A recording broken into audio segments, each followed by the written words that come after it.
Here investigating. Oh lord. Oh my god. Alright. I might have to do the reading, huh? We'll see. Using high voltage electricity to somehow assemble a man's body and then beam him across to the Crystal Tower is an extraordinary thing to attempt, especially in public.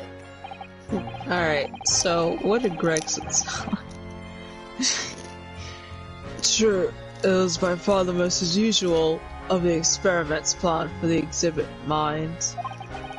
Oh, Gregson, looks like you had a little bit too much to shake. Gregson, it looks like you're kind of slurring a bit, buddy. Don't worry about it. To be honest, I'm a bit surprised it was allowed. Carrying out something so dangerous with so many spectators present? I mean... The government's doing everything it can to promote new science and technology at the moment. They're more worried about being ahead of the game than the odd spot of public safety infringements. Help! Help! If they could be the first to advance the new technology, it makes Britain more powerful in the future, you see. Yes, I suppose that's true, in a way. So the powers that be are placing a heavy emphasis on the scientists' rights at the moment. What sort of rights? And they're making it so that any theories the brains have remain their legal property, as it were. Right through the developing it into a practical idea and even going into production. I love reading these words and not knowing what they mean. Which is the infuriating reason us coppers are allowed to touch this crime scene. There goes a new... Uh-oh. He's munching. High Fulton Special Suspension for Scientific Equipment Act forbids it. Ah, I see now. The only people with permission to investigate here are some brand new department at the yard. The Forensic Investigation Team is called.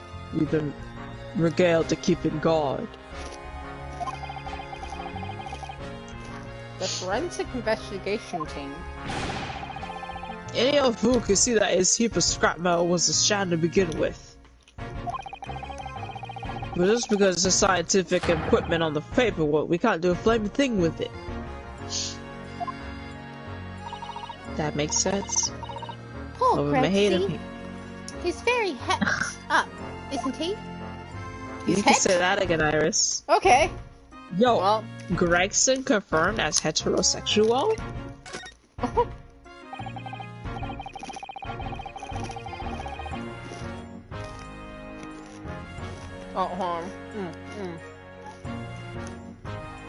Remind me again.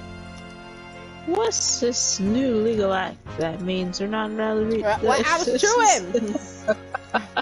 I can't even read it. Remind Whatever. me again, what's the new legal act that means we're not allowed to touch the scene here? I haven't... Oh. Are you having me at Sunshine? It's the Special Suspension for Equipment... Special Scientific Equipment Act. Help! Yes. I think Hurley mentioned it recently, with a real twinkle in his eye, as I remember. I'm sure he did, your ladyship. I'm sure he did. Perhaps especially for the great exhibition it was. All scientists have to do is present their ideas or inventions to some suits in the civil service. If it gets rubber stamped, it's a guarantee of rights to maintain the invention's confidentiality. What does that really mean? Think about it. Think of all the world-changing new inventions on display every day at this exhibition. Although a good half of them are little cobblers, if you ask me, put forward by shammers like yourself. Oh. Huh? Thanks for that. You're so welcome, dude. Anyway, love how absurd some of the inventions here are. It's also fun. It might be fun to you, but a member of the force has to be present at every single demonstration. Can you imagine, eh? Hey, size, that's what I say. Well, who was the one that saw this whole thing happen? I don't think so. That sounds like my dream job. You'd soon be otherwise after spending a day guarding all these shammers, bogus contractions. But if they're all bogus, how can anyone hope to demonstrate them? There'll be no point. Yeah, well, there's a point, sadly. Sorry? Hold on. Oh.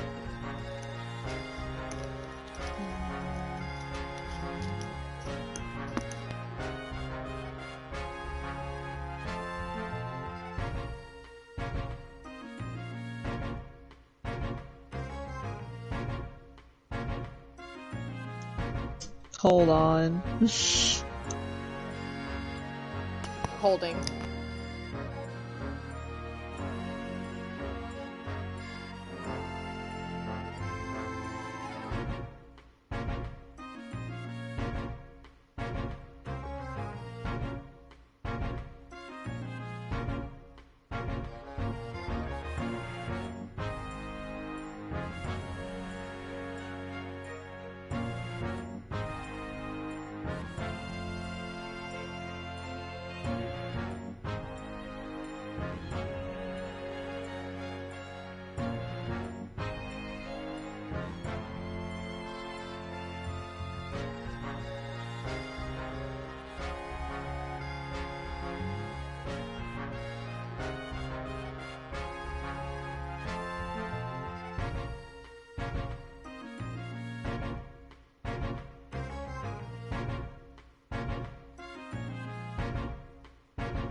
Hello, I'm back. Unfortunately. Unfortunately. Fortunately enough, I returned. Wait,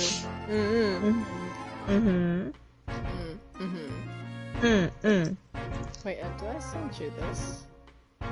Send me what? Are you good? What happened? I was yawning just now. Why? No, before. You left. Oh, I left? Yeah, because I got called away. Called away. Here, I didn't send you this. I meant to send this real quick. Okay. Can I get to it? Hold on. Let's see. Oh, I did see this. It was Hey, that reminds me. Seeing this here in the related tweets. Oh. You remember that Christmas art with everyone where Cosmo was begrudgingly eating the chicken? Yes. Gina's outside of the window. I never knew that. Was she? Yeah, she is. Hold on, I'll send it to you. Oh my god, wait, hold on. I think that's If I you did see a little you'll see animation. I saw an animation, Jesus. think Hello? what's happening? Is that a firework? Yes, I think it was. I heard that. Where's the animation I saw? Hold on. I saw the animation too that I noticed, like, oh, Gina's outside of the window. And she was outside was it in the official art? Yeah, it's in the official art. She's literally outside the window. I can send it to you right now, hold on. Okay, pray forgive the one that I sent. It got caught up in the... Oh my god! She is outside the window. I never noticed that because I was looking at everyone else, God. especially Cosmo eating that chicken. You know, sometimes chicken is a hit or miss. I agree. There's sometimes I have like some reaction to chicken as well, so I kind of feel this. I remember when I was younger in elementary school and we have some dry ass chicken served to us in lunch. It was alongside some very bland mashed potatoes and baked beans, and it was disgusting, and I hated it. So I could. Oh, I hear that. So I can understand the Cosmo's aversion to chicken, but sometimes you get some real good chicken served to you. Like, it hit different. Maybe he just needs to be served some very good chicken. Maybe Cosmo should go to Popeyes. Bye-bye. Popeyes. There's some explosions happening on mine. Don't worry about it. It's fine. You're good. The government's bright ideas. Hold on. You're like, I can't read. I know. You're like, wait a minute. Hell, if any theory of action is deemed to show potential, the government hands out a research grant. Okay, good. The scientists get funded? Yeah? Exactly, and that's what they're after. All these shaman's coming from far and wide to clog up Hyde Park. They're trying to get funded, boy. Who has to give them all savor? Who has to smile politely and welcome them? Us coppers, that too. Yeah. There's an experiment happening over here as well. Do you see what I say now, Ducancia? Hey, science, hang it! Oh, Gregson, you're so quirky. Maybe I see your point. I can. Apparently, Professor Hairbrain?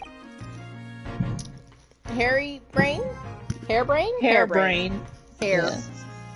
Lives and works in Germany now, conducting his research. That's right. Came back to Britain especially for the Great Exhibition, as I understand it. Probably after one of the government's research grants.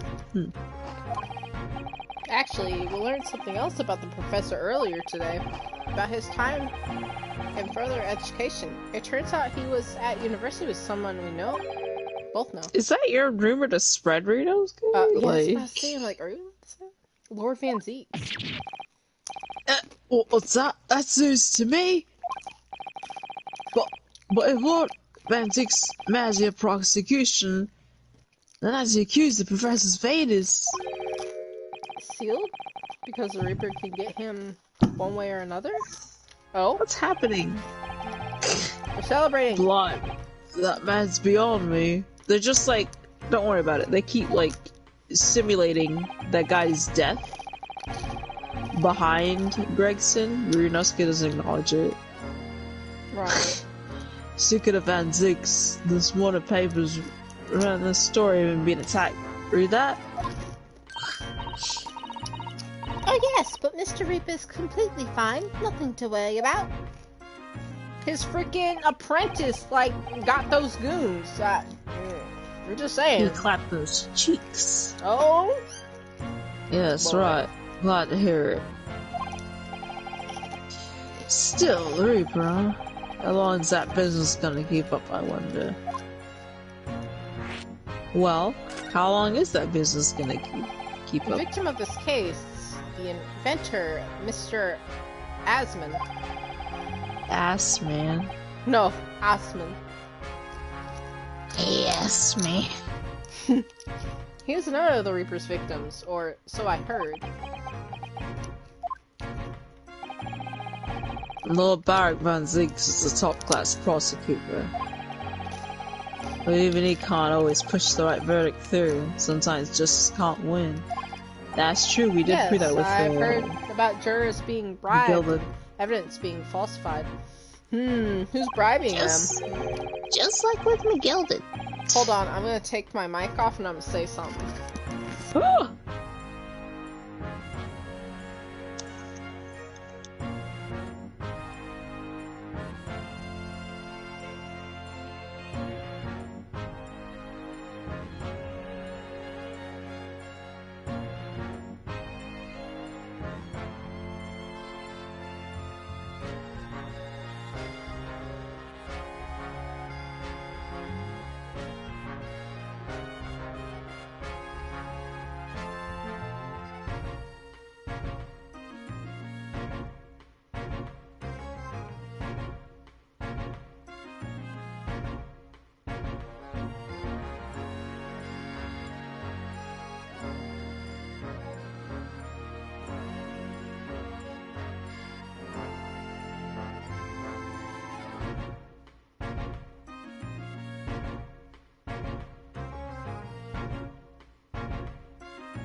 Alright. That's how the notion of the Reaper of the Great Little Valley came business about, meeting. isn't it? Yeah, it was a little business meeting, had discussion. or around the table. Top secret stuff. Oh, yeah. Obviously, Scotland Yard suspected Van Zix initially. You'll assume that he was taking matters into his own hands if he failed to see the deal in court. Although the man himself denies that charge? No, he was done a very thorough investigation. The conclusion he reached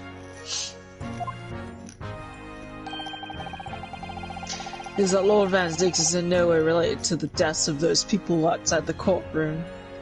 Or so we But think. what about inside the courtroom? There's no question in my mind. I'd stake my reputation on it if I would. But if that's true, then how do you explain it?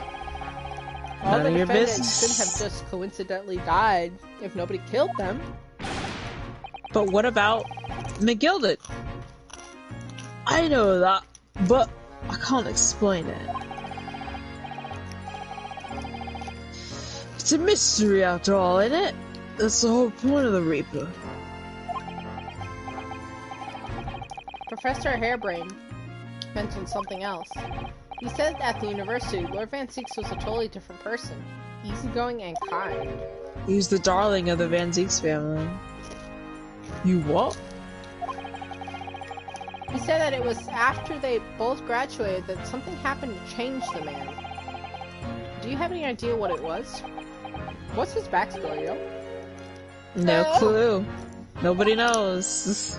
Really? Look, I got my hands full watching over this frustrating crime scene. Why don't you go and make a nuisance of yourself somewhere elsewhere? Damn. Okay.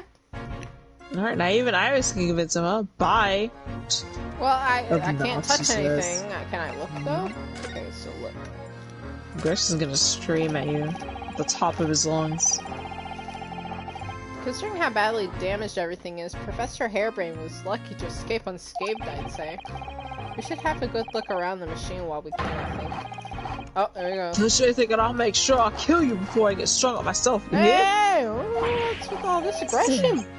I won't Right? touch a thing, I promise, so please spare a thought for your for your digestion. Anyway, do you really think this machine could actually disassemble people like the professor claims? Yes, looking totally incredulous. Give it a rest, sunshine. If we were allowed to examine all this bleeding scrap metal, maybe we can answer that question. But we can't, can we? Because of the annoying rules, you mean? Exactly! The annoying and destructive flaming rules! I mean, I picked up 2 things, but I won't tell you that. Oh, look at the base of the machine there. Oh yes, there's a tool of some kind poking through the wire mesh. It's a screwdriver. I think it has an A on it. An A for... Is it a lovely one? The handle is shaped of a capital letter A. It is? Oh, yes, you're right. What's the matter with you? Don't touch anything I said! You literally just pick it up. Touch anything and I'll make sure I kill you before I get strung up myself, I said! Yes, sis, I understand. Sorry. I only touched it a teeny weeny bit. He said weenie. You would say. But Grexy, I'm very curious about this screwdriver. Like, really, really curious. Of course, your ladyship. You're so clever, your ladyship. Fancy spotting something like this. But I'm afraid I Well. can't let you have it. It's gotta get serious. But Runo found it first. I assure you, I'll investigate thoroughly.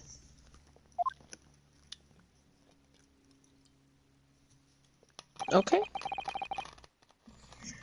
He's gone off with it. He literally just took it from us. How was very rude. mean, I'm afraid. Inspector Gregson is going to make a very clumsy and embarrassing mistake in next month's installment now. Oh, rip. Poor Gregsy. We can't touch anything. Legitimately, we cannot touch anything. Just yelling well. at you. Right, are you done here, Mr. Naruhodo? He pushed me out. Sorry? Isn't it about time you were leaving? Or rather, it is about time you were leaving. Yeah, he kicked me out. Now, Laura, here now. That what? So she? The forensic side investigation team. They'll be giving me the heave-ho in a minute, too. Oh dear, poor Gregsy. Here, I'll have a cup of my special blend to cheer you up. And there he goes.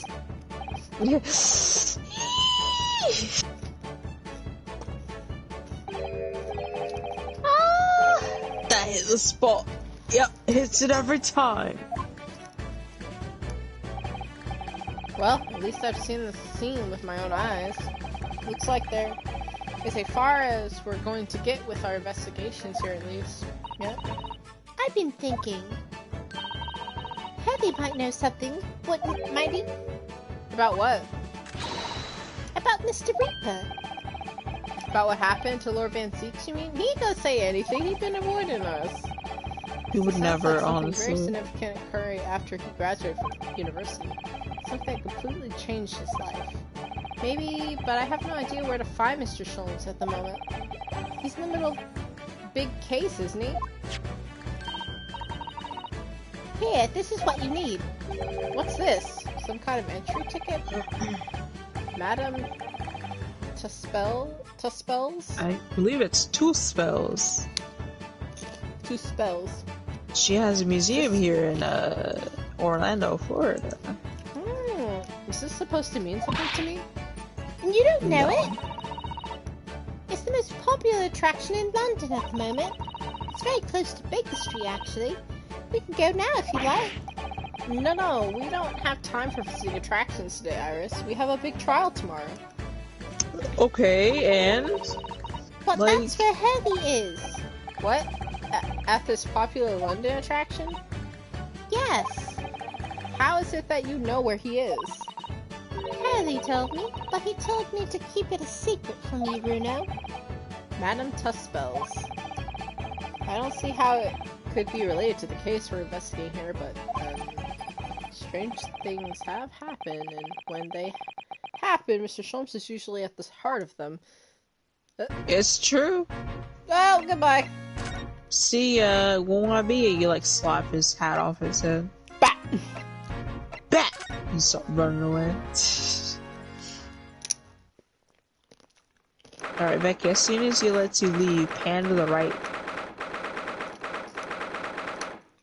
And examine the Oh, it's a ladders. museum of waxworks. Mhm. Oh! Oh. Uh-oh. Well. What is this place? Look at all those terrifying scenes, but why are all the people so still? Yosuke's just scary cat. Guillotines, ruthless murderers? I know what I'll be dreaming about tonight. Ugh, not Kazuma. They're all wax models. They're amazingly realistic, aren't they? I've been to a wax museum before. It's interesting. Ooh. It was here in Interesting. Gatlinburg, I believe. They got one down here too. Right at the place where the Bone Museum used to be. Rest in peace. Rest in peace, Bone Museum. Very interesting place. What do you think, I just want to Bruno? see her again. What wax models? Ah! I've read about dead bodies in wax once in a magazine about strange phenomena. Depending on how corpses are kept after death, part of them are turned to wax. Apparently, it's called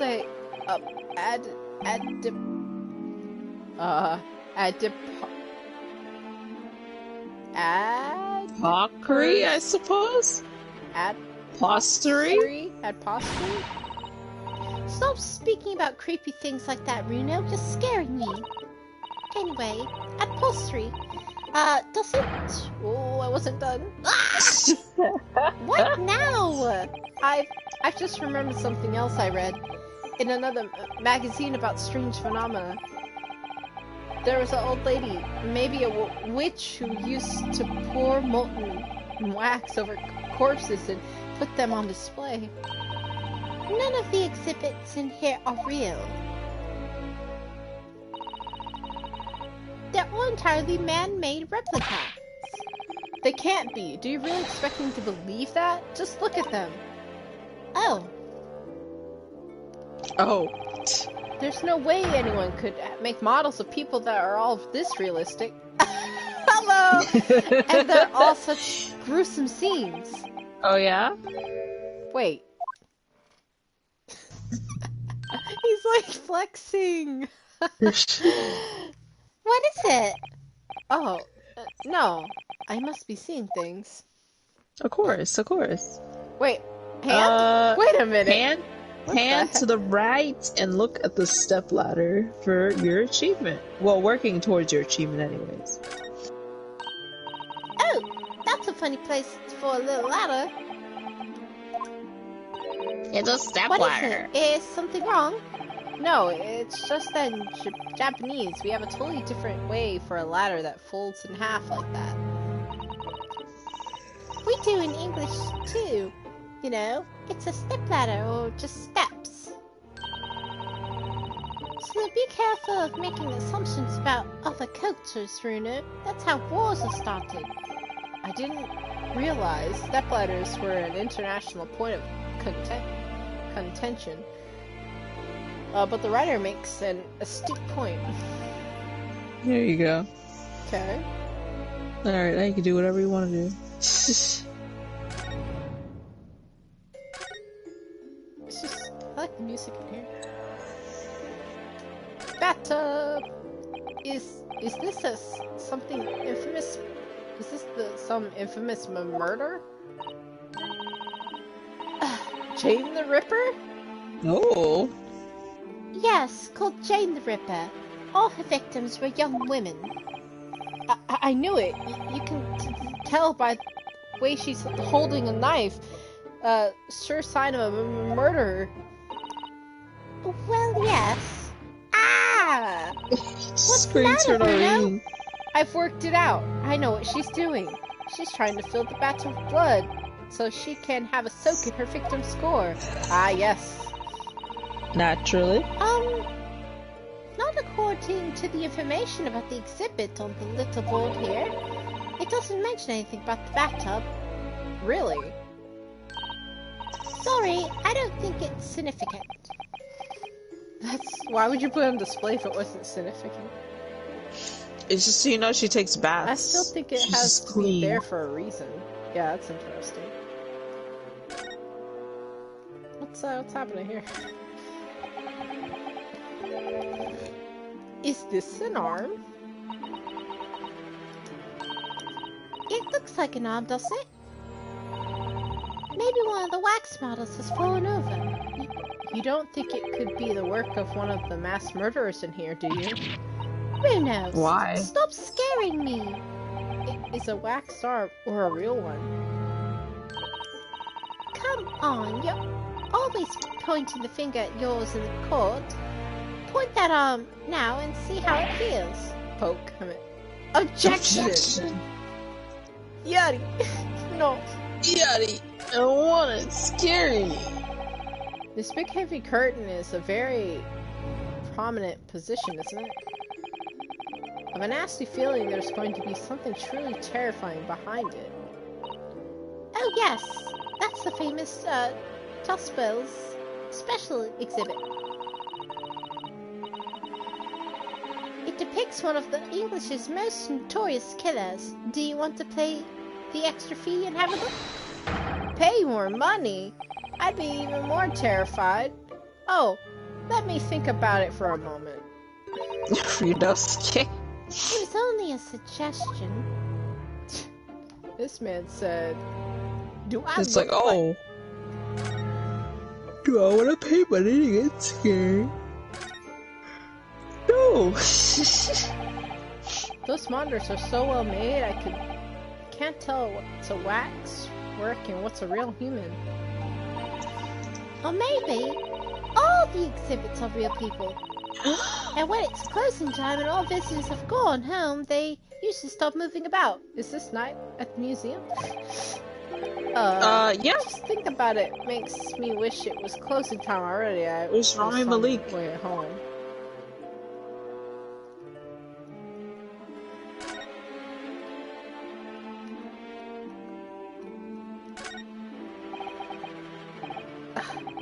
Is this an example of Western Sujigiri?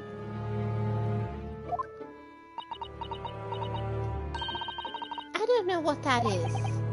You know, when an unscrupulous samurai randomly attacks a passerby to test his sword.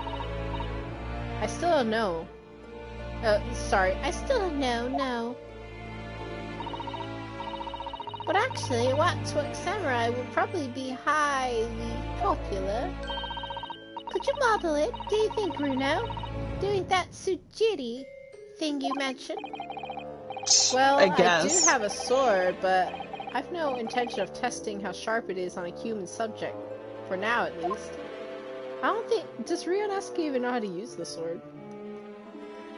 I don't think so. I think he literally just has it on the side. That's what I was thinking. Is... The great detective, Mr. Herlock Sholmes! Mr. Sholmes has his own wax statue in here? Really? Well, he is the world's famous after all. It's an uncanny resemblance, isn't it? Makes my skin crawl to look at it. I know. But look, Bruno, you can kick the Hurley. You kick this head and he doesn't even make us muscle. oh boy. You're hurting him. You can't go around kicking the... Jesus, Iris. Kicking exhibit, Iris. Wait. Goofy. He's so dummy. It just moved, I'm sure. And not just a little bit either. Oh, blinking. Iris really... oh my god. Really did it! I look closely. There are beads of sweat on the face of this waxwork model.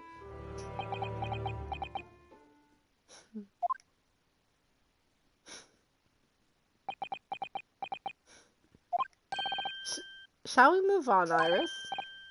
Over there, look, there's a giant murder scene to enjoy. Much more appealing. Oh! Holding! What the? Tell me to Oh hold lord. Forgive me for I'm about to yabba dabba do. My dear fellow, I take exception to your recoiling in such a manner, as if you've seen something truly abhorrent. Mr. Sholmes? I knew it. Iris, what possessed you? I strictly forbade you from divulging my temporary waxwork secret to Mr. Naruhodo. Temporary waxwork? What do you mean? And that kick! Could you not have exercised a little more restraint? You winded me. But Bruno has something he needs to ask you. A question? I thought you'd probably be getting bored too. So here we are. Well, I can't deny your timing was impeccable. A mere 2 minutes more being stationary like that. And my great brain upon which all my success has been built would have turned into wax. Thank goodness we arrived in time. Ah, indeed! In many ways, the pair of you just saved the world from an unimaginable loss.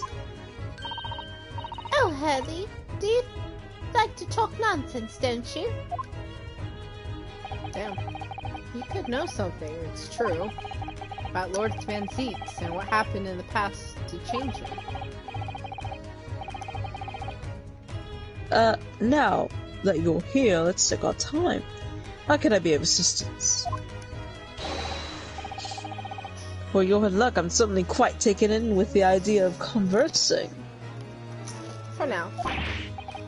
For now. Oh, well, actually, I'm in quite a hurry. Don't save me. I believe something is afoot within the walls of this very museum. A most fascinating one case, if I'm not mistaken. Really? Moreover, I have a strong suspicion as relates to the matter about which you've come to me now. But how could it be? We shall speak again presently, my dear fellow, but for now I must return to my work. You didn't answer my damn question. I gotta go back to work, what can I say? What? Back to being a temporary waxwork exhibit? Listen, the boss. I got a boss. Madam Two Spells. What is this place? Madam Two Spells came to London from France 3 years ago, I understand. Almost a days. Since she opened the Silver Waxworks Museum last year, it's enjoyed great popularity in London. There are museums like this in Japan too. Might be. But those displays are something else. I mean, they aren't made for actual real people, are they? The one from Paris Hilton's movie are, though. The extreme realism of these waxwork models is a particular secret from the Spells family, they say.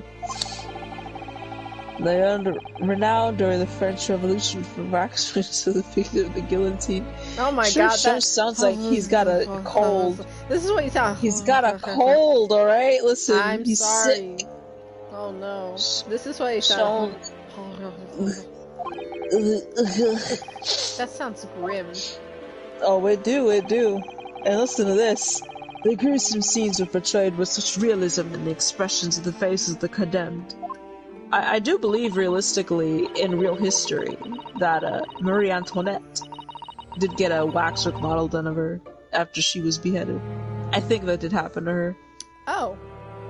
I can Google it to be sure, but I'm pretty sure it literally happened to her.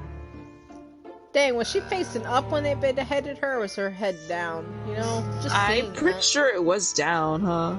But still. Yeah, you don't want to see that thing coming at you. It's scary. Hold on. Execution. Apparently the sculptors would make the models directly from the corpses. Right there at the site of the executions. He really turns my stomach.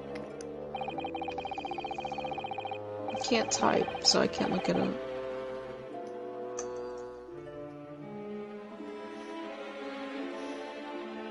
I took one allergy pill. I took one allergy pill just because, and I'm gonna take one more right after. I didn't want to take two at the same time because it would have made me sleepy. You good. Alright, that's just one of several legends of the Two Spells family. Whether there's any truth in it, but I can't say. But anyway. This museum houses models of famous people from all over the globe. You know, this kind of stuff. Anyways, that did happen to Marie Antoinette, actually. They did death masks and whole body casts over the revolutionaries. The revolution's famous victims, including Louis I believe that's 16th? Marie Antoinette, and some other people that I don't know of, but her name was Madame Tussaud, of course. That's her wax museum, and she did make a death mask for Marie Antoinette after her head got chopped off. Okay. So that happened. It's pretty interesting. I don't think you read that, my bad. Hose of Wax. Hose. Nevertheless, the most popular area of the museum by quite some margin is this House of Horrors. House of Horrors? It's House of Horrors. This boy scared of ghosts. He's scared of everything. It's funny. A meat-loving ghost? God. Of course, visitor numbers are dwindling now as a result of the Great Exhibition. But people usually flock here to see the exhibits of some of London's most vile criminals at their gruesome work. Naturally, most of the miscreants portrayed here were sent to the gallows.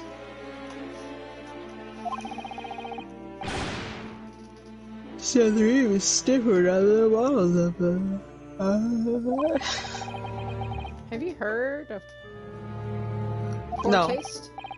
Absolutely not. My dear fellow, the public lives of poor taste. They yearn to be shocked. So, the hideous exhibits in here are... There are portraits of real events that actually took place. Is it just me, or did the temperature in here just seem to drop? Well, Anyway, I advise you not to think too deeply about what you see here. Oh, back to work. he's back to being a waxwork, is he? What do you mean by a temporary waxwork, Mr. Sholmes? Exactly what you see. I'm part of the exhibits here, catching these criminals in the act. Catching them? Every half an hour I home in on a different killer in one of the displays and adopt a new pose to ensnare them. When members of the public come for a closer look, I offer them my hand to shake. For a shilling, I'll happily allow them to take a photograph with us. Us? Does he mean him and the waxwork murderers in here? But why, Mr. Sholmes? My dear fellow, isn't it obvious? For the money! This man said. Facts. He really roared at me there. Very fitting of the House of Horrors. As it stands, I may struggle to pay this month's rent, and I still have the ravenous Iris to consider. Oh, Herbie, I'm so hungry. God. If push comes to shove, I shall have to ask you to do your bit, Mr. Naruhodo. What's the threatening to rope me into this now? So, with that in mind, how about a photograph? As a special treat, you may have your pick of the murderers and scoundrels in here. The choice is yours. Maybe some other time. Remember, Mr. Naruhodo, ignore me at your peril. Ding.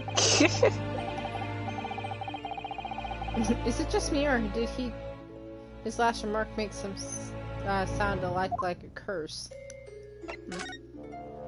I had to ask you something. Well, what is it you'd like to ask me then? Actually, it's about Lord Van Zieks. Ah, our friend Mr. Reaper. How did you find him? Well, I trust. And so I filled Mr. Sholmes in about everything I'd learned. About Lord Van Zieks, about Professor Harebrain, and about the strange coincidence that they had been at university together. Is that strange? Huh. I can't believe Lord Van Zieks is nice. So I'm wondering what it was that happened to make Lord Van Zieks such a different person. I was sure that you know, Hurley. You said there was something going on here in this exhibit hall before. That something was afoot. And that you believe it was related to what I wanted to ask you about. Mr. Sholmes? He suddenly clammed up. He's clamming. Well, it seems we've reached the end of wood. Greetings. I don't know whose voice this is. I assumed it was gonna be a lady in here, I don't know. There she is. Okay, well, it looks like I'm a witch. And I already love her. Yeah, I was gonna say, this is the one character I wanted you to see. Hello. Where did she appear from? What's she wearing? Could she look even more mysterious? I wanted you to see her. She's very cute. Oh! Oh my god, I love her. I hope Yeah, you are I got you. appreciating my museum. I saw her and I was Sorry, just like, Becky's definitely gonna love her. There he goes. Holmes, do you know that? Not again! When I first saw her, Oh my god, her theme! yeah, her theme's good too. When I first saw her, I was just like, Becky's definitely gonna love her. Oh, her name is Esmeralda! Yes, Esmeralda Two Spells. My apologies. I am Esmeralda Two Spells. This is my Museum of Waxwork. What? You're the Madame Tespel? Bonjour. Though only 26 years young, I might add. Is that 26 years old. Yes, Madam, a name only. Oh, At well. a certain dismay. Oh, she's French. Adds a certain French words. Right. Firstly, I must apologize for my waxworks. Or rather, one waxwork in particular. That'll be Mr. Sholmes' then. I was led to believe he was a great detective, but he seems unable to settle.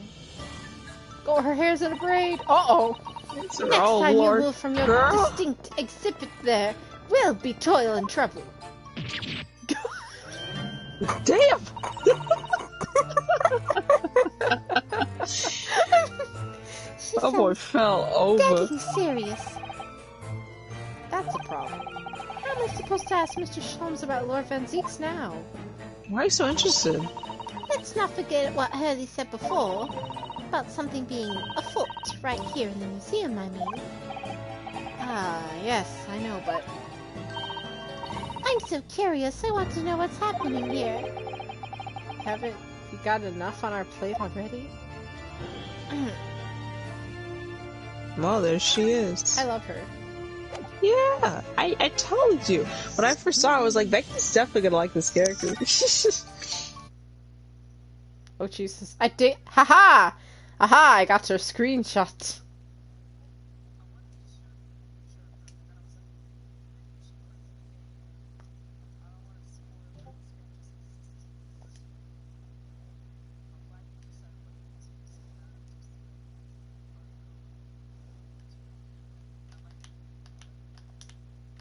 Oops.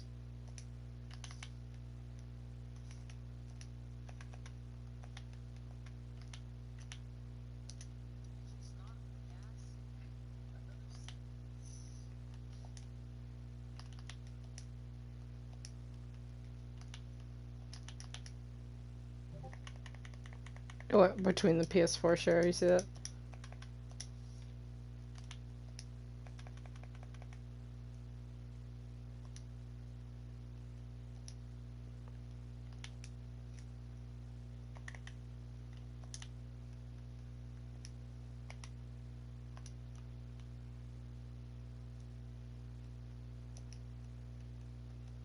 It already has my face up here that I usually make.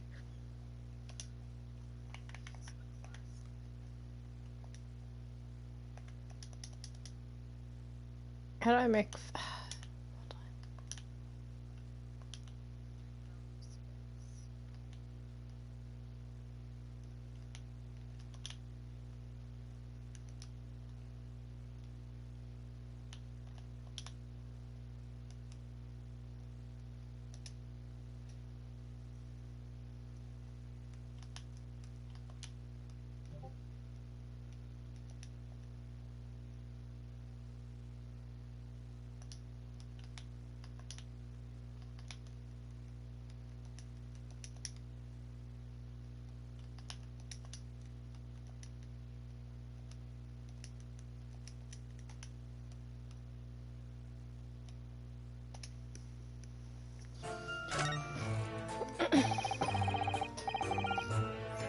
Did you make all these waxworks, Madame Tespels? I did. I am the third generation of waxwork artisans, you know. wish. I It don't was my know, grandmother actually. who began the tradition in my family. Her fortunes were... Ooh. Checkered, I think. Checkered? Yeah, I was like, I see the K there, the Q. Yeah. I was like, that's Checkered. checkered. Living through the turbulent times of the French Revolution as she did. Though this is when she acquired the savior fair leads to the astounding lifelessness. All those waxworks really do look as though they're alive. In fact, they look more alive than healthy. Wow. What you see exhibited here represents the most atrocious of London's criminal past. All the waxworks were created in the presence of the real person on which they were mounted. In the hours immediately following their executions, that is the secret of the extraordinary lifelessness. sounds terrifying. All walks of life have similar challenges, I'm sure. To carry out one's trade par excellence, one must go to extraordinary lengths. My exhibits are the reflection of society. I create only that which the public wishes to see. Why can't the public have wished for something less horrifying? Do not fear. Sorry?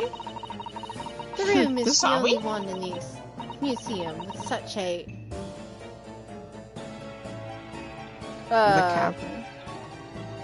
macabre theme. I do hope you'll explore. There are models of famous singers, actors, politicians. Something for every taste, I hope. It was Iris who dragged me straight here and here, come to think of it. Sorry, That's perhaps true. I should have asked, or sort of eased you into things.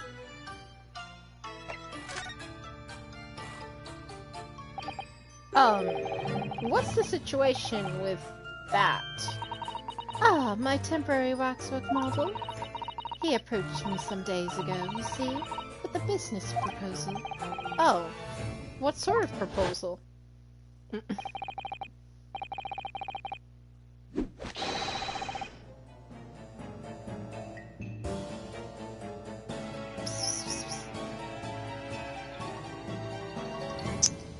My dear madam, I was like glancing away at something else. I heard you be like, "Oh, that's me." My dear madam, what these sparse exhibits need is the addition of a world-famous great detective. I forgot Sean spoke so soon, you know? Because he was so freaking quiet. Oh, words of that effect. Ha! Naturally, I'm very aware that Mr. Sholmes is widely known in London as a talented detective. It's great detective, actually. He's very specific about it. Yes, that's creme de la creme. A creme de la creme, I guess. So, I was keen to keep to some arrangements with him, of course. But sadly, we were unable to agree terms. Let me guess. Someone wanted to charge an Extraordinary. exorbitant price for his services? Oh. For mere Oh my 500 God. pounds, I will dive into your culture of wax this very moment. Hanzima said that. Oh, words to that effect. Mr. Sholmes might have overdone it slightly with the sales pitch. Regrettably, the museum has a shortage of funds at the moment due to unforeseen circumstances. Is her cape Oh, yeah? like...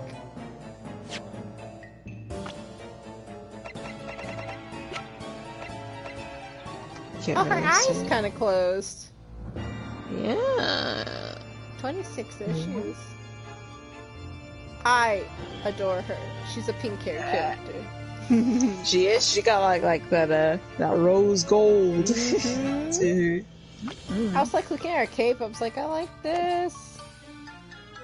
Is she cute? She cute.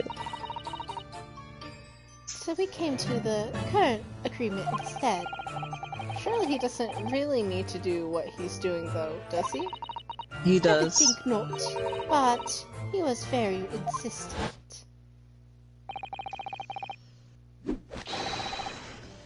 I have a 50 shilling problem that must be resolved by the morning. Your words to that effect? It's the pawnbroker. That's what it is. He must have something to redeem. You get a new pawnbroker? Did they bring Windybank back to life? Like... Is that consoling detective work's not going so well? I wonder, could I ask you something? Bonjour.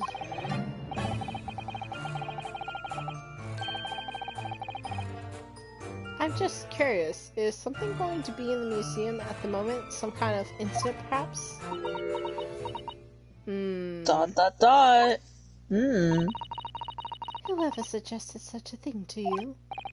Oh, well, Context it clues? was... Oh, he gone! Your temporary waxwork over there, who mentioned it to me a little... Oh! He's disappeared! A wax model. In a wax art. Oh, What, I guess that's him. Wax small is a work of art, not some tawdry object for trade.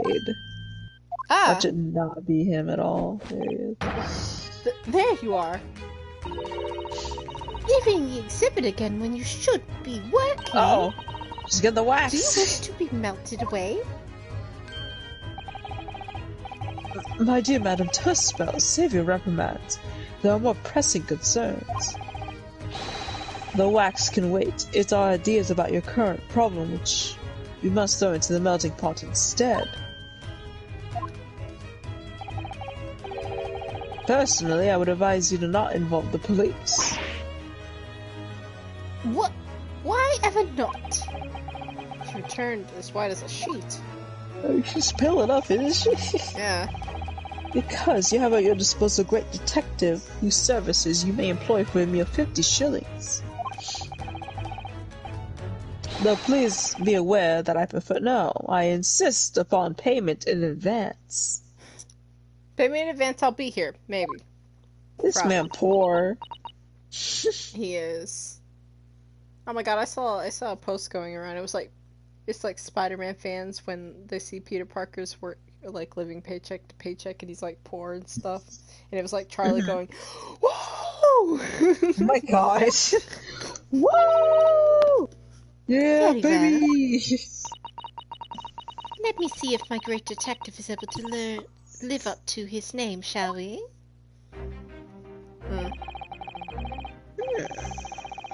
Before I can engage in my analytical process, Yeah, process. I must ask you to clarify something.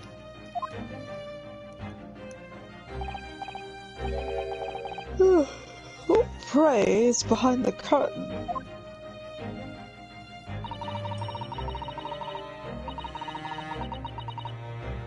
That is the Tuspel special exhibit.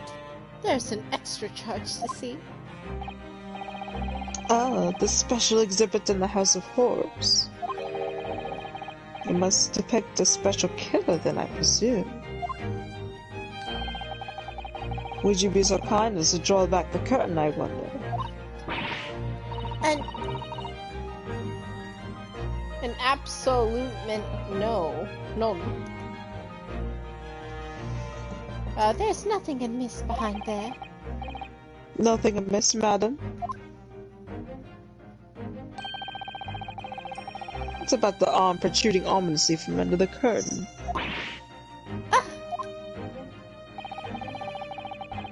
I strongly encourage you to allow me to see what lies beyond before the situation worsens.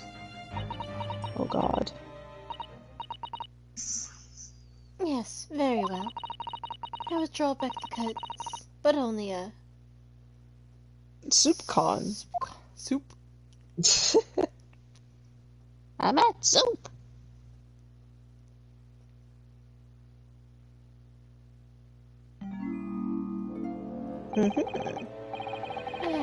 So I must confess, I peeked behind the curtain earlier. The Tuspel special exhibit is a very bleak graveyard scene indeed. And yet somewhat surprisingly, the waxwork killer one would expect is nowhere to be seen. What does strike me one, however, well, oh, is the portly gentleman lying peacefully on his back on the floor.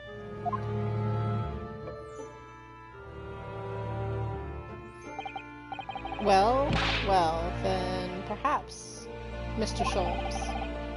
That man on the floor is the relentless killer himself. I'm afraid not, my dear fellow. He's a perfectly ordinary London gentleman. Not even a waxwork, in fact.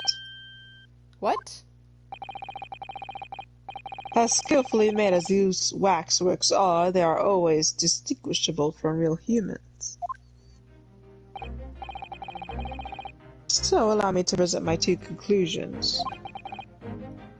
The first, that a sizable business transaction has been taking place in this very exhibit. What? Why? Why would you say that? And the second is that the aforementioned transaction is linked to a serious crime.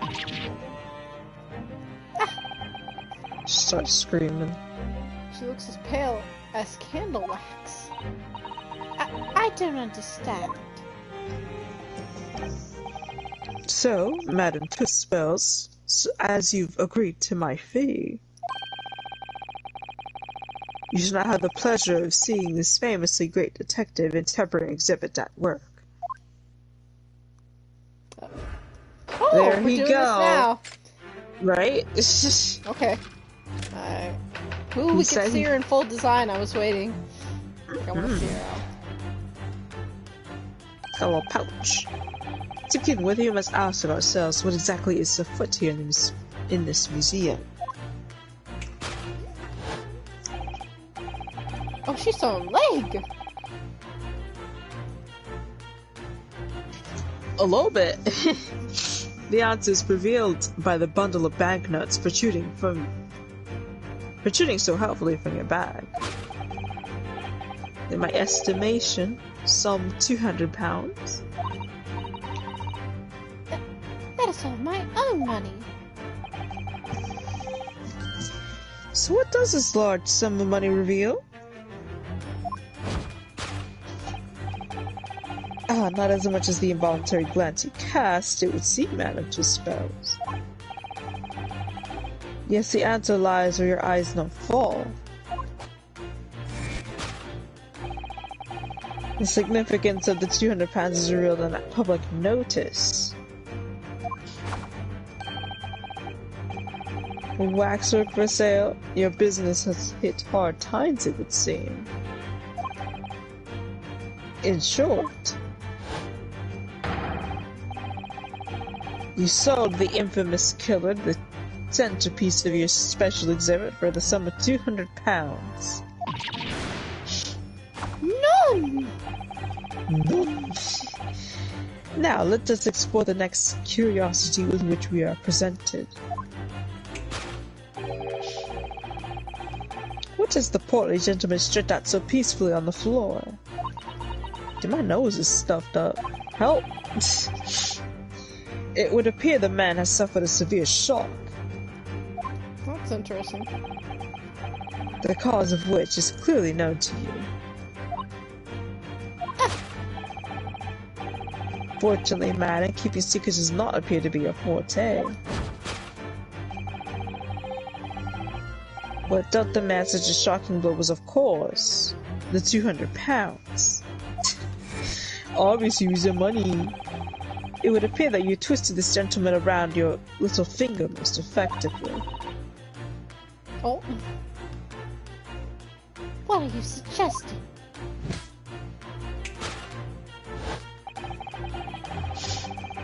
He rashly agreed to purchase the waxwork for the sum of £200. Only when he came to hand the money over did it occur to him what an extraordinary amount he was paying. But the money was no longer on his hands. And the result, seeing we see before us, he collapsed in shock. His eyes are still open. No, they're not. Never mind. No, squinty shut. This game is literally unplayable. His model's eyes are still open. Yes, the killer in this special exhibit fetched a killer price. We can only pray that the gentleman's dreams are not plagued with regret.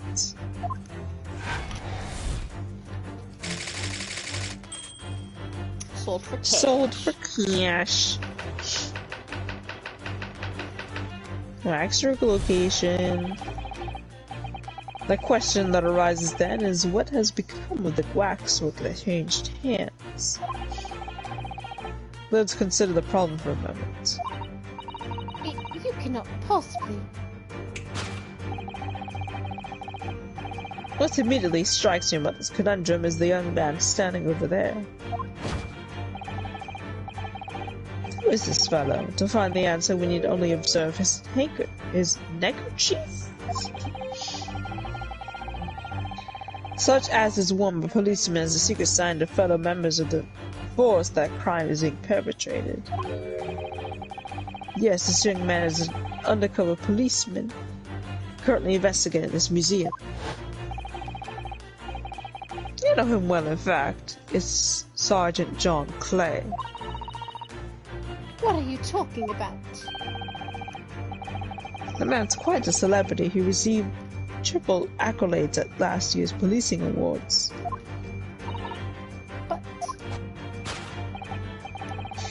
But next, we turn our attention to the old man sat before him with a particularly unsightly visage. I've been watching closely as he moved a muscle, almost in fact as if he were a waxwork. But you... Your reaction only confirms my suspicions, madam. I noticed it at once, of course. Observe. The telltale sign that instantly proves whether or not this old man is a waxwork is the obvious price tag. Threepence? A tragically low price, you might say. Then perhaps the going rate for aging waxworks riddled with cracks. And yet you sold it to the portly gentleman for an exorbitant £200. The sort of plucky behavior sure to attract the attention of Scotland Yard. Isn't that so, madam? I'll be right back. Okay.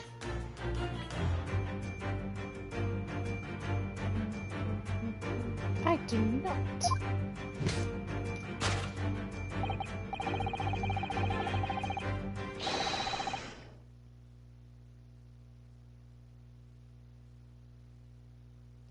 Yes, the waxwork you sold has already been seized by the police and remains in their custody as we speak. The old man must be reunited with the grave in the special exhibit, and not a moment too soon.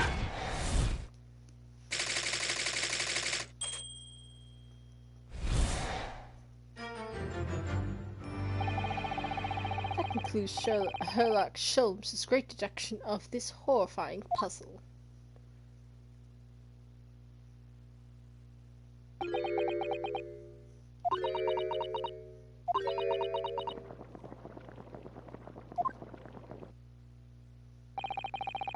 I see I've stunned you all into silence. You have, Heather, you have.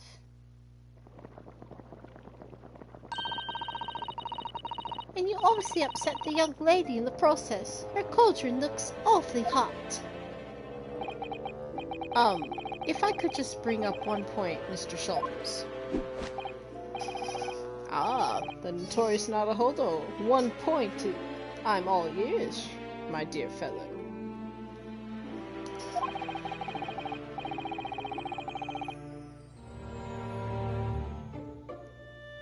According to your deduction, then the specific exhibit featured this old policeman.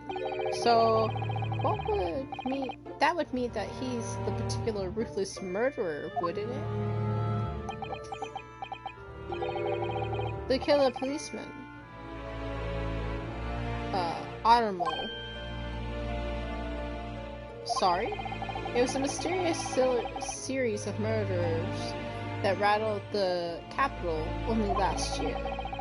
The police rushed to the scene every time, only to find the culprit had disappeared into the ether. And it turned out that the culprit was a policeman himself, a senior officer by the name of, Automole. So you mean that who's the sinister-looking old man there is supposed to be? Indeed. It is a particularly grim face, is it not? Unforgettable, in fact. Yes, I remember that oddish countenance only too well. But is 200 pounds a lot of money for a wax model?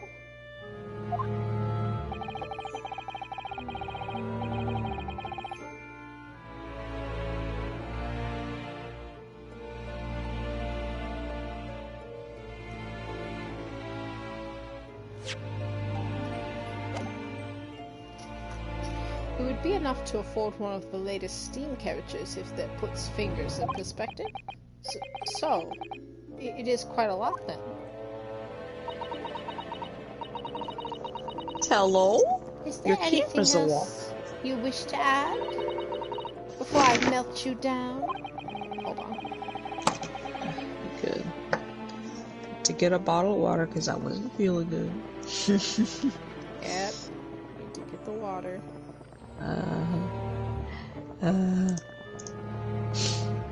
Herlock Jones throws up POV. Oh no. I didn't though, but I felt like I was gonna. Just need to get water. You can keep reading his dialogue because I might need a second. No, it's fine.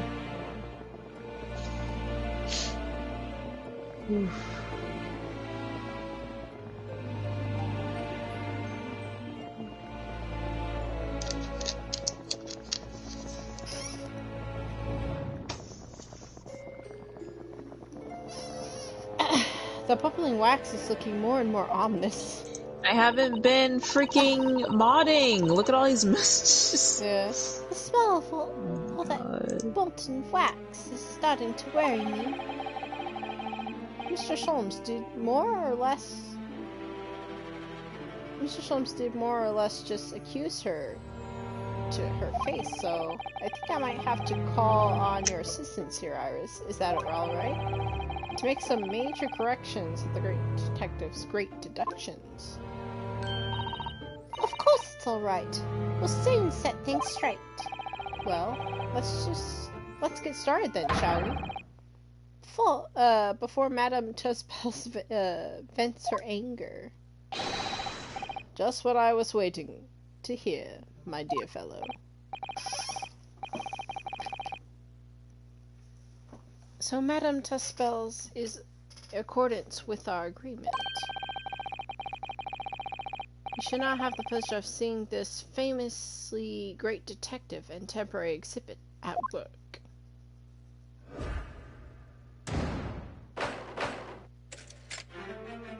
Hold it, Mr. Sholmes. Course correction. Bum, bum, bum, bum. Hold on.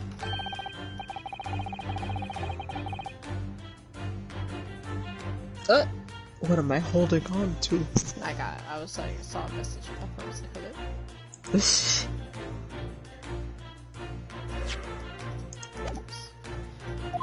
To begin with, ba ba ba ba.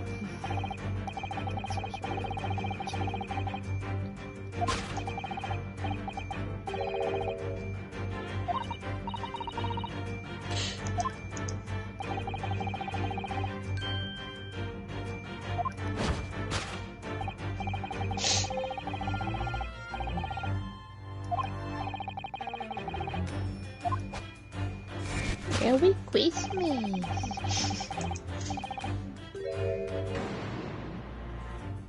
Happy Halloween. She definitely looked in this direction, it's true. But I'm not sure she'd sell any of her waxwork, even for £200. Oh? She must pour her heart and soul into making them, don't you think? Over the and above the wax. If it were me, I wouldn't sell them for anything. For that much money, I would. But it sounds like that makes me a bad person. Well, anyway. I wonder if the £200 could have some more significance. Let's follow the furtive glance again and see if there's anything else that could explain it.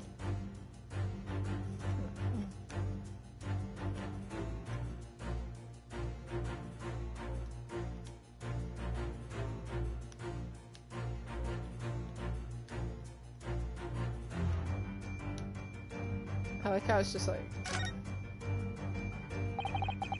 Waxwork for sale. Would anyone really buy models of mass murderers? I think I'd rather have £200 in my pocket. Exactly. You could buy one of those brand new types of steam carriages. That's what I'd spend it on if I had it, no question. Oh, I'd buy all the herbs in the world. There must be another explanation for the money. We need to look forward. Keep looking.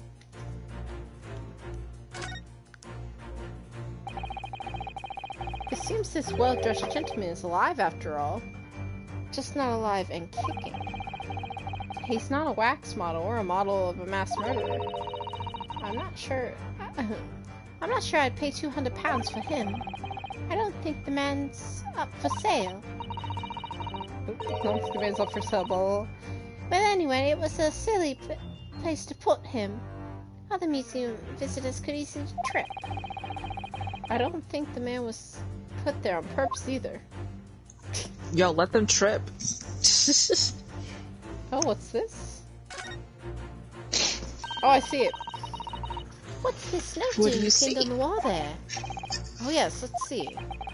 Dear Madame Tespels, we've taken the prisoner from this prisoner? The price for prison, his huh? safe return is £200. Have the money ready by noon on 23rd of October. What? This is... It's just like the sort of thing that's left behind when somebody is kidnapped. Yes, it's a ransom note. Exactly.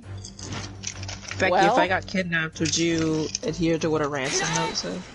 Yeah. Yeah. No hesitation. Yeah, of course. I'll decipher it. I'll find out where you are and definitely send me money. The significance of the £200 is revealed by the ransom note. Quite so, and we must congratulate the criminals on their inventiveness abducting the waxwork. It's a big old word. Abducting. Blah, blah, blah. £200 is no small ransom fee, yet you clearly intended to pay. The model in question has specific importance, so I put together all the money I have. In summary, then, the £200 you have in your handbag is ransom money. Now, let's explain the new curiosity which we were presented. Who is the 40 gentleman stretched out so peacefully on the floor? Wasn't that one of the jurors? Well, what do you think? Yeah? Seems very familiar to juror number 1 in the McGilded case, huh? It would appear the man was suffered a severe shock, the cause of which is clearly known to you.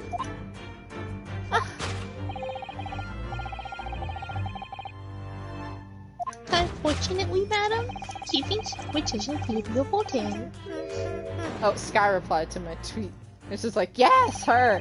Of course, I'm telling you, literally, when I first saw her, I was like, Becky's gonna love this character. She's gonna love her.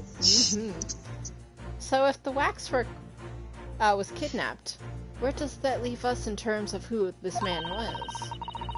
We could just ask him when he comes around.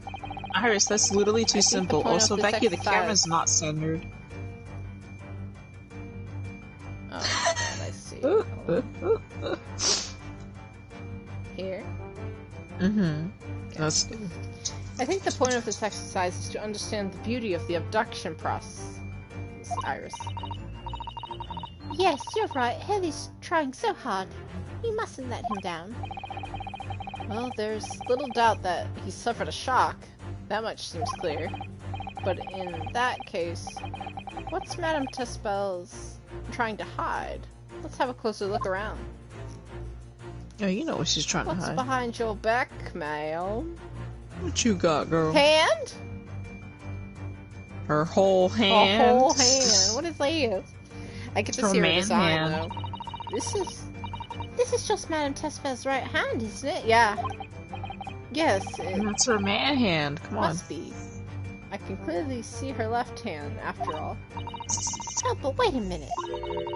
This is a left hand as well, too. Or look. Don't say such creepy things, Iris, please. And it seems very stiff, too. In fact, it's really hard. You mean it's made of wax? Yeah. You know, it's like scared on sight. I was taking a look at her design, since I can actually look at her.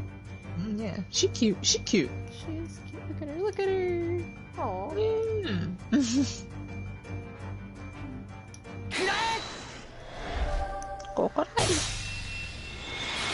Kokora. What dealt the man such a shocking blow was, of course, the waxwork hand. Indeed. And Are you ready to read? I mean, I can. hey, go ahead. Okay. Give me a second. Indeed, with the solid waxwork limb, one could deliver a very substantial blow. How could you? The hand protruding from the bottom of your cape. I ought to be a right hand, but closer inspection reveals that, in fact, is a left hand. And somewhat masculine as well. In other words, it does not belong to you, madam. It is the hand of a waxwork model. Yeah!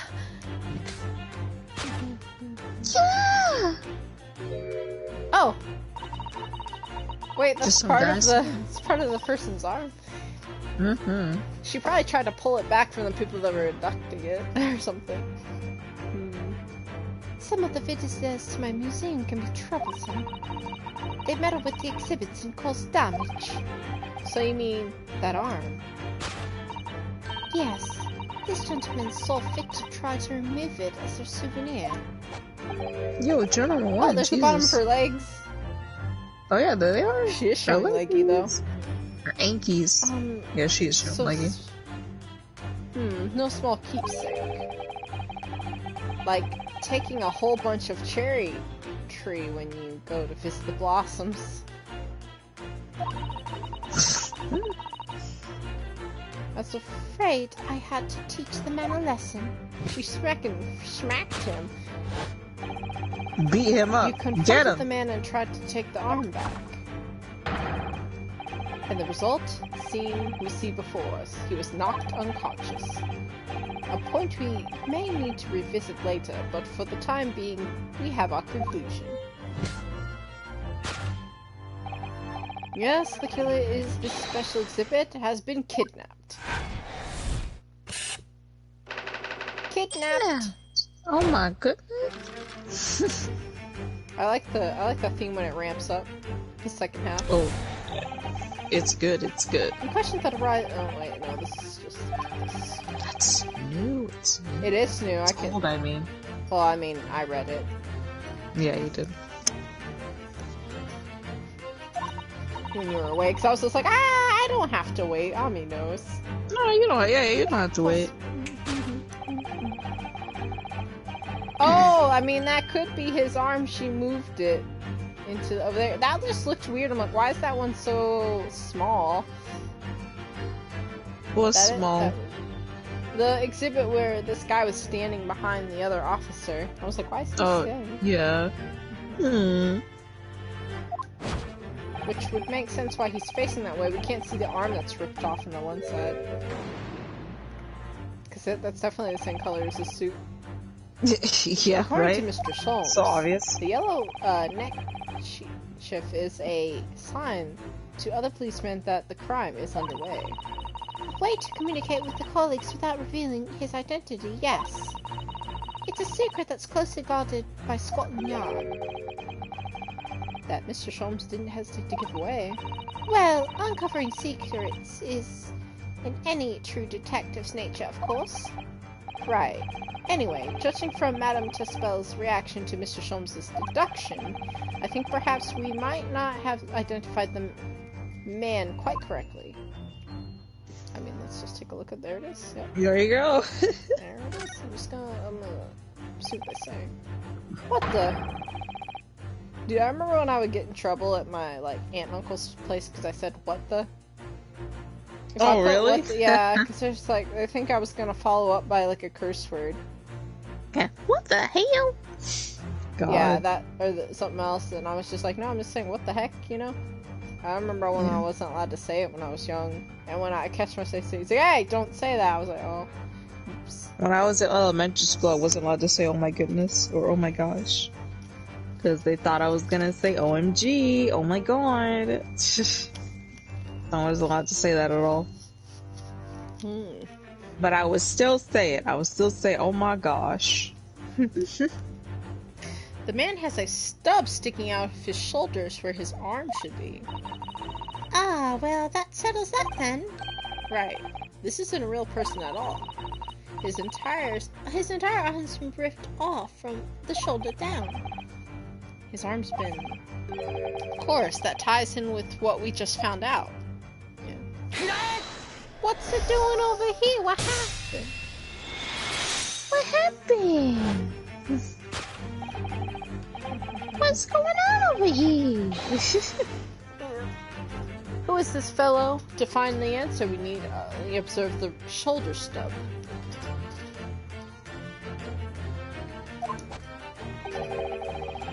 No such boneless human walks this earth. Of course, I can assure you. What about me? In other words, the man standing there, the young Sergeant John Clay,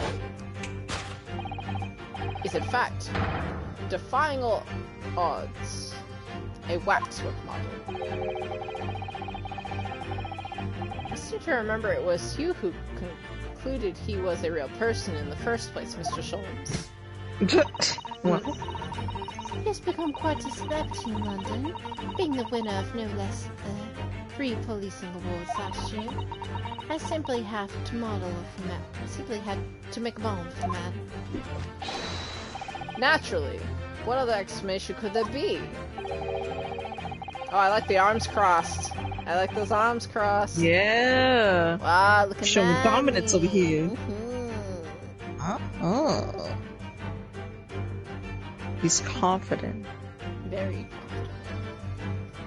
And it was this detective's arm that was pulled off by the man on the floor in the special exhibit, wasn't it?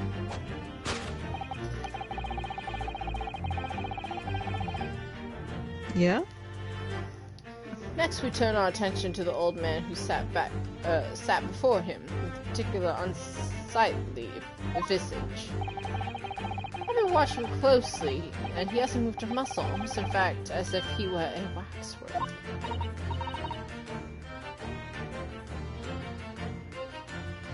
Oh yeah, I read this one. I was like, I was like, wait a minute, where's she going?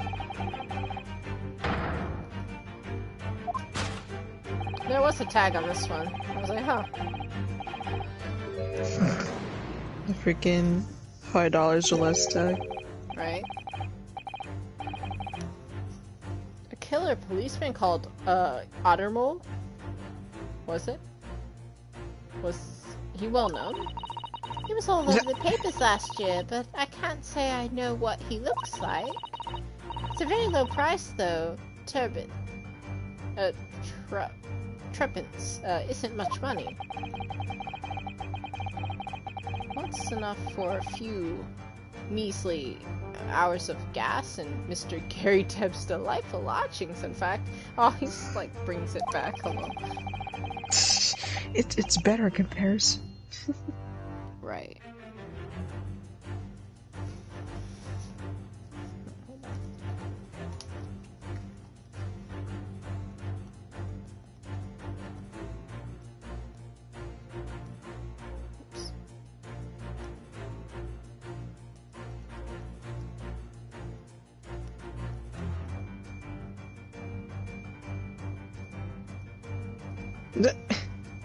You good? Mm-hmm. Making a tweet. So this making is a the tweet. special killer. She's tweeting, huh? So this is the special I killer guess. taken from the special exhibit, is it? The waxwork that everybody stole from the museum and tried to ransom for 200 pounds. Is this crusty old killer policeman, old Ottermole, really? Perhaps we should give a good look around again and see if another idea crops up. Whoa, whoa, whoa! Hello? He's moving his leg. Oh my Hello? goodness. That's it's me a when I twitch in the that's wax. me when I sit down. Same. I always like bouncing my leg. Look at this. The old man's tapping his foot like crazy. He seems to be fast asleep though. He's not tapping his foot cautiously then. So you mean It must be a twitch. never mind that. The point is waxworks don't tap their feet. Or twitch. And look at this arm too. We've seen a scarf like that somewhere else around here, haven't we? Yeah? Okay. I was looking at that scarf too and I was like, is that? Is this? It seems so familiar. 3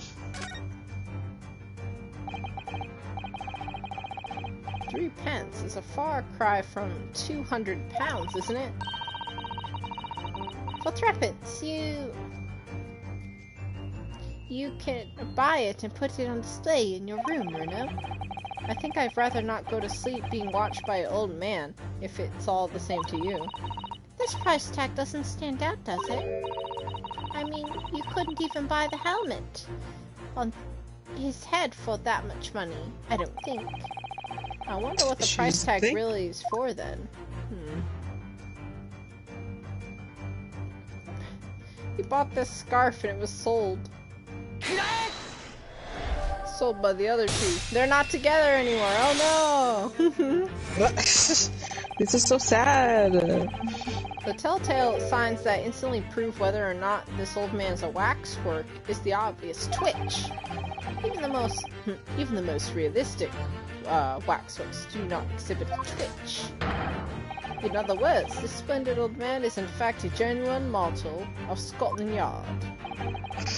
Well, Slight shift in your choice of adjectives then. God, look at his hunch. And there you have it. Well, Madam Trustles?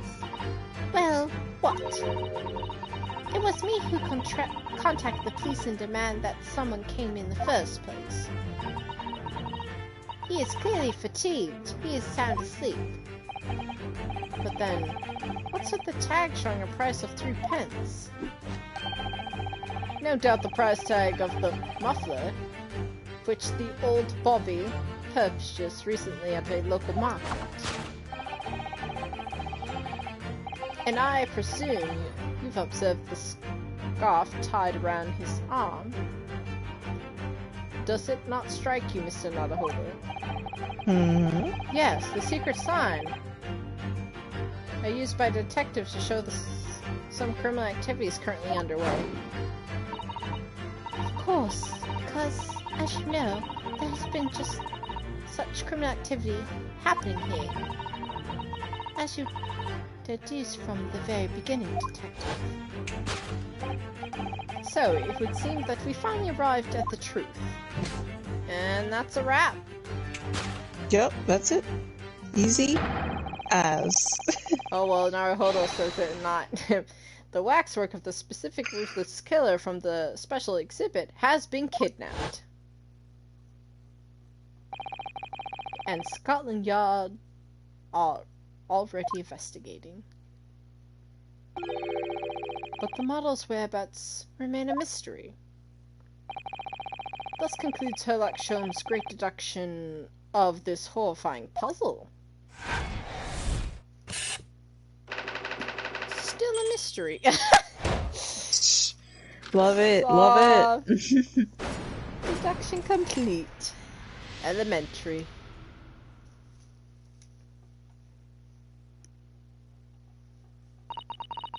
All sorts of people visit my museum here, men and women, young and old.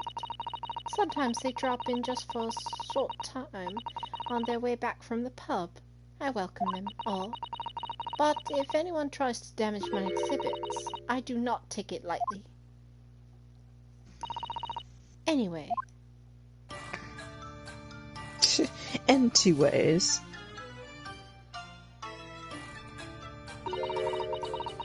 Your great detective deduction was even more enchanting than I had ever dared to believe. It was a pleasure, my dear madam.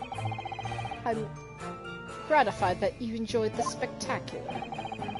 And as for your rough customer, I've no doubt he'll regain consciousness shortly and return home. What concerns me more is the waxwork from the special display. If it was indeed genuinely abducted? Yes, tragically, it was. Then I should ask you to recount for us the events surrounding the stolen waxwork. In as much detail as possible, if you please. Very well. But after I have told you what I know, I must insist that you return to your work.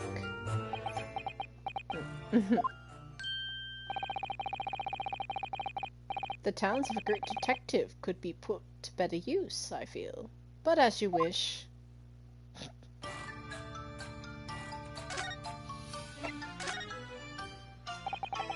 Tell us more about the stolen waxwork, please. It was some days ago now, when I came in here one morning. I immediately noticed that a waxwork was missing from the special exhibit here. It is your most prominent display, so that's why the curtains were closed. And I found the ransom note in its place. The culprit must have broken in during the night and taken it then? So then so this waxwork was stolen. It was a model of some horrible crime, I suppose. Or a particularly horrible criminal, in fact. The killer who left a more profound scar in society than any other. I would say, the Professor. Not a name I've heard of. So, Mr. Naruhodo, it seems that the circle is complete. Sorry?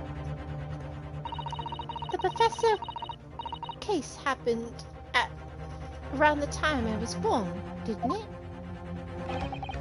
Indeed it did, Iris. 10 years ago, a series of murders that rocked the capital. Serial killer? 10 years ago? Yes, and exactly the time. That Barak Van Zieks graduated from university, in fact. What? Surely he's not saying. So the big event that changed Mr. Reaper's life?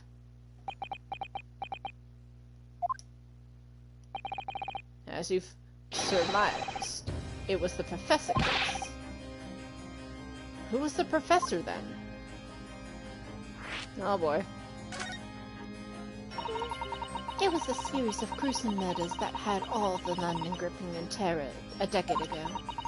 After 5 victims were killed, the man was arrested and put to death.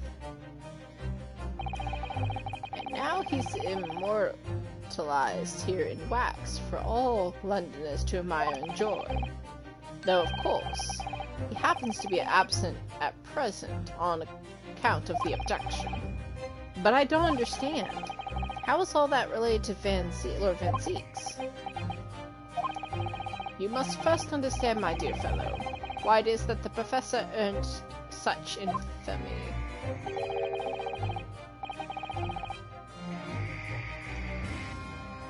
Ami Bami. Are you good? I am good. I hear like It's a just- shh on your side. What's Yes. are you breathing? What's No it? worries. Huh? Nah, I was just taking a drinky. I'm good though. As Oh, in water. Just drinking one. I'm oh, good but though. I heard it. I heard like a. Or I can't do it. Yes.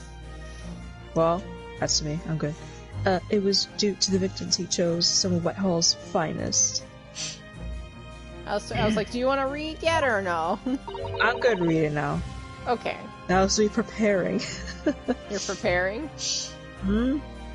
Yeah, more or less. I was just taking a drink and trying to see if I felt like it. I do feel like it.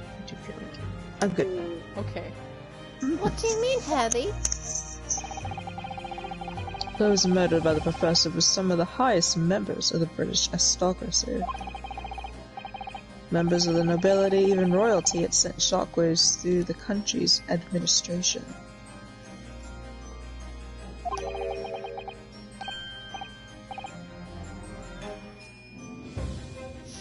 Members of the. Oh wait, of course. What Professor Harebrain said. Lord Van What Zieks did he is from the say? family with noble blood. Oh gosh! It was the 5th victim that led to the professor's arrest. The last of the killer's prey was a young noble by the name of Clint Van Zieks. Oh, the plot thickens. Oh Oh, my boy. Goodness. No, I don't believe it. Van Zieks? Oh my goodness. I'm sure you can piece together the rest for yourself. Oh snap! Who's Clint? And how many siblings does Van Zieks have? Well, in the wake of his older brother's murder, the young Oh! Barrett pursued a career as a prosecutor. Thank you, Jones, for just... Thank you for trauma dumping for me. Oh no, Aniki not his died. brother. That's sad. Ani- Oh my god. Yeah. Aniki died. Aniki. Oh no. Oh no. And eventually became the Reaper we know today. Enos could be like, I oh my had no goodness. idea Van Zieks had such a tragic past. Yeah, I don't know. He acts the way he does, you know. Well, I'm afraid that's all I can say on the matter. For the time being, at least. After all, I have some work to do. What do you have to do? Oh. Van Zieks' theme starts playing menacingly. It's a waxwork exhibit. Okay, bye. Is this guy gonna wake up? I'm afraid I shall have to excuse myself as well. Oh, yes, of course. It's Frickin' been a pleasure, thank you. dragged her in front of everybody, pretty much. Interesting. Well, guess what? Yeah, well, none of the predicted scenarios I've been analyzing involve you come to visit me here. Hello? What's going on? Ah! Hello? Oh my goodness, I didn't think I would be... It's been too long, it really has. I'm delighted to see you, Baroque. my goodness, can I remember her first name? Barack, actually. It's been 10 years, and here we are meeting in a prison of all places. I can't Also, believe so quiet myself for a for while 'cause what it's hard for me to happened to read. Arshman. I just can't. Wait, what, Ami? I said it was also quiet for a while because it was hard for me to read. Oh no. But I'm good now. I'm I better. still can't believe it could happen. I'm glad I remember the scientist's voice. Right? Tomorrow the court will decide. Can we, like, appreciate Van Zeek's waist? That's what I'm saying, like... Yes. I What's have wrong a with that young waist? Eastern man acting for my defense. He seems reliable enough, though. It was an accident, a terrible accident. He assures me he can prove it. Well, Van Zeeks, you're looking right at me. warn you. Oh my goodness, hello? I'm not Oh, Nipponese. I know. I've heard already. You're going to be prosecuting, aren't you? Me? Hold on. Oh god, I shouldn't have moved. Uh-oh. Yes. Yes. Since I returned to England, I've heard lots of the stories. His glasses just fell. Barack, are you really... Barack, are you the 44th President of the United States? What? Barack Obama. My Never fellow mind. Americans. I know that you have my best interest at heart. My friend is on trial. I wouldn't entrust it to anybody else. Ooh. Wow, and they were Of friends. course, I fully understand. Thank you, Barack.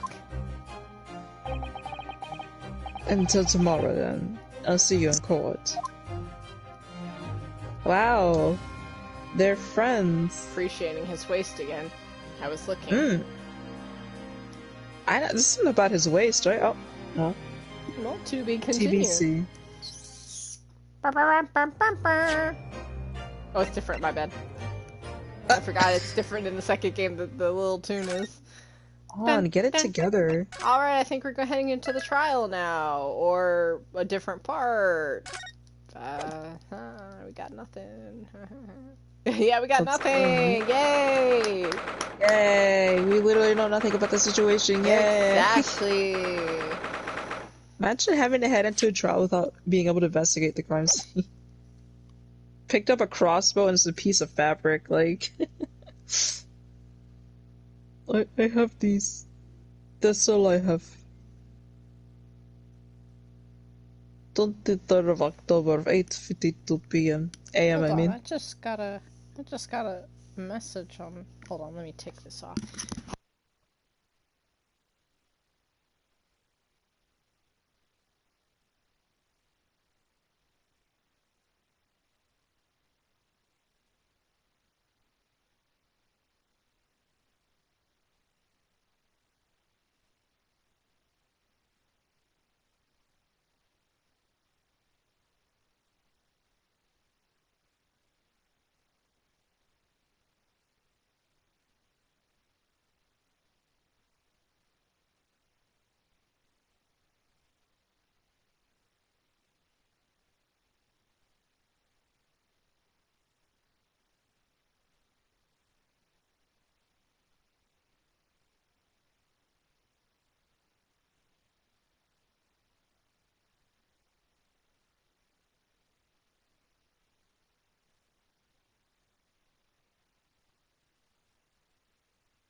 Alright, hello.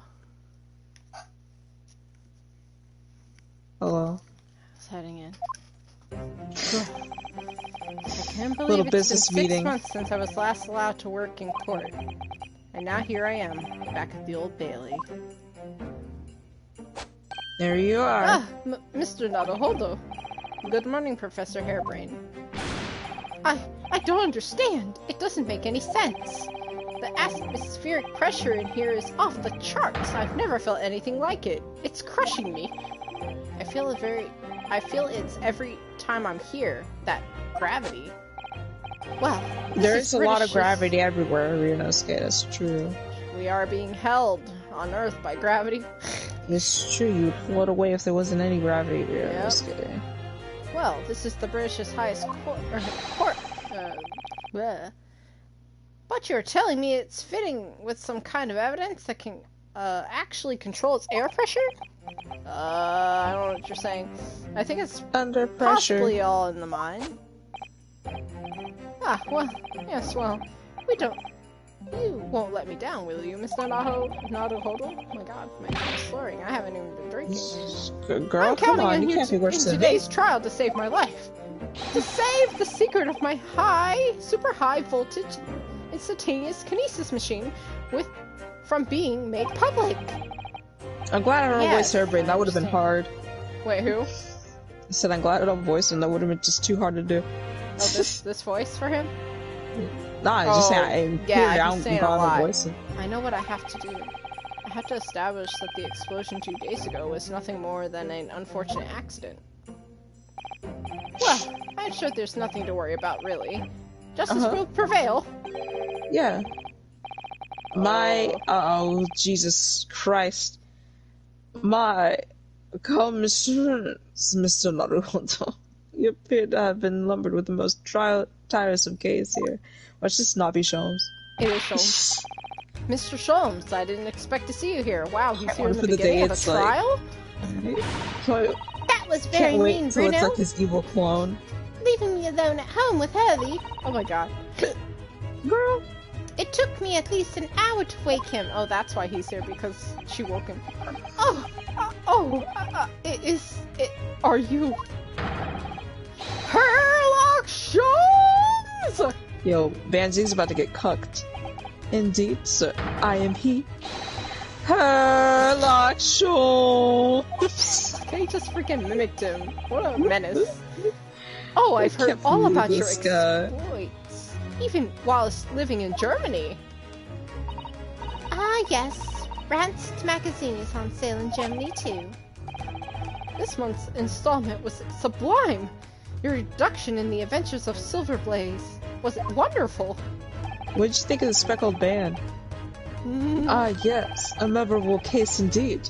It concerned a snake, I seem to recall. No. No, that was the speckled band. Well, thank you for coming. I do appreciate your support. I'm sorry to disappoint you, my dear fellow, but I'm afraid I can't stay. What's the point? You came here to say good, you know, hello, good luck, and then he's gonna go back to sleep. He's gonna go home and play Minecraft. Oh. I have to go solve deductions in Minecraft. I have urgent business at Madame Tispel's.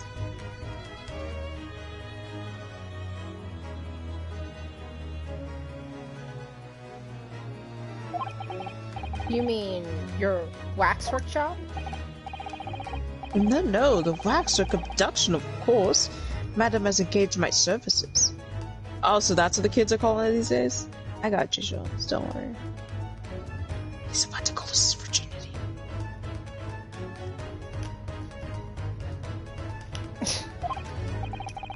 So... You're trying to get to the bottom of the ransom note, are you? The week's wages are depend on it, as is the safe return of the waxwork, naturally. As such, I intend to give it my undivided attention. Oh, well, never mind then. I understand. Of course, with my skills in observation and reasoning, resolving the matter will be as easy as proverbial pie. I shall return forthwith. For until I solve the case, I shall have no money to afford a pie of any description. Oh, then you must absolutely give it your all attention, Hurley. Quite, Iris, quite, but life is riddled with irony, you see. Whenever I give something my full attention, I have a quite insatiable desire for a pie. It's a euphemism, you see. One of the universe's intraceable mysteries, you might say. Oh yes, quite, definitely, absolutely. I totally understand. Mm-hmm. Is someone a little starstruck?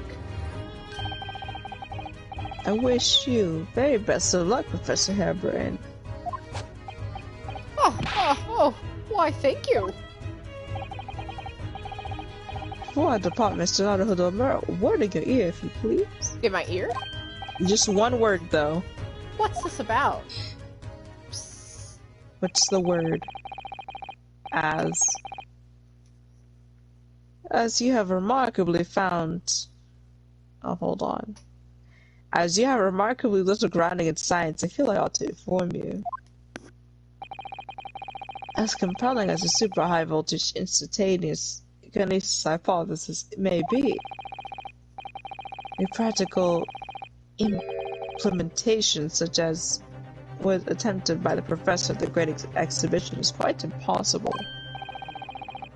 But the professor said the demonstration was a success.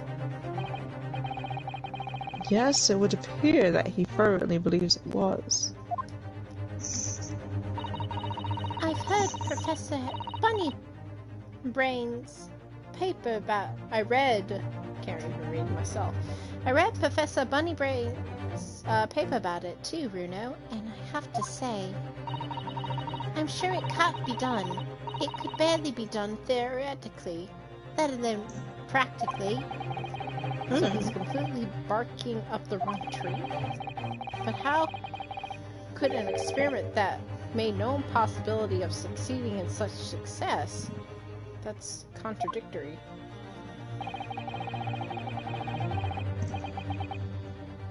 And it's that contradiction that will be at the heart of the trial, no doubt. What's this supposed to mean? Don't worry Or about what's it. that supposed to mean? Now I must hurry along. I wish you the best of luck, my dear fellow.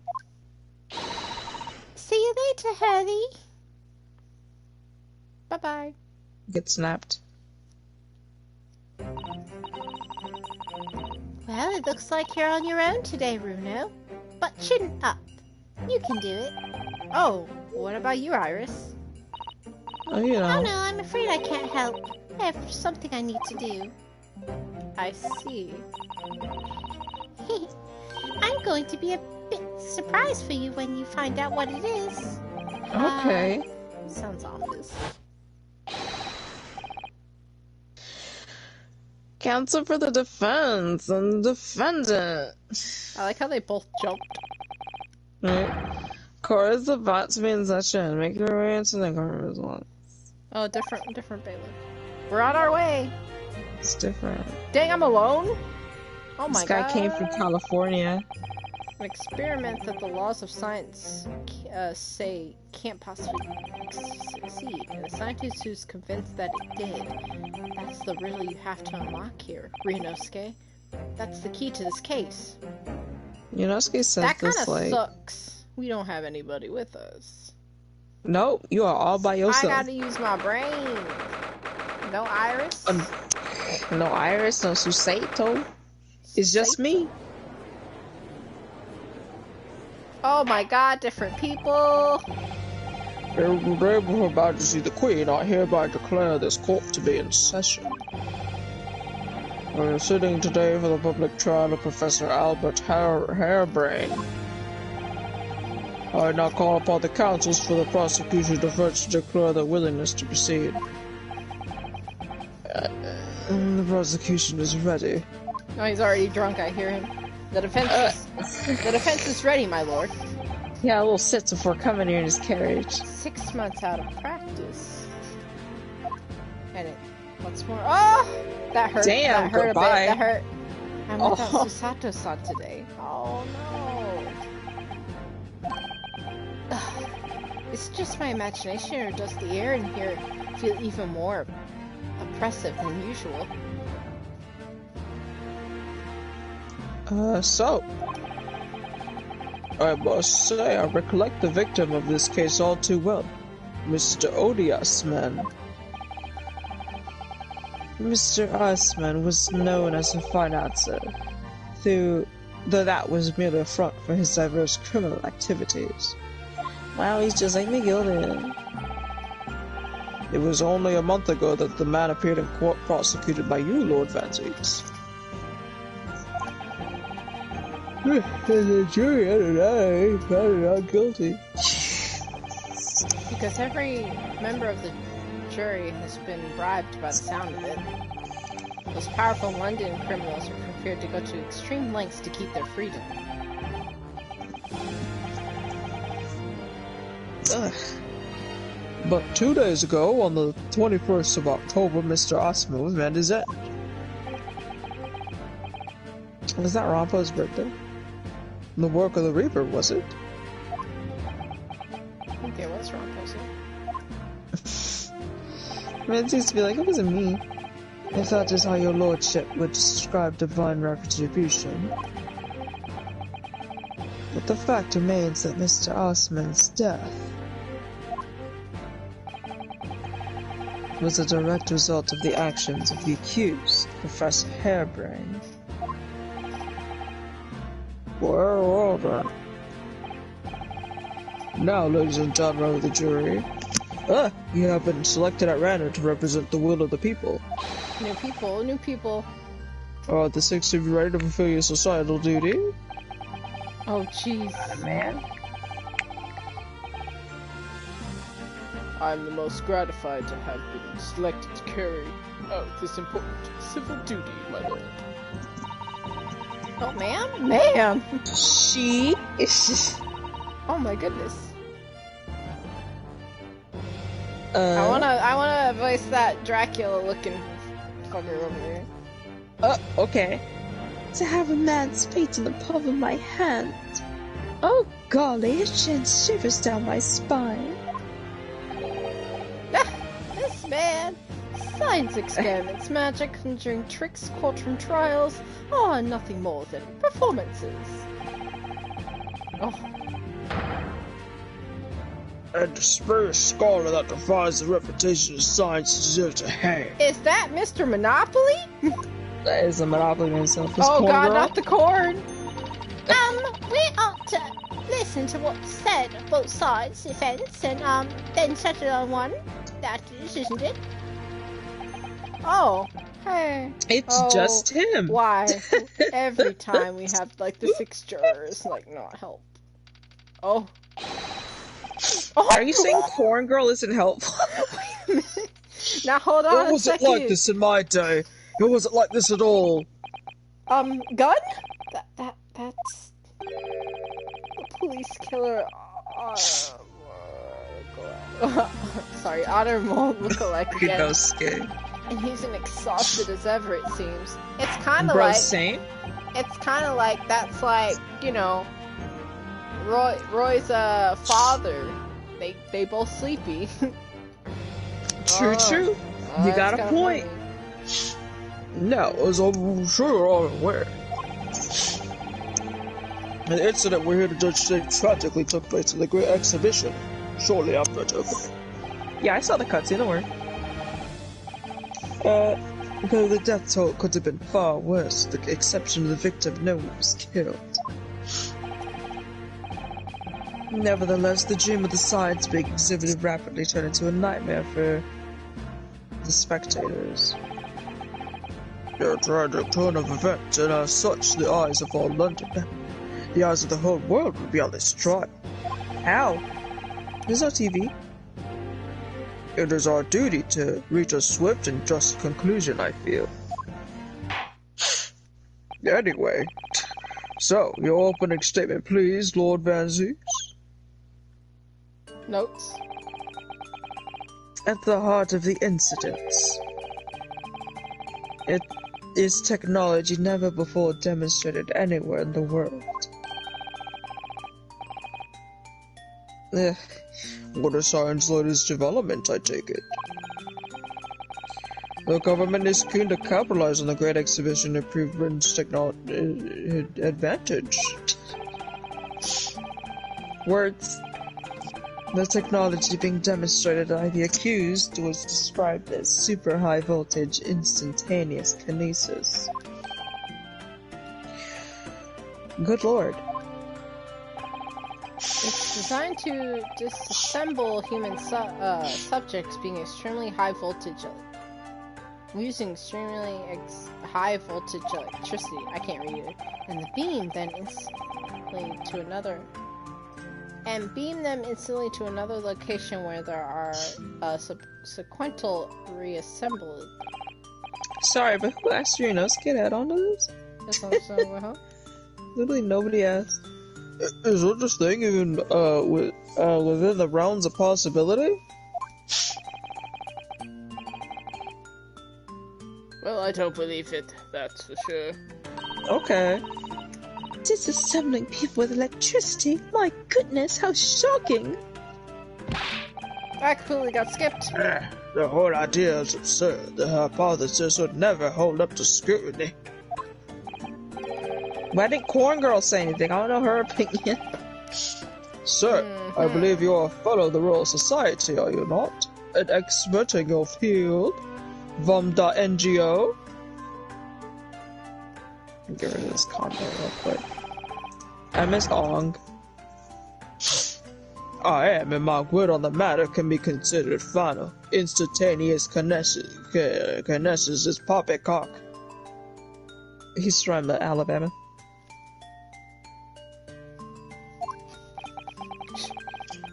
So this experiment, Mr. Sholmes are in agreement. It's possible. It's impossible. It's possible for sure. No. What is the prosecution's view on the matter? Oh, it's real. It's real.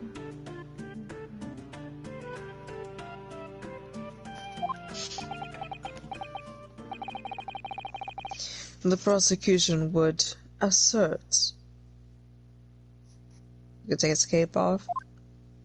Not yet. Nope. Not yet. That the accused's instantaneous kinesis demonstration was a success. Stop trying to make your friend feel better. Eh? What? I don't know what he just said, but I was gonna say. Order! He said what rot? what? The professor's hypothesis is currently under investigation by the British government.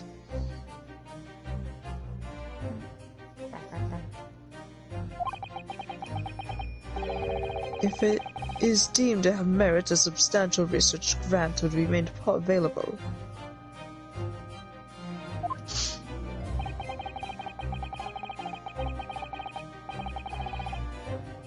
The accused made use of the invention built on his new hypothesis to take Mr. Osman's life.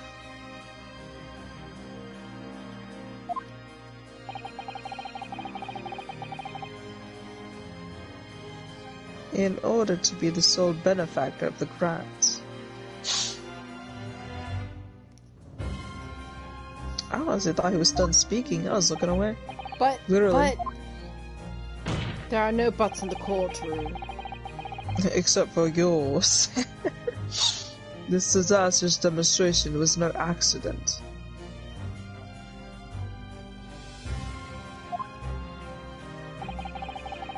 It was carefully designed from the outset to end the life of the victim.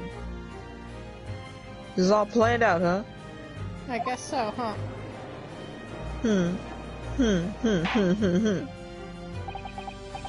Well, I've heard enough. Thank you, Lord Van Zeeks. The prosecution's stance is clear. There he goes, siding with the prosecution again.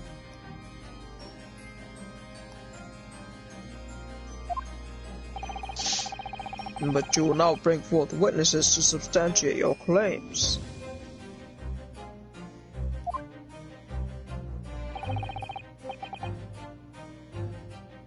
Gladly, my lord. There we go. Yay! There it comes it's off. Where does it go? Bailiff, show the first witnesses to the stand. He looks so hurt here. I mean, he is. His poor Aniki's gone. Sad. Oh, hey, Oh, Gregson. Lord. Oh, boy. So is Gregson, huh? Yep. Witnesses, state your names and occupations for the court. Please and thank you. Please, give me a second to cry. You remind me of him. Yes, sir. Tobias Gregson, the Detective Inspector of Scotland Yard's Homicide Division. Another one?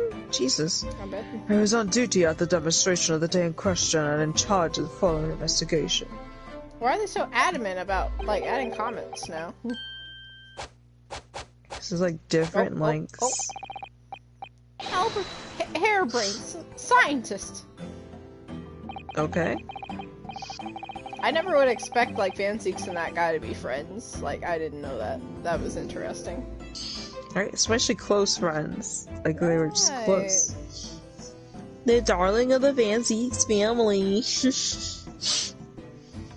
You were born in England and have been carrying out research in Germany in recent years, correct? Yes, that's right.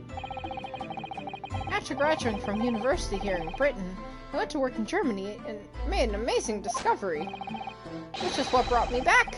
I had to demonstrate my my incredible hypothesis at the Great Exhibition. Blech. What you demonstrated was incredible, alright? An incredible explosion. But the science was a success. The instantaneous kinesis worked. Everyone saw it. They must have done. Yes, there was the terrible incident, but the demonstration of my hypothesis was a success. I mean, people died, but it's a success. I can't. Oh God. It was sexy. It's a success. Sex. I said that, and this Everyone- picture pops up of the dead man. Oh my God. Anytime you get transmitted through the little machine, you just get sexier. I say. Oh. Well, well, it is much undeniable, as shown in this photograph taken by the forensic investigation team. Also, I Let's know see we the- got little information, but then they just start popping off some information here in the trial anyway, so it's just like, okay. Mm-hmm. Dang, he got pierced Excuse me. right in the heart. Oh, he did, for real, for real. Oh, wait, another one? Oh my goodness. You know he's green. Vor.ong. There's Ong. Finally.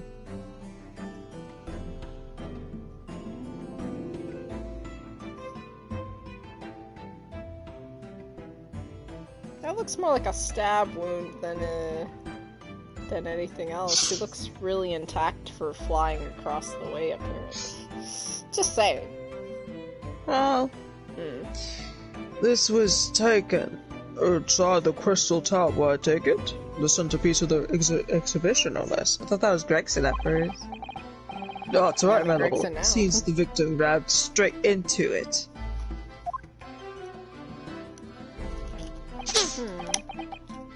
Oh, he said, Oh, I see. Very well, submit the photograph as evidence. I'm gonna get the autopsy report. Nope. I was hoping to see an autopsy report. They're gonna show you a picture of his dead body, but not give you an autopsy report? Cringe. They're supposed to have one on Wrecked Ham. It's crazy.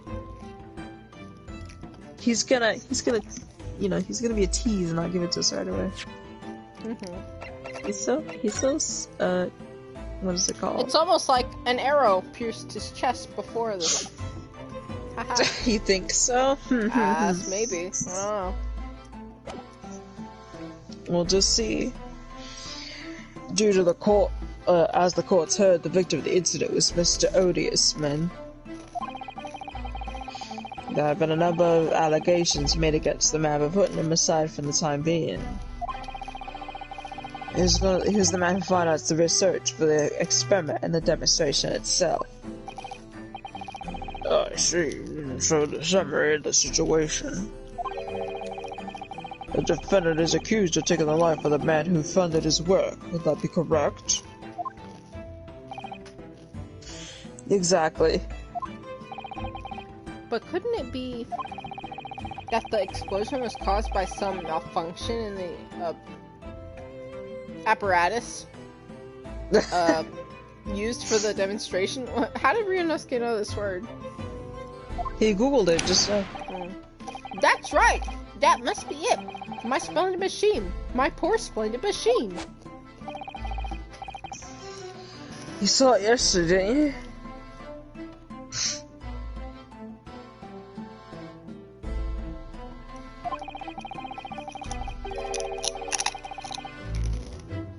Dang. Can't even continue to examine the wreckage thanks to the Special Suspension for Scientific Equipment Act. What? The wreckage! The wreckage! But that being the case, how can the facts be established? Yeah, clout.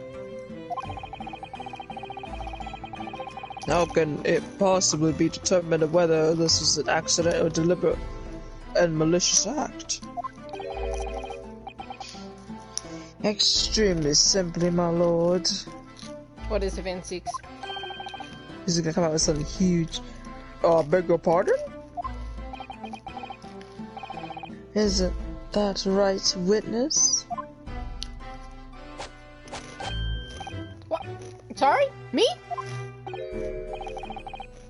No, your neighbor.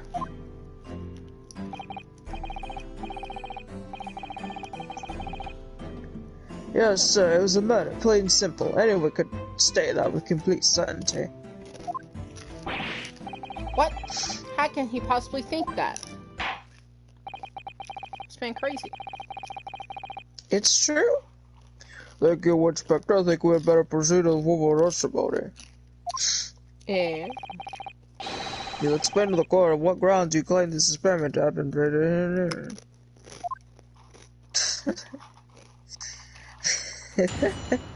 okay. Alright, who's first? Gregson. Of course, how it crashed into the crystal tower had a broken neck. Oh, and broken neck, eh? I made a minor miscalculation in the angle of the beam projection. That's all. That was my mistake. At the post-mortem examination revealed another injury, a fatal wound.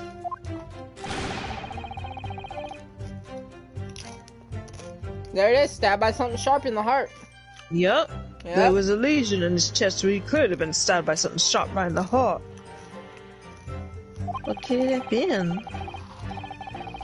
So the victim may have been killed before he went anywhere. And this fella's the only one who could have done it. Oh, that's very short. Yup.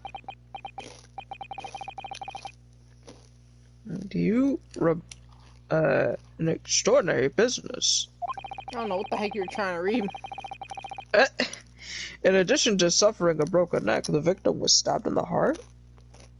And that's what I deduced by that picture, too. I'm like, I wonder what that chest wound's for. Information I would really like to have heard from someone other than the judge. It's true. Mm-hmm. The coroner's his death would have been at all but instant for a wound like that. You could say, in fact, that the victim was killed twice by the accused. What if he was dead? Up! Listen, what if... This is my theory. What if he was killed before he even made the flight? And it just looked like that the flight killed him because he was already dead. Nobody knew. Mm-hmm. No, no, and no. That couldn't be further from the truth. Wait, he's got more infos.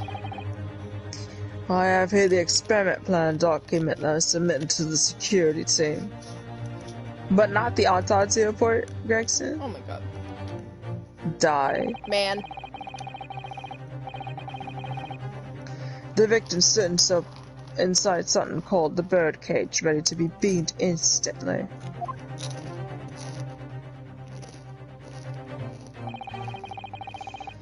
The second level of the Crystal Tower, about 25 yards away. But what if he went up, though? Experiment. Oh god. Ah! Ah! Help. Where's that? Oh, here it is. The experiment did not go according to the plan, however.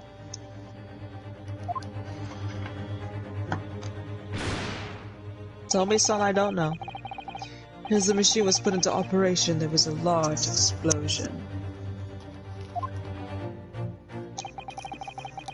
The blast caused the beam transmitter to point higher than intended.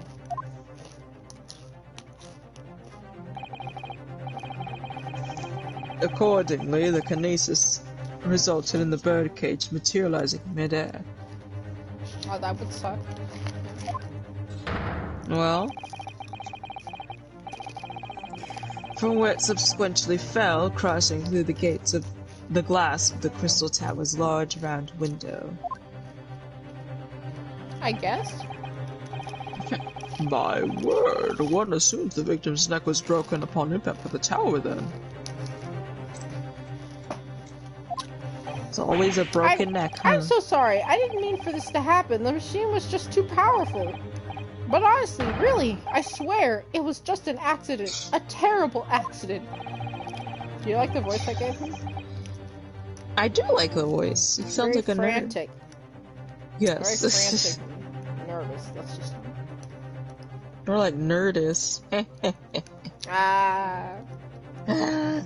Unfortunately, that excuse can't save you. No, not considering the sharp murder weapon that pierced the victim's heart. I'm gonna say somebody shot him with a crossbow. For what reason? I'm not sure yet. If you didn't have the crossbow, would you insist that? I would insist that something else happened to him. But I wouldn't know what. Because I'm just like, I would have already been like, okay, he obviously... Okay, so if he were to get pierced on impact, like, if there was, like, a glass shard through him or something, I would probably say that if there wasn't, like, the crossbow I found, you know? Yeah, I would say, but like, there was glass around him. There was glass around him, but wouldn't you think that if it did pierce him, it would stick out? Yeah, of course. Yeah. Murder weapon? What are you saying? Oh, the autopsy report! Ooh. Wow! This is the autopsy report submitted by the coroner. The prosecution would like it entered the court record. Got quiet. What's happening? Well, your request is granted, counsel. Let me take a look at that. Neck was broken from the impact of a violent fall, and he was stabbed in the chest with a sharp object. Uh-oh. Ryunosuke's already slumped. Yep, I feel that. right? Hold on, was everybody, that stop person, talking. you know? I saw the... Look at this, the autopsy report at the very end. Do you see this? Right? That's crazy. 2:20 p.m. Hemorrhage of the wound to the chest pierced the heart, included by a sharp... So the broken neck didn't kill him. Yeah, the broken vertebrae most likely resulted from impact after a sudden fall from considerable height. But it's additional observation. The one that killed him is the impaled. Like, there was... Yeah. I see. Did I ever... I don't think I ever looked at the crossbow, like, examined it. No, you just kind of glanced at it. There, I'm just gonna talk to myself about this, you know? Ah, there's some sort of lever here. That's Whoa. the only way you can cope sometimes. Oh, there it is, there it is! What the? What is this? He just takes it out in court. Literally takes it out in court. What the heck is going on? Oh, everybody's just like, what is that? Where'd you get that? Puts an arrow in there.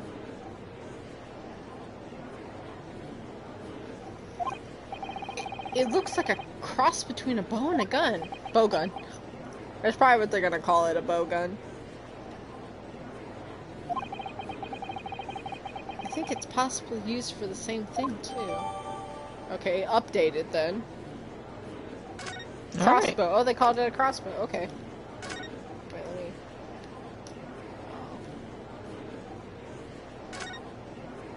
Let me do it again.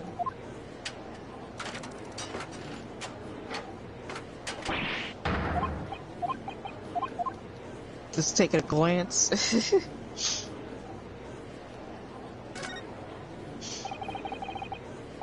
This groove here must be where arrows are loaded, I suppose. He knows a lot about arrows.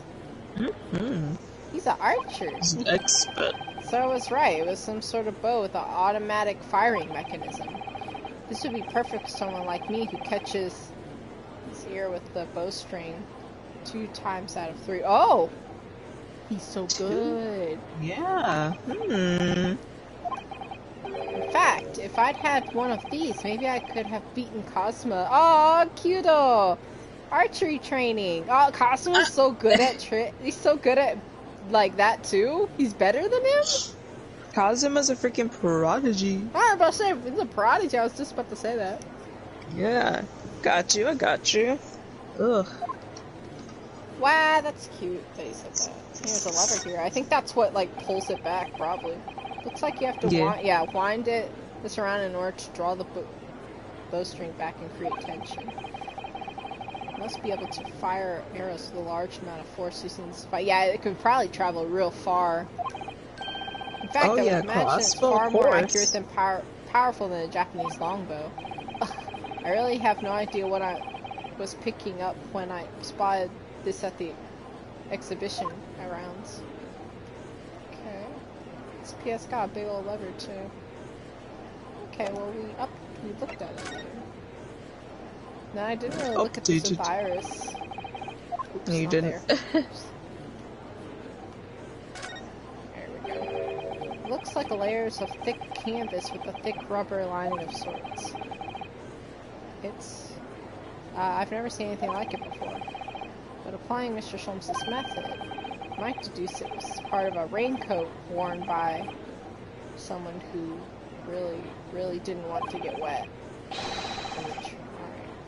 Oh, maybe somebody that didn't want to get... the sparks? No. The charring must be occurred when the person was struck by lightning. Lightning? When did lightning come into this? Ah! Or maybe not. Yeah, I was like, what are you talking about, Naruhodo? He's crazy. He is kind of crazy. Okay, we took a look at things.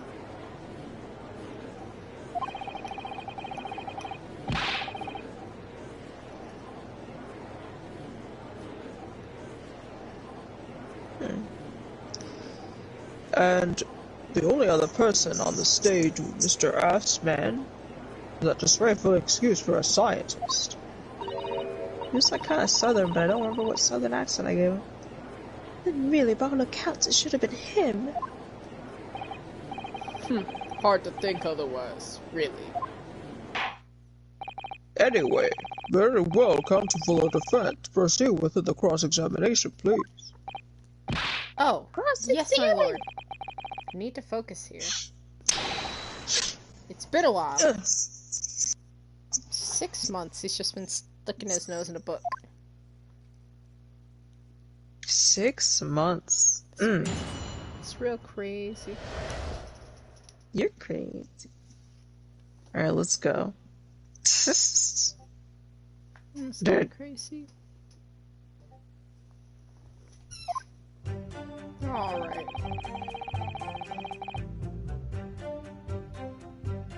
Okay.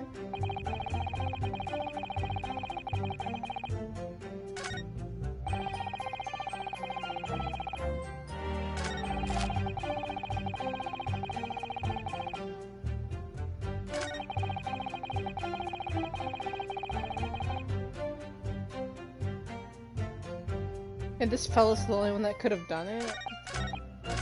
I guess. Yeah, 'cause he had something with him right there.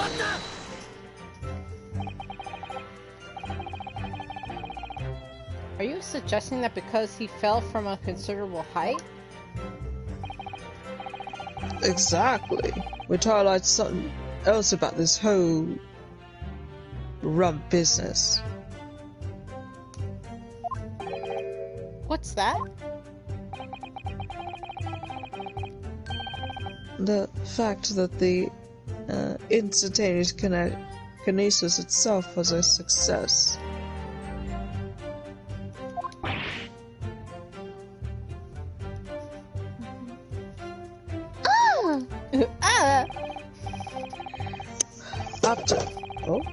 After the explosion, the cage was with the fella inside suddenly appeared out of nowhere midair. So although the experiment ended in disaster, the so-called instantaneous kinesis actually did occur.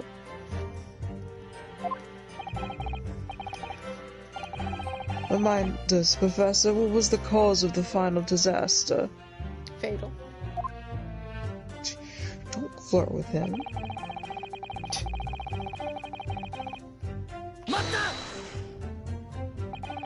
So the angle of the projection is critical, is it? And you calculate it yourself, personally? Absolutely. The calculation is far too complicated for anyone but me to carry out.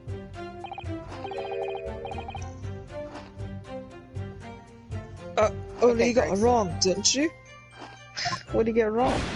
Yes, that's right. That's the point. The calculation is so complicated, even I can make a mistake. Okay. Oh, okay. Do people fall from that brazen confidence? I should try it. I took into account the subject's height and weight, the wind direction, the ambient temperature, and considered every possible variation. Variable. But I just don't understand how this could have happened!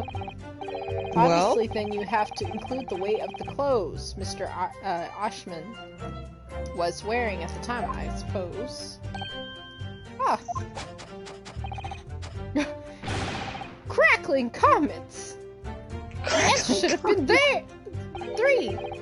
How much for safety first? So much for safety first. The 3 must be for safety third. Jesus. It's mean. Another fatal injury, you say? That doesn't make any sense. I didn't think I'd have to spell it out, but here we go. Just because there were 2 fatal wounds doesn't mean I'm saying the victim had 2 lives to lose, does it? I wouldn't know. Right. Obviously, at first I thought the bloke had died due to his spine snapping in half as well. Fine. But you're saying that that's not the case? Okay. You'll get your answer once I finish my fish and chips, if you don't keep buttoning every few seconds. But we all know that's a bottomless bag. Endless bag, head ass. The victim plummeted 30 feet into a glass tower. It would be reasonable to assume that was the cause of death. Well, that's not the one that was the fatal. Alright, that's what we all thought, but it was a red herring, wasn't it? Wasn't it?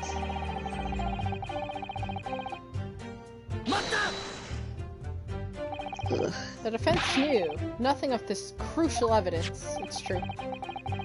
The prosecution received this report from the forensic investigation team only this morning. That was the first we knew of it as well. I can only apologize for the impossibility of informing the defense. He's not sorry, man. Sarcastic and insincere. Thanks. Get him out. Get him out of here. What are the nature of this sharp object? Among the accused tools that were in the demonstration, one is is of particular interest.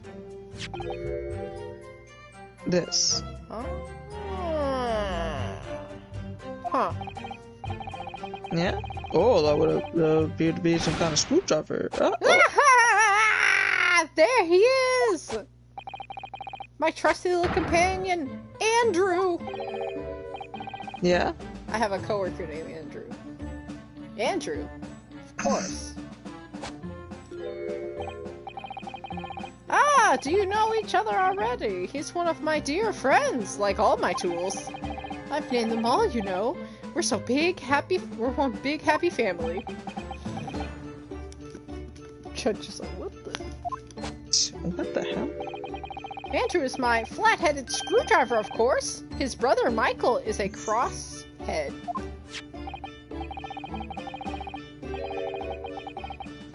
That's a red stain. I couldn't tell. I thought it was like a black mark. Yeah. What? I'm gonna have to At take least a from look here at it doesn't look right either. Well, it would appear that your beloved Andrew has a red stain on his shank. What? That is. It looks like I thought it was like burnt or something, not blood. Okay. It's blood based beyond all reasonable doubt. No. Oh boy. And that's not all. The long shot spine of this Andrew fellow is completely consistent with the victim's wound. What? What? Is there like a little A engraved in them or something? For Albert. Order.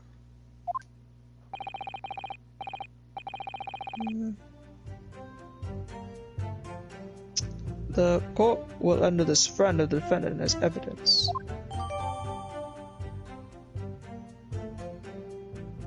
There traces blood at the tip and matches the shape of the victim's wound. It matches the shape? How? Oh, that sure is just blood. Oops. Dang, you go. that just hurts. This Mm. is blood, Mr. Arshman's no doubt. This is the problem with looking at murder weapons. What? Oh, that was Yeah? it? Ryunosuke just doesn't want to look at blood, I guess. There you go. I've seen this unusual shape handle before. It's the same screwdriver that was lodged in the grill on the floor of the kinesis machine, which could be important information, so I should definitely make a note of it. I did not look at the bottom of the kinesis machine, I don't remember that. He's like, I mean, it it's was pretty definitely much- there, and I was like, oh. Yeah, I think when you looked at it, they did talk about it. But I mean, since Gregson was like, "Hey, don't touch that," you didn't really get to look fully at it. Right. Either way, you got it now, so it doesn't matter. Dang. So you telling me these people attached that thing on here and just shot it out? But I don't see how it would fit on there, so I'm just like, I don't think so. I don't think that would work. Difficult. So it's like, how would that work, you know? It wouldn't be able to be on there. So. Mhm. So one of the Professor Hairbrain's tools is the murder weapon. Great. Great.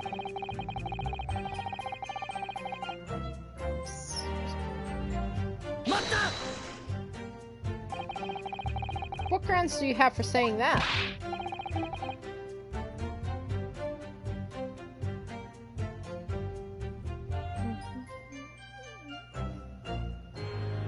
Huh.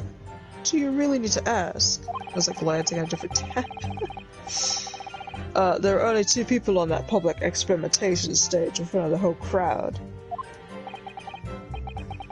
The victim, Mr. Odiasman, and the accused, Professor Hairbrain.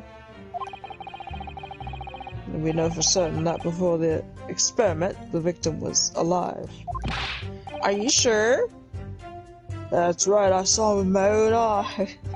I don't remember what voice I gave this guy. Furthermore, following the explosion of kinesis, nobody went anywhere near the body.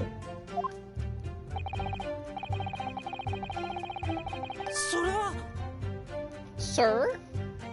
Yeah, we thinking over here? Scared me again. It's so loud. They make sure that you do understand that, like, the witness definitely had something to Yeah. say. When is Professor this frickin' Hairbrain, thinking do over you have here? some information that may be relevant here? Professor! Ah, sorry! I was just calculating the optimum coefficient of oh god, to separate molecules in the human body. Oh and the god. witness stand is the best place for that. It seems as though you might have something to say about Inspector Gregson's last remark. Ah! Yes, that's right, of course! He just said that somebody else could have done it, didn't he? Oh, sorry, nobody else could have done it. What happened on me? So what happened? I'm just not good. Just well, you know. I don't know. What? You know. Yeah, that's alright. Who else could have stabbed the victim, eh? I don't know, but there's no way I could have possibly have stabbed Mr. Oshman as well. Oshman? Osman. Osman. Assman. Explain, please, Professor. Oops. Of course, this cold-hearted policeman may not be aware, I suppose. But humans are warm-blooded animals with blood running continuously through their veins. There would be blood on the stage if this were to happen. Yes. I have heard. Then surely you see, if I'd plunged something the size of Andrew into the man's chest, the whole stage would have been a bloodbath. No, a blood swimming pool. But thousands of Londoners were watching me at the time. And yet none of them have claims to have seen a swimming pool of blood. You know what? I have. Well, no, I suppose not. You see? Not one.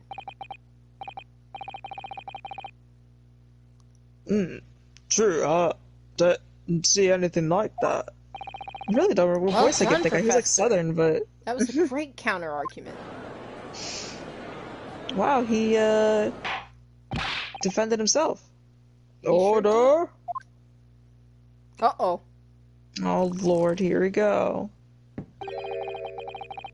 There he goes. I forgive the discourtesy if I savor of drop from my hallowed chalice to accompany my old friends adducting.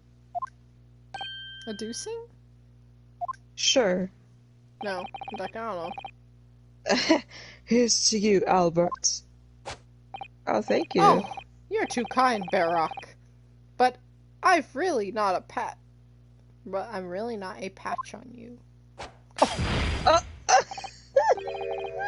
Uh-oh. No, you're not. No?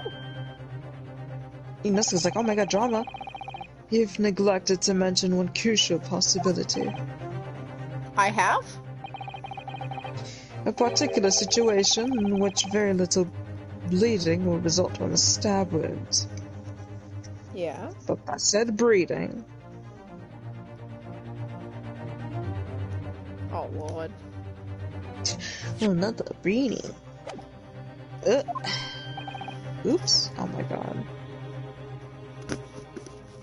Oh, of course! Inspector, let in the court, please. Yes, sir. Stares right at Gregson's face.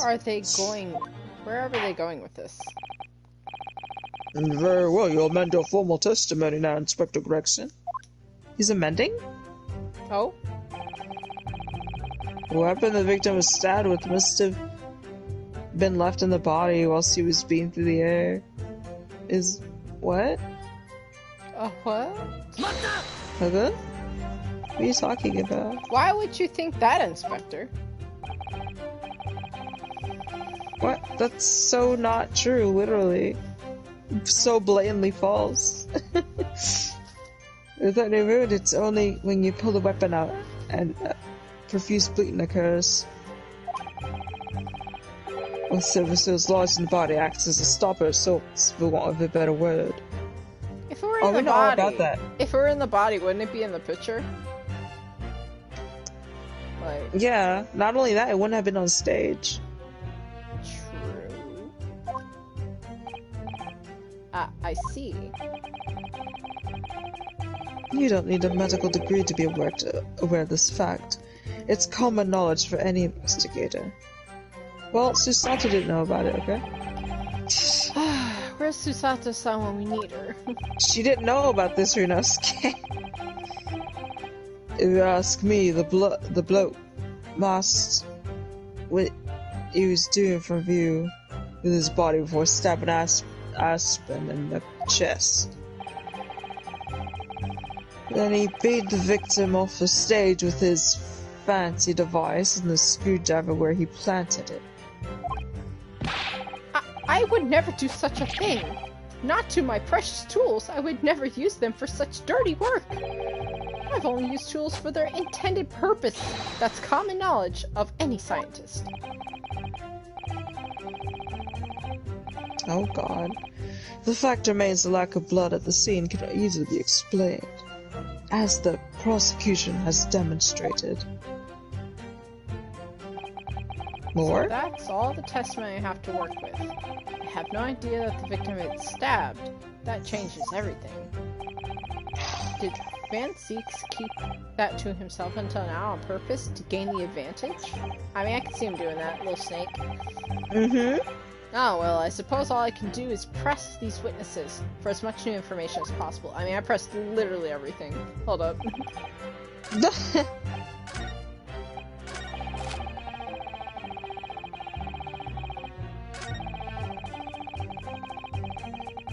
He said must have been left in the body. How? I don't understand. Why would they take a photo? Usually when there's evidence left in a body, it's taken. And it's like, oh, this was left in the body, so it would be obvious. But he's just like, it's in the body. No, we didn't find it. It was on the stage. Watch me not get it right, though. No, it's about to take me to point out. Oh, Becky. Yeah, Are you sure that's what you need to be presenting? No, but, you know. I must do what I must. The defense would like to check the statement, my lord. If I must, I must. He said you must overrule count immediately. Die. But I thought. The defense would have to accept the penalty given. Oh. Glad to hear it. Jesus.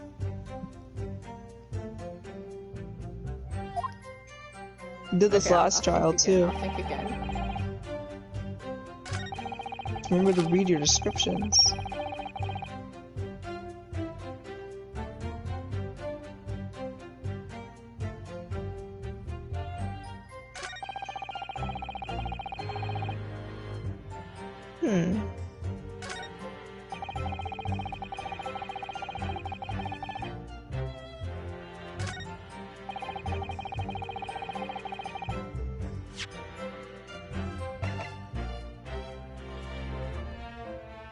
Well, Becky, what are you thinking?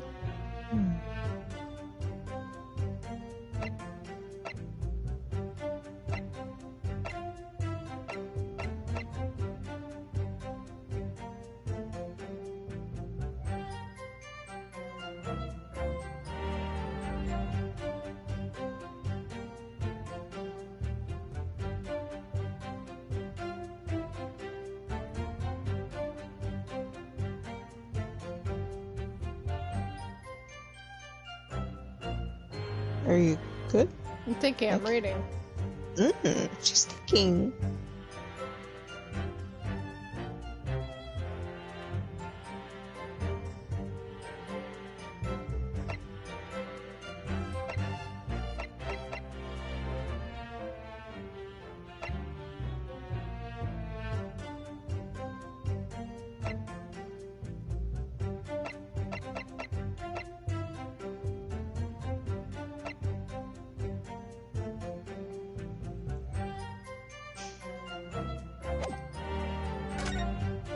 feel like I was supposed to present something at the last statement, but I don't think it was the picture. I think it was the screwdriver itself. Mm-hmm. Because it literally says it in there. Found poking through the grill of the base of what remains of the kinesis machine. Like, yeah. Yeah. No, I accidentally. My bad. So I had it, but I was trying to present the wrong thing, which Yeah. happens. So the remains of the cheese. Yup. You say that while the victim remains in the body, there's very little bleeding. Is that Unequivocal? unequivocal? Sure. Look, there's no blood on the experimentation stage, even though that was where the fellow was stabbed. Like, why would it be there if he wasn't there anymore? Like, think about it. That's so simple and stupid. The only explanation was that the screwdriver was still in his body, stopping any heavy bleeding. It's common medical knowledge, my learned friend, even on your side of the world. Fellas! Are you stupid? Yes, but about this screwdriver. The thing is, we actually saw it at the scene ourselves, at the experimentation stage. What? What? Nani? It was on the floor by the wreckage of the machine, poking through the metal grill. I went to pick it up, but the detective here stopped me. Isn't that right, Inspector Gregson?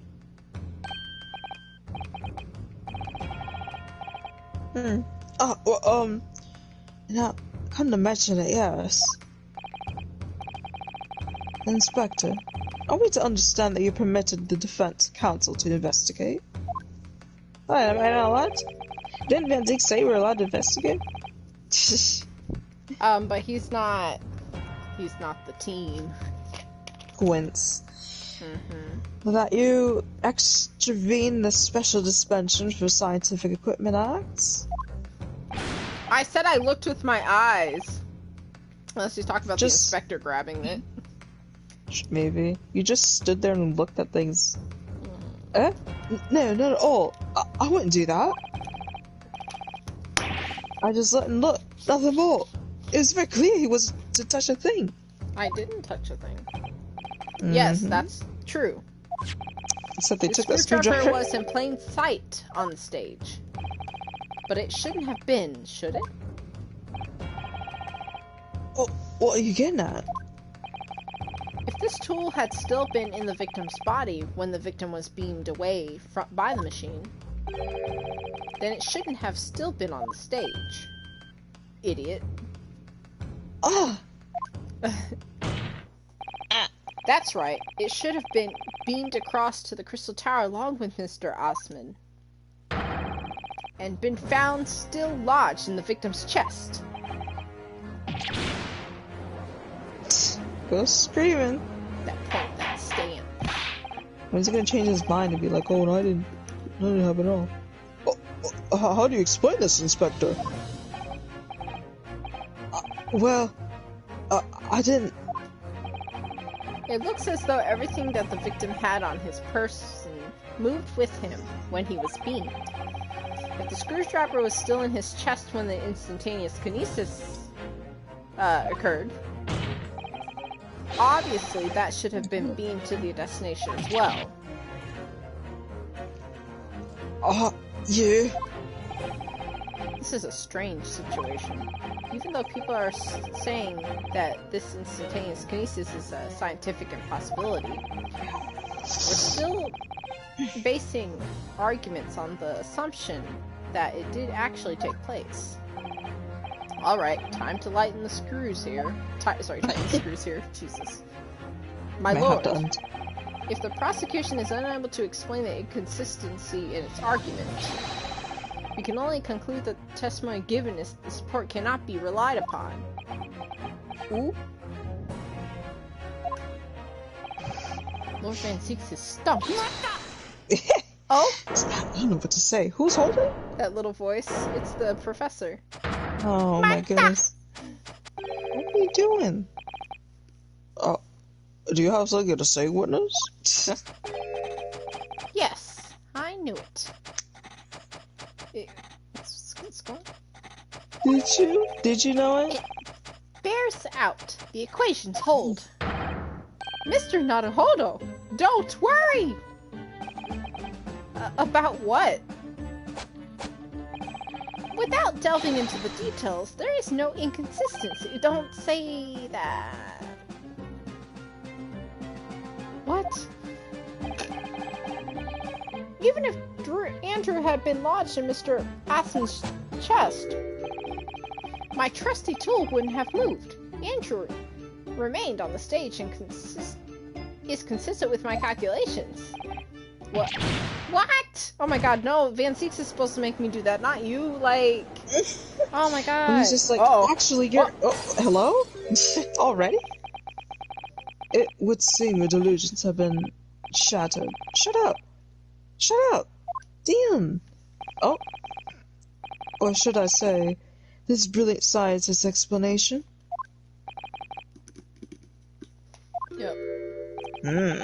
Just when I found the inconsistency in the prosecution's argument, you freaking witness, scientists.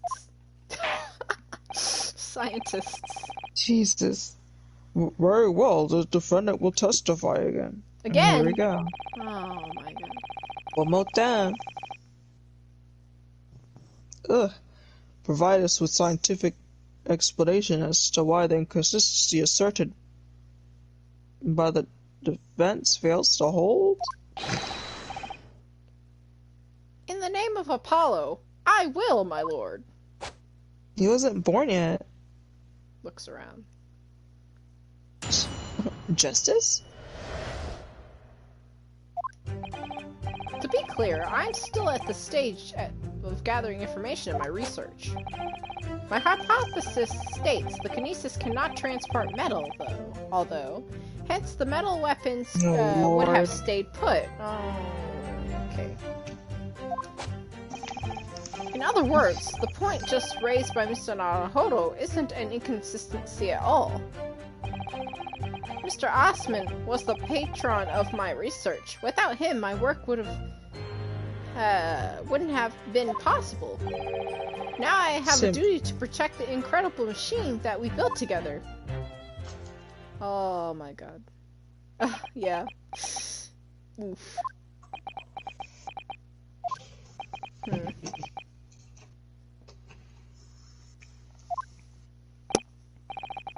Dang. I sat up, my stomach hurts. Oh no, Ami! Yay! Ami, she's dying, uh-oh. So the thrust of your testimony, Professor, is? Did you also eat enough? That's probably it. You didn't eat? I did eat, but probably not enough. That, based upon his hypothesis, metal objects cannot be moved by this method of instantaneous kinesis. How much did you eat? Words?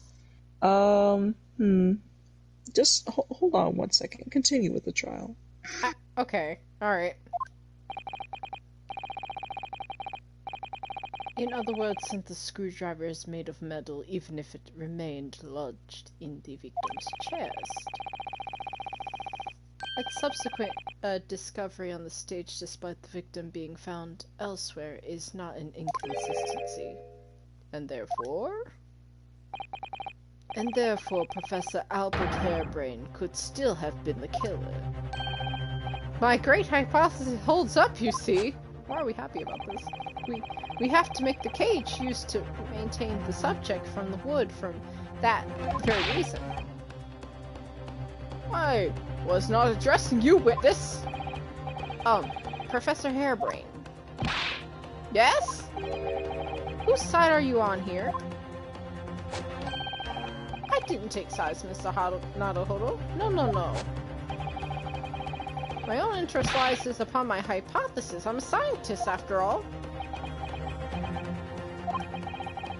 Is he working for us? Or against us? It's very hard to tell. Let's see how you cross-examine this testimony, my Nipponi's friend. Yes, fire away, Mr. Naruhodo.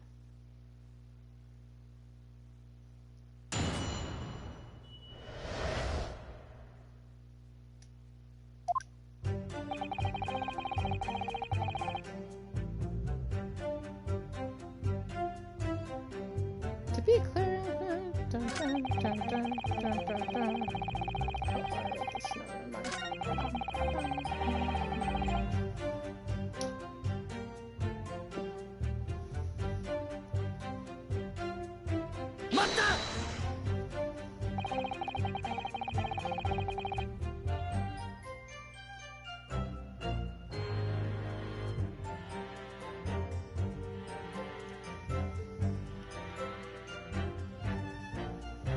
And yet your report to my argument wasn't lacking in confidence in any way. No scientist can find the truth without first finding self-belief. Those were the words of a certain scientist I hold in the very highest esteem. Who is it? Who's the scientist, huh? I wonder. But you realize that disprove my argument puts you in a very precarious position, don't you? No one should strive to protect himself more than he strives to protect the truth. More words of the same great scientist, you know. Words that I bet Van Zieks has like a little like bucket, you know? Like behind the stage. Oh my god. Words that are causing me a lot of trouble. Who is the scientist? I'm afraid I couldn't tell you, Mr. Naruhodo. But as soon as I remember the magnificent genius's name, you'll be the first to know. It might be worth keeping the names of your idols to mind.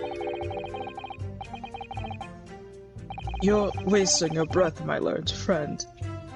This scatterbrain even forgets my name at times. My god. So Lord Van Zieks really did have a friend once, but I didn't notice hell freezing over. Ryunosuke, Jesus! Okay.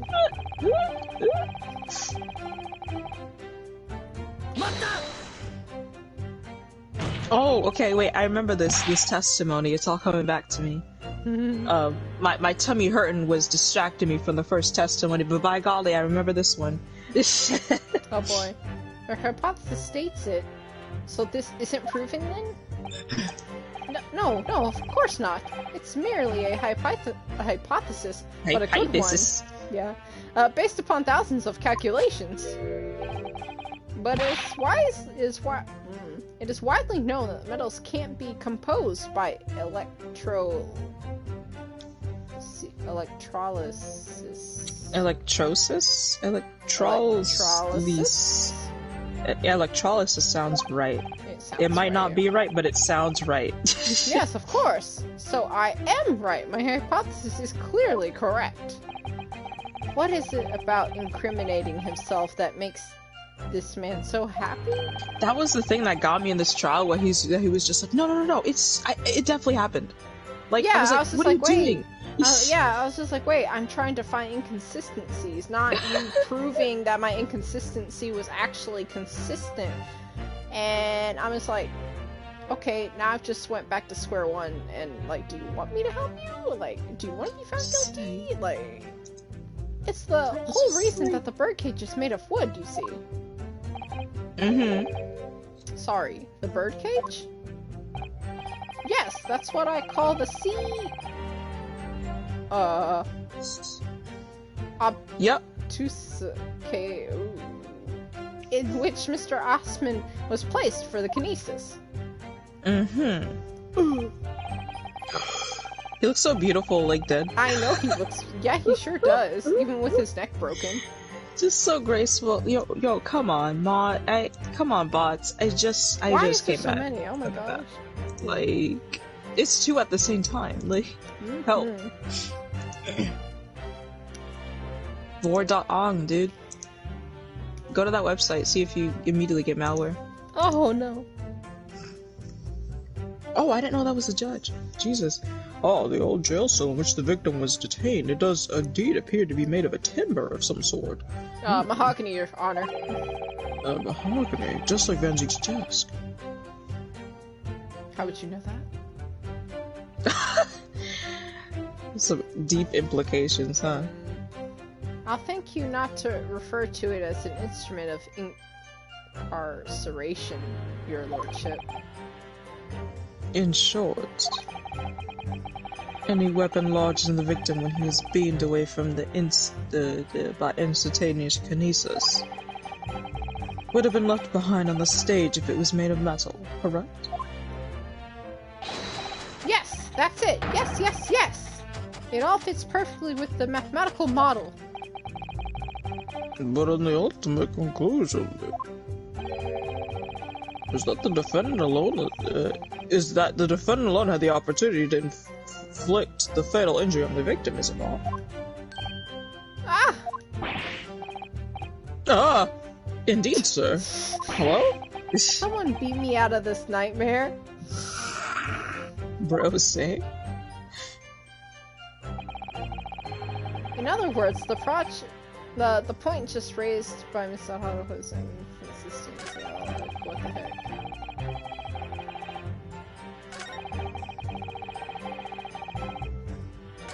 Did you have like a simple idea of what was going on in this freaking process?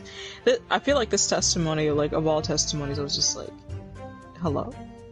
What is your problem?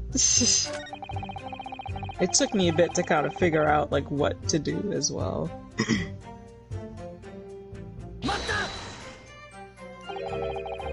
You seem to be pleased by that. Yes, another example of my hypothesis holding true. But I sense, some sarcasm, Mr. Naruhodo. Are you not pleased? No. He just outright just says it. He's so funny! I knew it. At the end of the day, I'm the one responsible for Mr. Osman's losing his life. Yeah? The advancement of science is no excuse, I know that. No, you're quite right. Delacourt, did you have a close relationship with Mr. Austin? That's none of your business. Did you sit on his mahogany table? Really? I mean, I'd only met him 2 or 3 times. Wow. And we only ever discussed my hypothesis in the project and the research grant, of course. Okay, that was really short.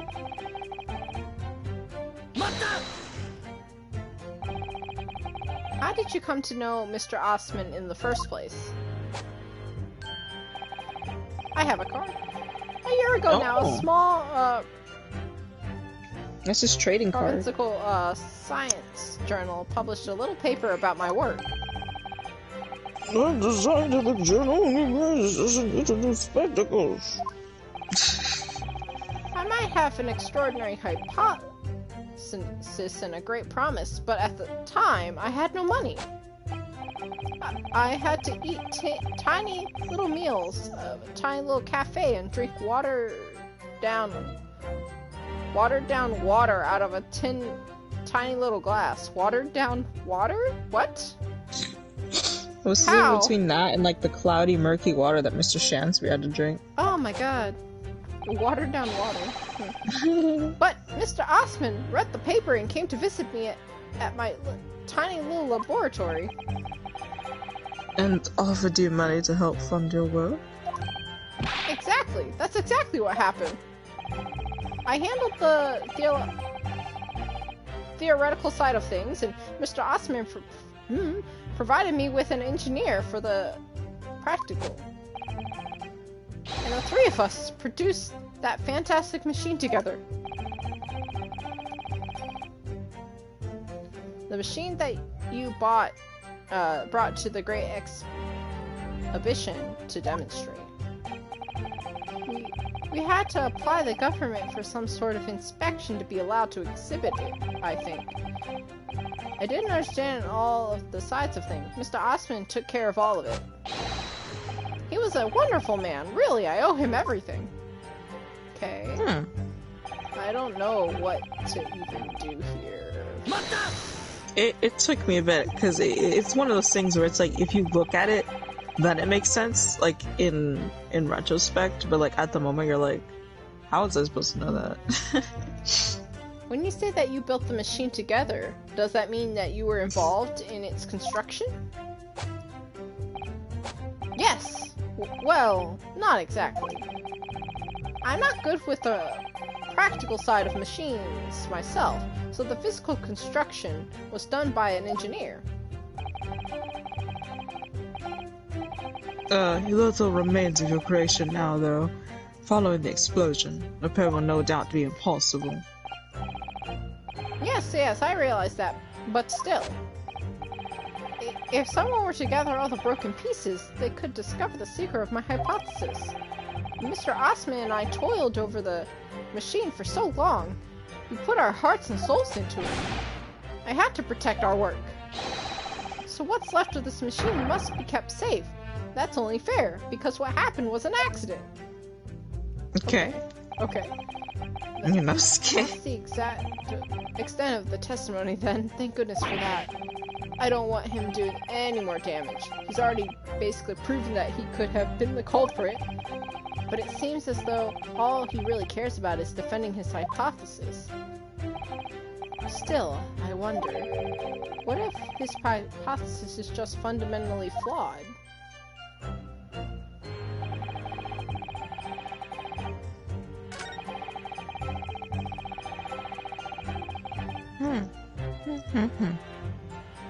Well.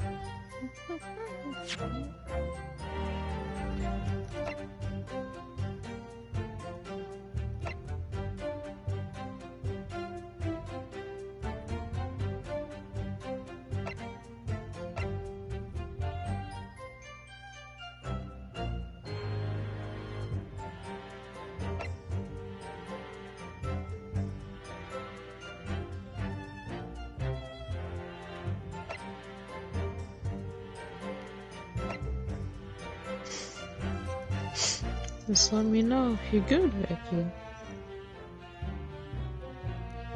You know? Oh, there goes my phone. No.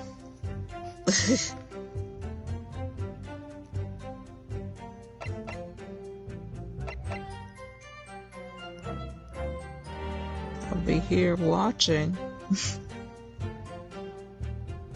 Yes, of course. Well, that'll definitely work. Especially the back. I was wondering if I took a look all at the front. That's what I was wondering.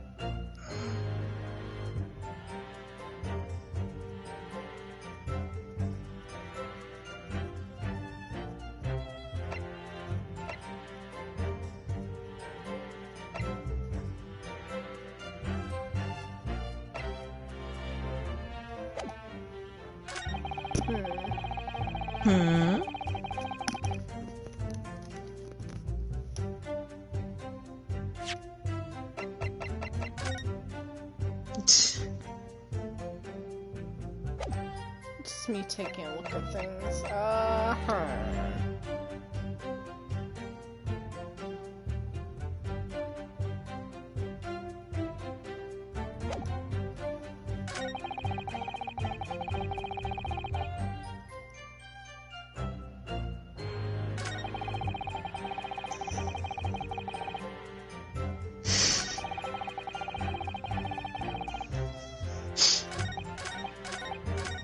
I'm going to phone in a friend. Phone in a friend? Yes. Okay. Oops. Well, if you remember, Mr. Albert said that cause you know, he's so adamant in digging a hole for himself, he says that it can't transport metal. That's what I was thinking of. Do you think our good friend Mr. Odie has metal on him? That's what I was looking at when I looked at the picture. Well, the only metal I see on him would be his glasses. Oh, It yeah? looks like the metal of the buckle is wood as well. Yeah, everything in here in this picture is wood. Yeah, I think the glasses stood out to me. That is metal. The frames. Well, the frame holding the glass and then the dangly is metal.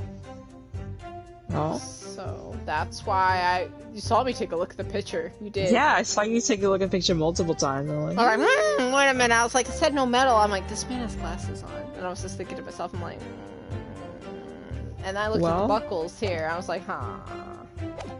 That's what I looked back, because I'm like, all the other stuff is just him talking. And then he said, it can't transport metal. That's the only thing I could think about.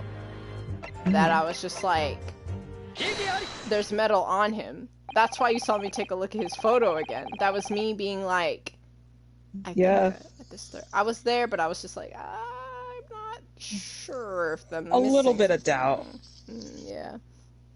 Professor Harebrain, you say that according to your hypothesis, nothing made of metal can be beamed by instantaneous kinesis using the machine you made. Is that right?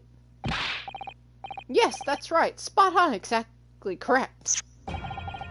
In that case, I ask you to take a look at this photograph that had been taken at the scene. Becky, if I may, just so you know, if you want to make it to the next investigation, you might have a fun time. Uh-oh. Anyway, continue. Okay, well thank you. Thank you for the heads up. I really wonder about what else is gonna happen. You might be able to. You might be able to if you pace yourself very well. In particular, I'd like you to pay attention to the victim's face. I mean, we might be able to since my tummy don't hurt as much as it did earlier. So you got it out. That's the thing. It sure did. I sure did. How many times? Actually twice. Well, twice, and then once when I was washing my hands. A little bit in the sink, but you know, I'm fine now. I should be okay. Oh boy. It's still a little bit, but not as much as earlier where I would literally just not read dialogue because I was like, oh my god. I was fine. I took over. It's okay. But you did. I told Thank you. When you started mixing stuff, I was just like, I don't Listen, think I knew. Okay. The thing is, I knew, but my uncle was like, you should try some of it. And I didn't drink it. I didn't drink it because I knew I wasn't going to be able to. But she's going to get turned. I was turned. I had fun, but however, the aftermath, and tomorrow's gonna be worse. Oh boy! And then I work real early tomorrow. Well, the day after. Day after. But I don't think I'll be doing too much of this. I don't think so. So I'm trying to get as far as I can now. Yeah. All that matters is being able to make it to the trial, the next trial after this. Hello?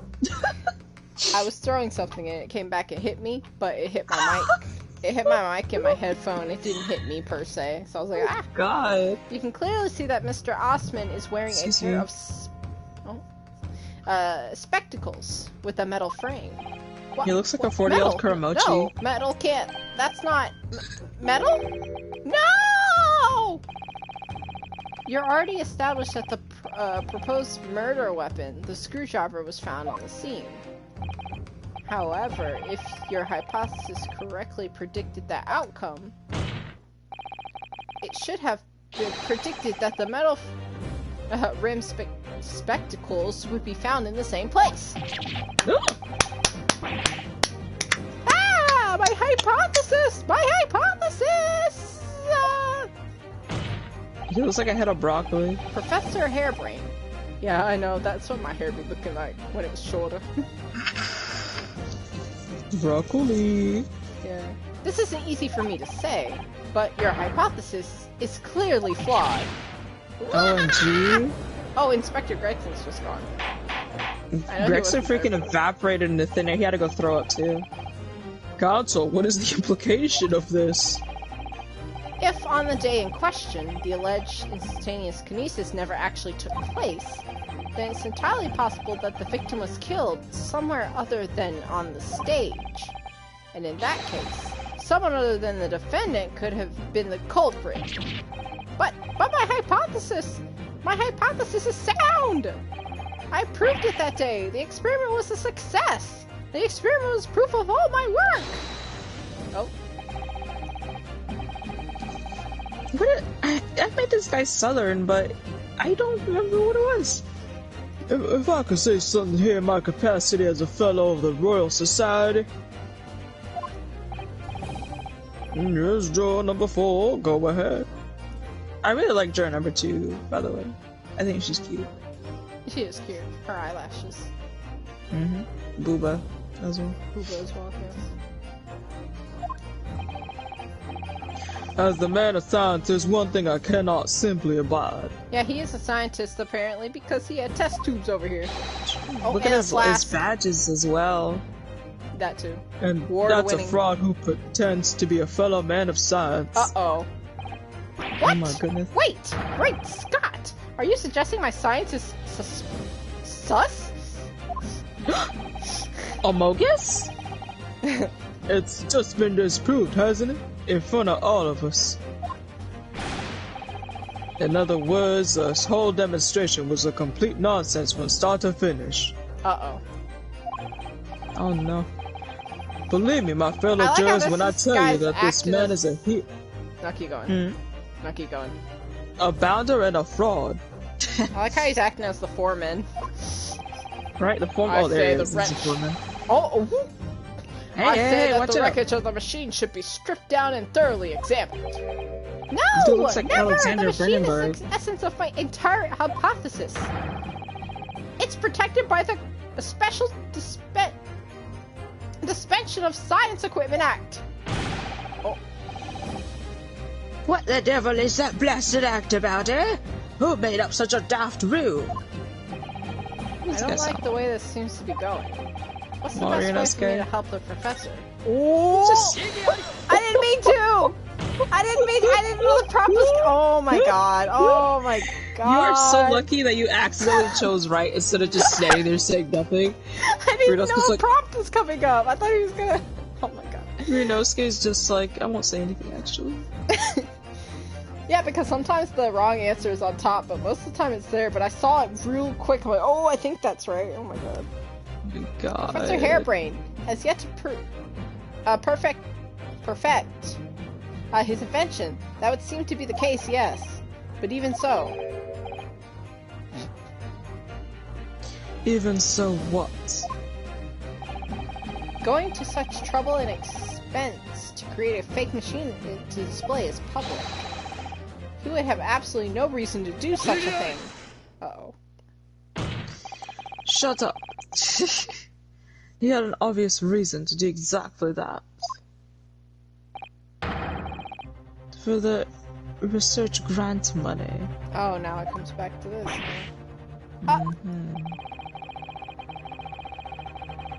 If the government was foolish enough to have deemed that man's ridiculous notion plausible, Oh, it turned yellow. Ooh! Do that again! What's it gonna turn Come yellow? on. Green.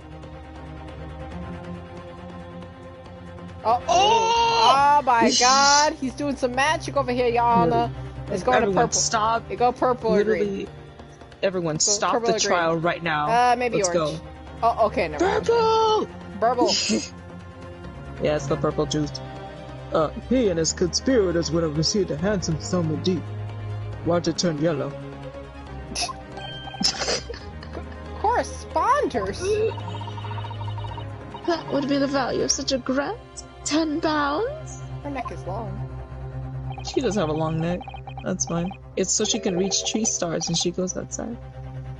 You're an order of magnitude out, madam. 500 pounds a year. Oh yeah! Oh, you didn't answer this much for years. Oh, she said, That's I me the don't other day know. eating corn. The society's noticed an increase in bogus public demonstrations in the field of science recently. Yellow.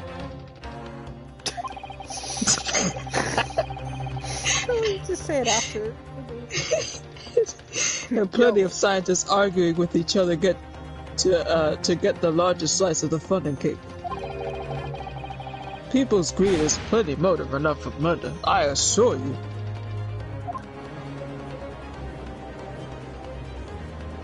Nancy, so you gonna No, protect your no, ex no! I haven't deceived anyone. At least of all, the government. My What we got this hypothesis is sound. The science is sound. Please, you must believe me. It's actually Vum.ong. Alright? So maybe you think about that. Albert. Albert Wesker over here. That is Albert Wesker's origin story. No matter how unbelievable this hypothesis may seem to you, ladies and gentlemen, the fact remains that the victim was transported instantly to the Crystal Tower. I was plugging in my phone. Hold on.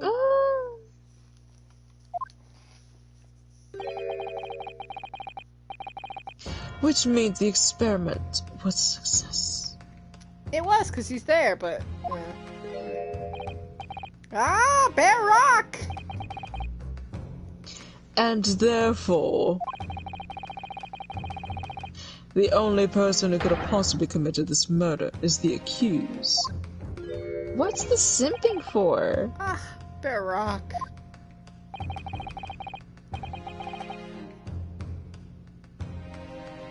Where is this heading? I have no idea. Yeah, same. My lord, if I may. The prosecution would like to summon new witnesses to the stand. Oh. New witnesses? What will enter their involvement? They were spectators of the demonstration at the exhibition who are occupying special seats. Eyewitnesses? Very well. The court grants the prosecution's request. I should very much like to hear from eyewitnesses to the incident. The prosecution's stance is clear. The experiment was no hostage. The accused killed the finance victim there on the public stage before the very eyes of the spectators. Now, my learned friend. Oh, yes? It's time for you to make your own stance clear. There's clearly a flaw in the professor's hypothesis. I can definitely see that. Where does that leave me? Me? Somebody who literally doesn't know what's going on before Oh, okay. Yeah, and then you'll get this little witness testimony, and then you'll be on to the next investigation part, Alright, I guess. During which time the prosecution will prepare its new witnesses to take the stand. It shouldn't take you too long to do the cross-examination, assuming you know what to do. Which, I mean, you could just phone a friend if you so desire. As you wish, my lord. But I'm confident you got this, Good, in that case, court is adjourned for 20 minutes. It's funny, too, because sometimes you'll be on it, like with the glasses thing, like you knew exactly what was going on, but you just didn't do it. So I was like, she looked at it. How long is this one right now? Well, no, I think I can just, go through to the next one. I don't think it should take it. This feels kind of short there, actually. It felt very short. Yeah, I feel like the first part of the trial in this case is kind of short, but it starts getting really long. Like the second part of the trial, as in after this, after the second investigation, because that's when you literally have to be like, okay, well now I know everything and I have to put my skills to use. Because you came into this knowing absolutely nothing. Yep. Mr. Naruhodo. If I was Rena, I would have punched in the face. I'd be like, what are you doing? What on earth were you playing at just now? Or rather, what on earth were you playing at all along? My hypothesis, my amazing hypothesis. You've been picking holes in it from the start. Sorry about that. But you promised me. You said you'd prove the drafted explosion was an accident, not murder. You said that you'd keep my precious invention from falling into anyone else's hands. But all you've done so far is try to undermine me. Yes, I did make you a promise, you're right. I said that I'd believe in you and fight for your freedom to the very end. But I also told you I was no scientist. I don't understand your hypothesis. The fact is, there's an undeniable flaw in your logic, isn't there? Ah, but if I just run through some calculations... Yes, you see? It's because my work is incomplete. Perhaps it is. Nevertheless, a man died as a consequence, didn't he? Oh! Oh, no! Oh no. I'm really doing this part for him real good. Yeah, I like your Albert. You're so right. Wesker. It's all my fault. And I have no right to blame you for your failures. For my failures, my bad. A disaster, not just as a scientist, but as a human being. Well, that might be a little over the top. And while we're on the subject... What about Barrock? He's been awful. He'll be fine. Claiming his old university's friend to be a murderer, you mean? He's a disaster, not just a prosecutor, but as a human being. But... Oh, but no, wait, he's the Reaper, isn't he? Perhaps he's not classified as homo sapien anymore? Maybe he's not homosexual anymore. Did you... I like how they, like, spaced that, though. So I'm like, homo? You said All I read homo? was homo? Hello? Glad that's cleared up. Yeah, glad we just, like, got his sexuality out of the way. Oh, thank God. Can I double check something with you? Ah, yes? What? The machine and demonstration you prepared. They were based entirely on your hypothesis, I presume. There was no trickery involved? Hmm? I drew the plans for the machine with my very own hands. Every line was painstakingly drawn from the firm belief that science is the only future. So yes, it's true that my hypothesis hasn't reached a maturity yet, but please, Mr. Naruhodo, you must believe in it. Alright, Professor. I understand. Counsel, defendant! That voice crack, man. Prosecution witnesses are ready. Like, stop. I was about to be in session again. I couldn't keep it up. It was too much. Make your way into the courtroom, please. You're like voice cracking hard. You sound like Corey over here. That was a 12-year-old boy. Oh my god. It all hinges on that demonstration. If the professor's hypothesis is sound as he claims, it leaves him as the only person who could possibly have killed the victim. But on the other hand, Mr. Sholmes was adamant. Sholmes and Iris, they're like, this ain't gonna work. Practical information exhibition is gonna be possible. Am I telling her a little too much? So really, what should I be... what should I be trying to prove here? Oh, we'll see, huh? What time is it? 11 a.m.? Maybe the judge will get out here before 3. He is not gonna get out of here by 3. It's gonna be like 5:20 p.m. He's like, I'm so bad right now. I wanted to get out of here 3 hours ago. In the name of Her Majesty the Queen, I hereby reconvene the proceedings of the court. Can I see my witnesses? Counsel for the defense and prosecution are ready for the new witnesses to testify. The prosecution is ready, my lord. As this is the defense, my lord. Uh-oh. So, Lord Van Zeeks. Now I hear you've got the hiccups. I believe these next witnesses saw the demonstration on the day in question with their own eyes. Did you have possibly too much to drink, sir? Did you get to clean out your buckets down there? Indeed, I did. And as luck would have it, one of them is a police detective. It's like Rexon again. So the testimony we're about to hear can be considered highly reliable. Perfect. A detective of all people. I don't know if he was being real or sarcastic there. I feel sarcastic. The prosecution's stance remains unchanged. Okay. Though it ended in tragedy, the demonstration on the day in question was scientifically sound. That man's trying to say teleportation is real.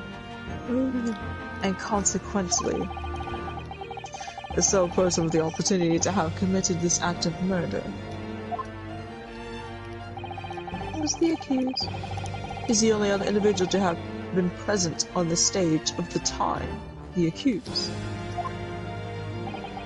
Okay, thank you, counsel. The prosecution's position. So bring It's forth your clear. witnesses now.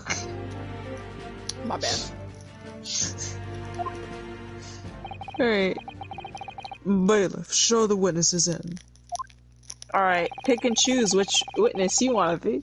Alright. The witnesses whose proximity is to the Hold on. The witness whose proximity to the incident on the day in question will clarify the true equivocal. Unequivocally. Alright, do you want to be the Italian man, the little German boy? I have to be Gina now. I thought you said 2, not 3. It is 3. I forgot it was going to be Gina though. Witnesses, state your names and occupations for the court to hear. I can be a little boy. Little German boy. My name is Balthasar Luna. I am the impresario of all the hot air balloons in vicinity of the experimental stage. He is Balloon Man. My name is... Oh, shit. Oh, shit. Oh, shit. Oh shit! My name has is Wilhelm both Gottfried Sigmund Ornstein. Oh my god, you took the words right out of my mouth. I have come to see great exposition of the battle from my home in Bohemia. Bohemia, cool. Bohemia City. Thanks. I love Freddie Mercury. I'm very rich. Yeah?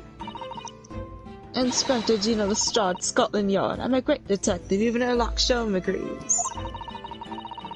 I was on security duty at the exhibition and I got to go up in one of them balloons. It was amazing.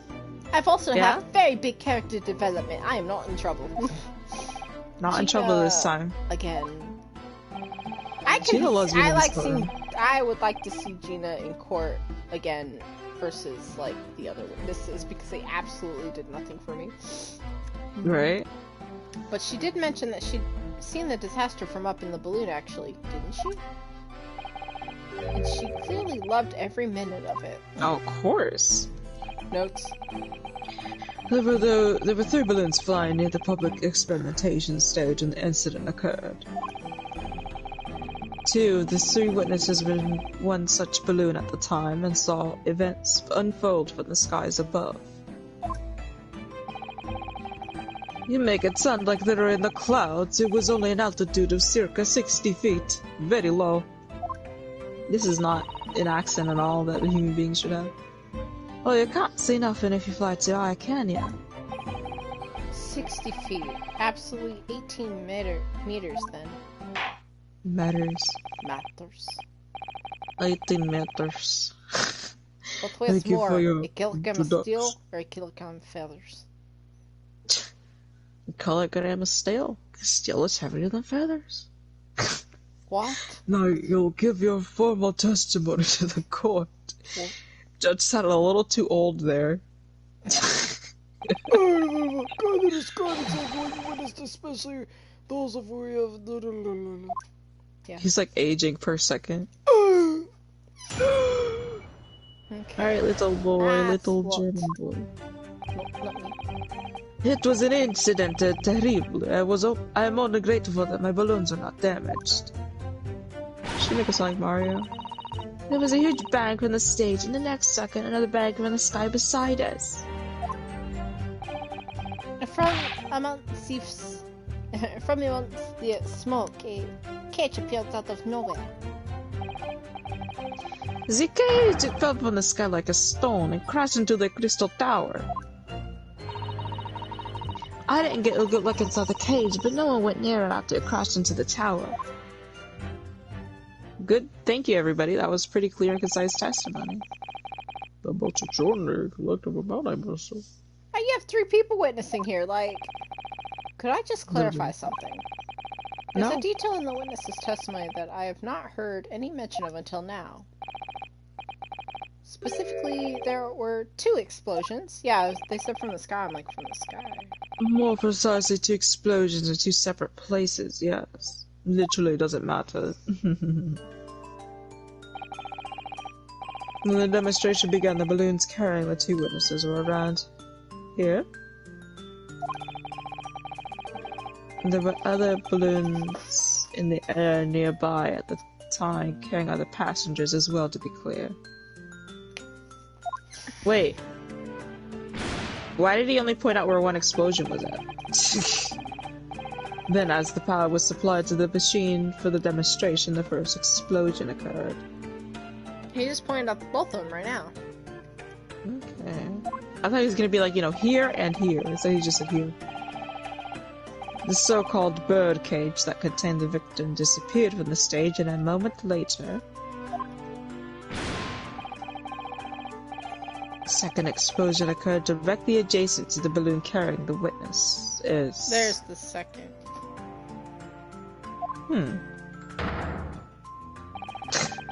The topple. The birdcage appeared on the site of the explosion, subsequently to plummet down into the crystal tower. I was very surprised. Suddenly a cage appeared before my very eyes, with a person inside. The blast was so hot, but I couldn't to miss a thing. So I kept my eyes wide.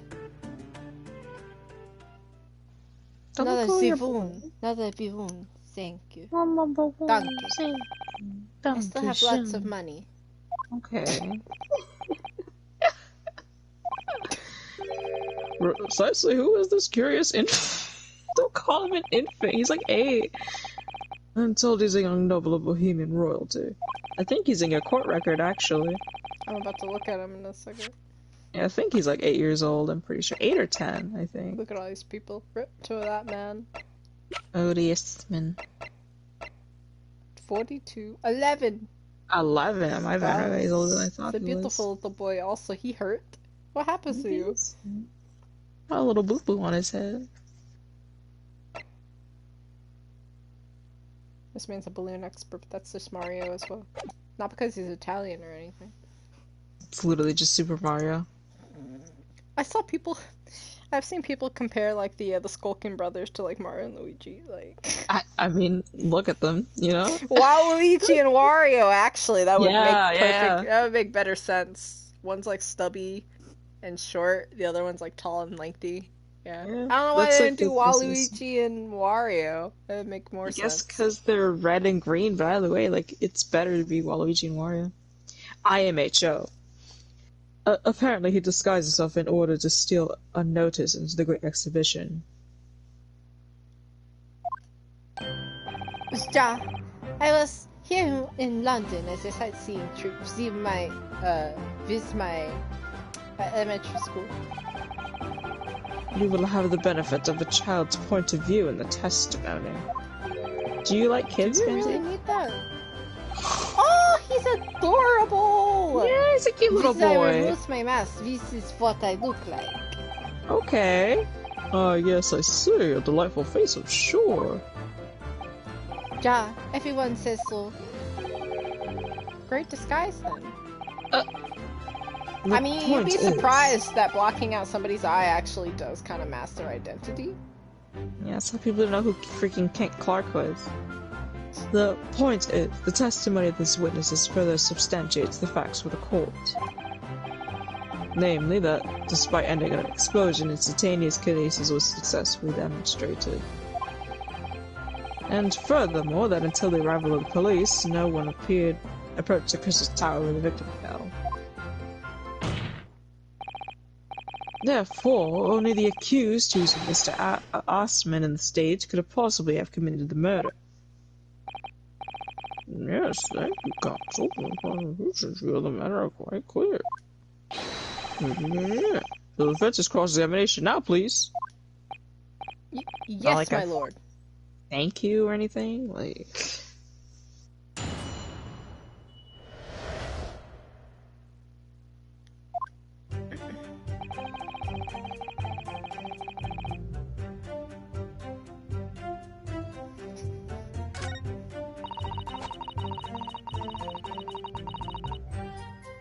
Okay, that checks out.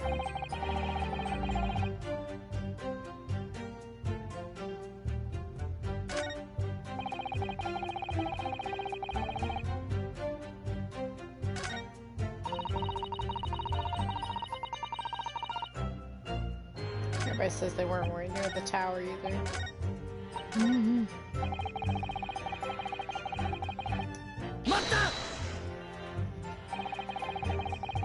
There were 3 balloons flying above the experimentation stage at the time, I understand. see, all 3 of them are Bellissimo Bambini. They're a very popular singer. Some people would pay £10 for one ride.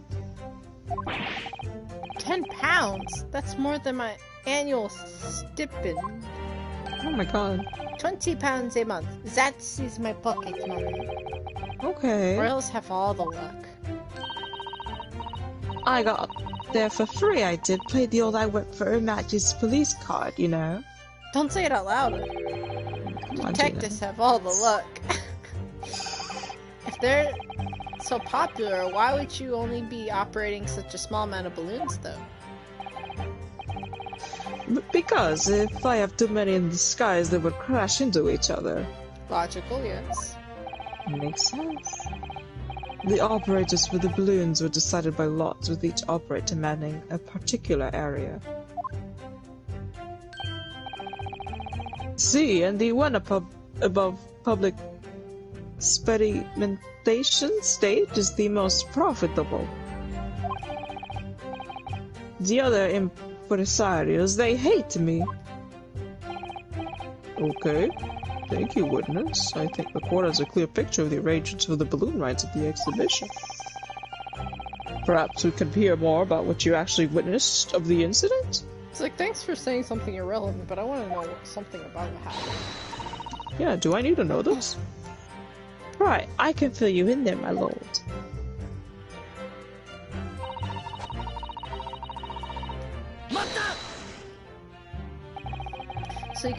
So you actually saw the accident happen from up in the air? Yep. Isn't it amazing what a detective gets to do, eh? I'm telling y'all, being a lawyer is a mug game. You should join the force and we can go flying together. You know me so well. Yes, well, anyway, could you tell us exactly what you saw, do you think? Nope. Everything? We saw everything because we were up there above it all. That dodgy girl climbing onto that cage and that dodgy professor pulling in levers. And that's when it happened. That's when there was that massive bang and the cage disappeared, just like that. You're describing one where the subject's body was decomposed by electricity, I believe. Decomposed, huh? Sounds bad. I don't know what to make of it, but then there was another bang right in my ear. I looked around, there was a huge great fireball right next to us in the sky, and there was nothing there before. Hello? Oh. What's going on, babe? Master Gotts. Does your memory of the day, differ? He's chewing on his little phone. No, he's like messing with his lip. It's adorable. Mine's teacher at the elementary school said that when you meet someone, for the first time, you should always use their full name. Well, I don't have time for that. Yes, what was it again? Willingham Gostus Sigmund. Oh, I said it wrong. No, it's Sigmund Ormstein.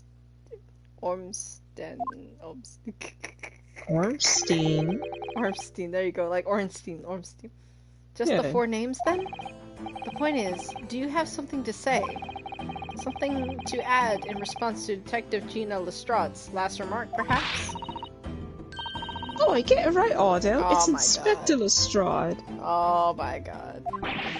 Why does everyone have a problem with how he addressed them at the moment? That is not what I saw. Oh? Ja, Here we go. ja, one a second explosion and in one right beside our balloon. That is true. But I'm sure. Which is what I said in it. 1 minute there was nothing there, and the next is a massive explosion. My teacher at elementary school said that when someone else is speaking, if you are rude enough to interrupt, you will have the most awful life imaginable. Oh my god. Oh my god. Oh my Are all god. Bohemian brought up to be some false choice? He's about to say it. Uh-oh. The B Just word. about the second. Oh no, he didn't. Just before the second explosion happened next to our balloon, I clearly witnessed a green balloon flying in the sky. A green balloon. Huh? You what? I never saw anything like that. Well, I did. I saw it, and you cannot say I didn't. I will expand the console. I will cry and scream. My Same. testimony is the truth. I am Bohemian Prince. You cannot say it was a lie. That is not allowed. Playing the blatant loyalty card, are you? Typical. Says the orphan who likes to remind people who works for Her Majesty's Palace. Oh my god. Damn! Jesus. Just say like you don't have any parents! No, just... Says the orphan. In that case, young man, I must ask you to mend your formal testimony. In interest of cordial national relations between Great Britain and Bohemia,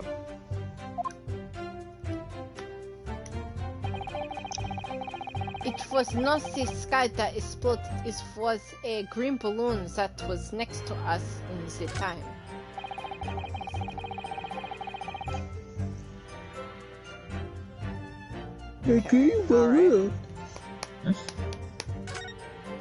Oops, no, let me go back and press the statement. You changed it.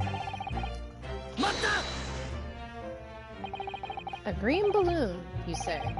Are you sure about that? are you sure about Of that? course I am. I am proud Bohemian Prince. All these questions are making me bored. I think you mean bored. Ugh, English is very annoying. The language of my countrymen is far superior.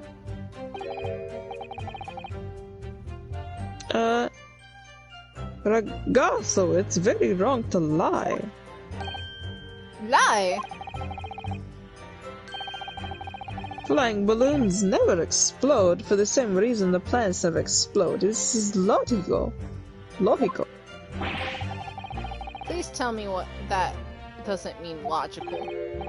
If you Oh, it do. insist, you insist all of Bohemia. My die. I will have the army come and shoot all of your stupid balloons out of the sky. All of them.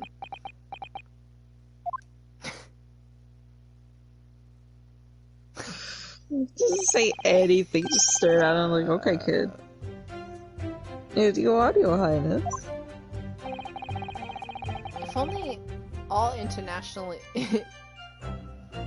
incidents were so easily resolved. Well, Now that peaceful relations have been restored here in the courtroom, perhaps you could return the testimony? Did you also see the moment the case would materialize, Mr. Loon? Balloon? No, I did not see the explosion myself, however.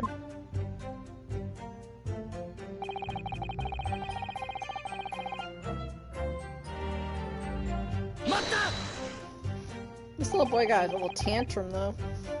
Right? Like, oh, Jesus. Did you see that exactly happen? See what No, in reality, I did not. I saw after it hit the tower. There was a grande confusion around the stage. I ran to see what had happened. I was terrorized by the idea that one of my balloons had crashed. I suppose they are his livelihood. But when I looked up to the sky, my precious balloons were still there.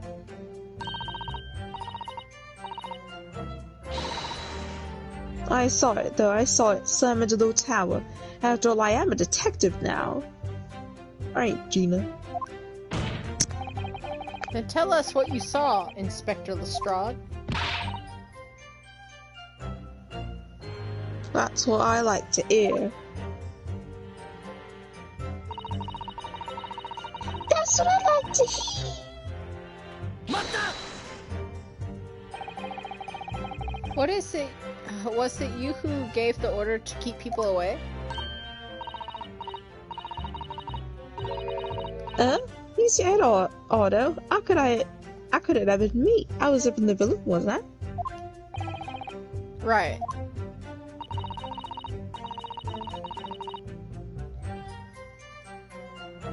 So, because I weren't available, it was the boss who had to leg it over there. He was getting shoved and kicked all over by panicking spectators as he tried to seal off the scene. It was a real sight to behold, I could tell you. Amazing! Poor Inspector Gregson. But anyway, I couldn't see the cage that well because of the smoke. And I didn't really want to see, to be honest. I was scared out of my wits. Keep it together, Inspector. Yes, Inspector, The yes. prosecution really is asserting that the demonstration was genuine. What if it was actually some kind of switch-around trick instead? That would mean that the victim was never actually on the stage in the first place. The two explosions would have thrown everyone watching into a panic for sure. I think I need to find out more about what exactly people saw at the time.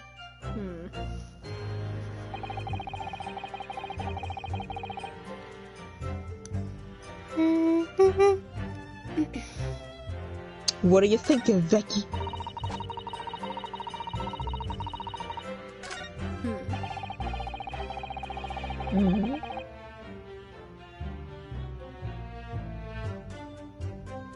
It sounds like that one of the balloons flying in the sky with them exploded, which might be what that green piece was on the ground. Somebody shot the balloon instead of what I thought. But whoa, what if they shot the balloon but it hit him and went through him and hit the balloon? I'm just making speculations, you know. What if there was never a balloon in the first place? It doesn't look like a part of a balloon, though. I don't know. Whoa, it is green. I'm sorry. Yeah, it is green. It could be my brain.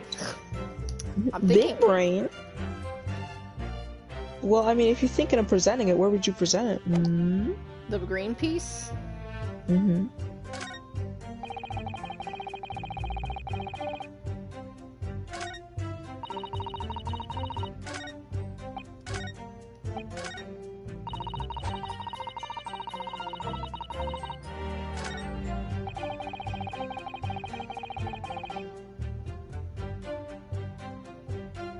I would say here because he said none of my balloons were not damaged. Feel, but it's a huge bang in the sky and then the next another bang in the silence. Then he's like, it not the sky, but it was a green balloon next to ours at the time. He just said none of his balloons were. That's how I think I would present it. Okay, fell from the sky like a stone crush crash the Crystal Tower. Get a good look inside the cage, but... Yeah, nothing else is really... Because they're just talking about a bang and then another bang. And then he's just like, it was a incident. Terrible incident. Mm-hmm. I'm only grateful that my balloon was not damaged. But I have a piece of green cloth, but that doesn't really prove anything. I mean, if you have a suspicion, what's stopping you from just throwing it out there? It's true. Mm-hmm. You still have a lot of chances. I do. That's what I saw There you go. thinking. Alright. Mr. Loon, in your testimony, you said that all 3 of your balloons were all operating at the same time. Yeah, because it's funny how the boy is the only one that saw it was a green balloon that exploded, but the other 2 did not. So now it's just like really like, ooh. Yeah. Because you got like all these. You've got 2 people who say one thing, but then 1 person who says another. And usually you go with what 2 people say over 1 person. Plus he's a child. Yeah. So he has no reason to lie.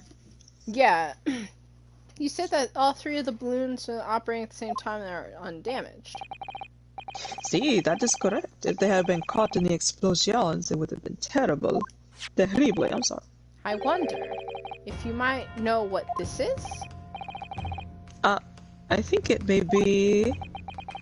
See, part of a balloon. A burnt piece of the fabric of the envelope. Sorry, the envelope? Pardon, that is the large round part of the balloon which becomes filled with hot air. That's called an envelope? I'm learning things. Yes, so there you go. It is made from very thick fabric lined with rubber. You do not want it to rip you in the sky. That's what that was. It's a piece of balloon. Just as I thought. This piece of the cloth was found near the experimentation stage. In other words, at Mr. Goth's, as Mr. Goth's testified. A green balloon did indeed explode that day. What are you hiding? Why are you hiding that, huh? Sus. If all the balloons in the sky above the experimental stage belong to you, Mr. Loon, then your statement that they were all undamaged clearly contradicts the evidence. Uh-oh, there goes his balloons. He lost them all. Oh, Jesus. Balloon exploded that day. Why didn't the man say so? Maybe everyone on board was killed? Oh no, having just spent 10 whole pounds for the experiment? How? Seems like we're gonna crash 50%. Oh, 50% of the time they crash, huh?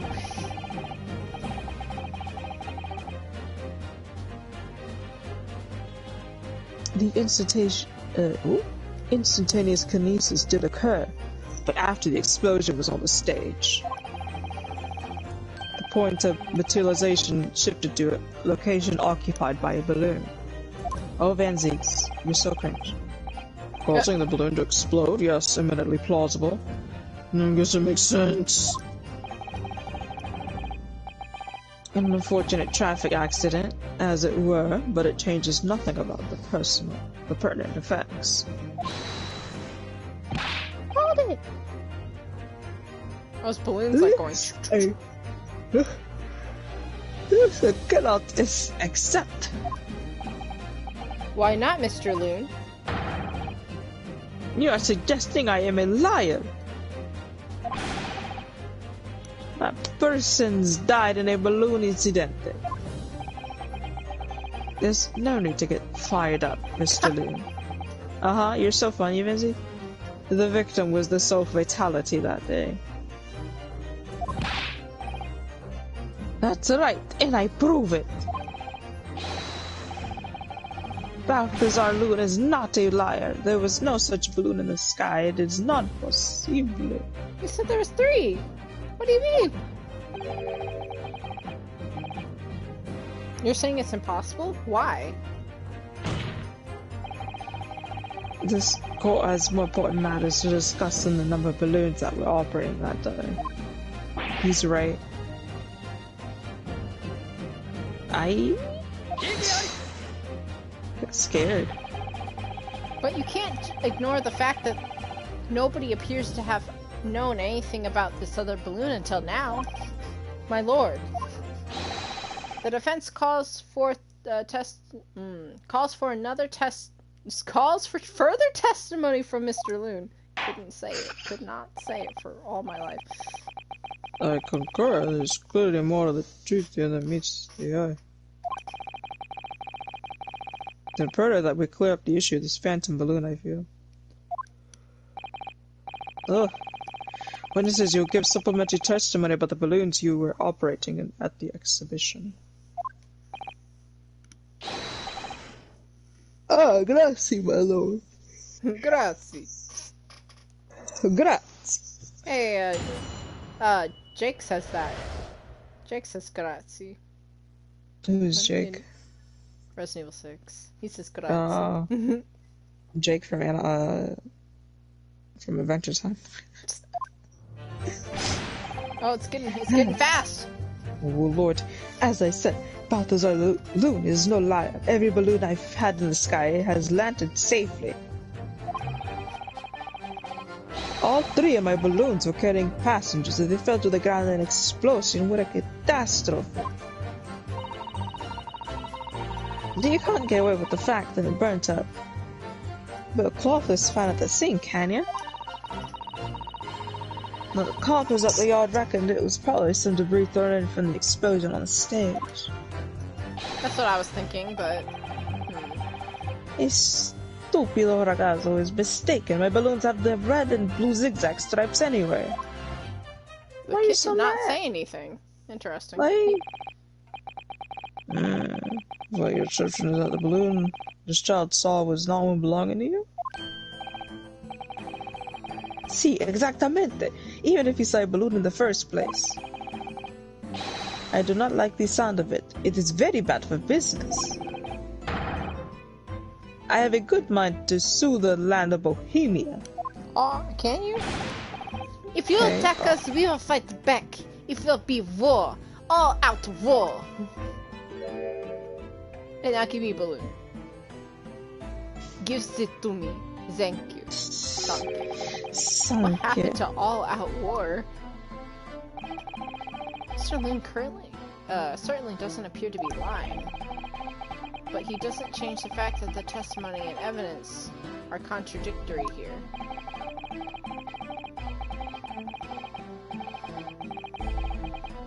If the defense is unable to find fault with the witnesses' statements, the court must consider them the truth. That's silly. Think long and hard on that, my learned friend. I'm thinking about something long and hard. I mean, what? Whoa! Same. The situation has clearly changed now. I have to get to the bottom of what happened here, no matter what it takes. Counsel, you'll now cross-examine the witnesses. Okay.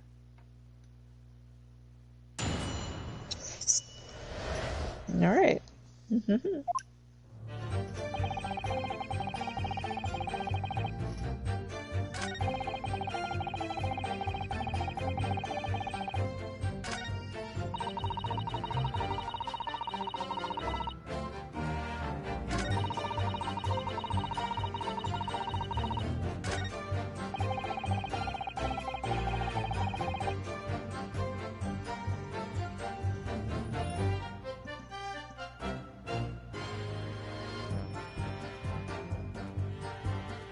My balloons have the red and blue zigzag stripes.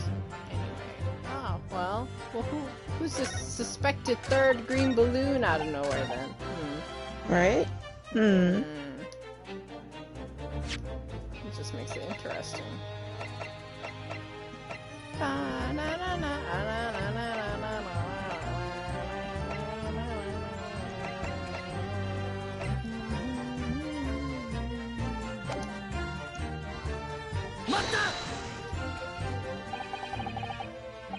You can't just have forgotten one, maybe?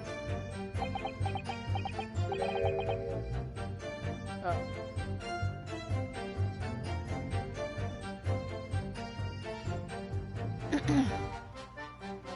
Signor. I might not notice if I was given 100 lentils and one was missing. But we are talking about 3 enormous balloons. Do you believe I could make a mistake about something so grand and expensive? I took the liberty of having Inspector Gregson check on this gentleman's warehouse. Oh, his Amazon warehouse. I have the report here. It clearly says a total of 3 balloons.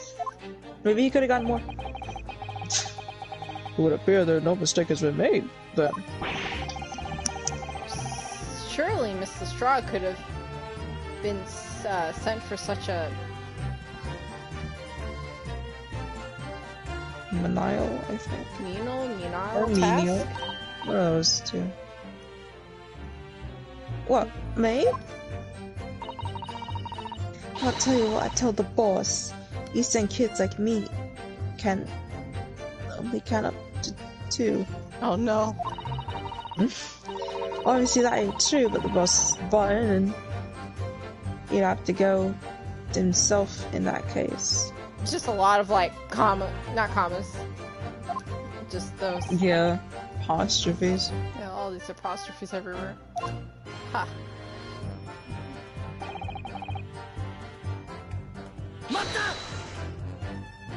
It would be quite a catastrophe if they fell to the ground for some reason, I think.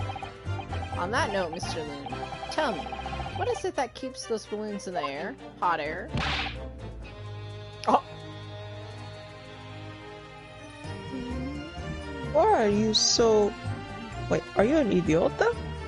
Why are you so? I was like, hello? I thought I was gonna say, why are you an idiot?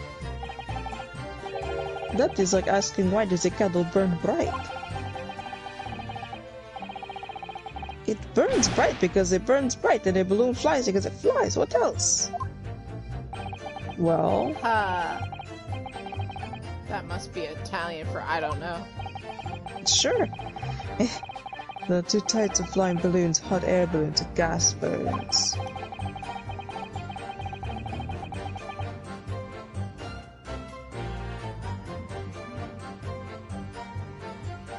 Hot air balloons work on the principle of hot air being less dense than cold air. Why are we getting a science lesson? Wait, what? So we're getting a science lesson here. Oh, yeah. Whereas gas balloons derive the lift by using a gas that is lighter than air.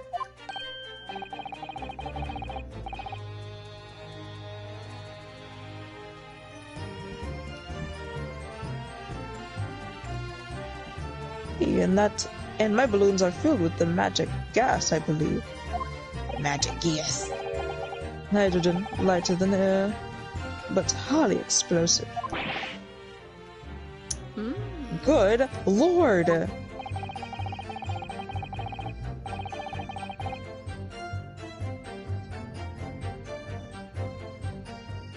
I do not permit smoking of the cigarettes in any of my balloons. The magic gas does not like fire. Even a small spark of static electricity could cause the entire balloon to explode. I think that's what happened to the Hindenburg. What does the matter with you, senor?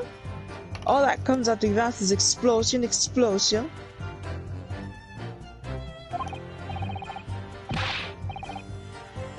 I tell you, my balloons are perfectly safe. They have to be or I cannot eat.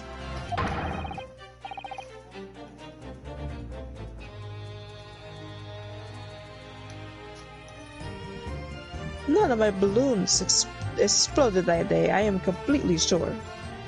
Ugh. Are you getting sleepy? No, I'm not getting sleepy. Oh. But if you say that is what happened, you must show me the proof. He's my dummy again. Oh. Alright, so I'm good. Mr. Moon had 3 I have to balloons sit in back, the air actually. that day. Oh. If none of them were damaged, then what was the one that exploded? Yeah, that's good.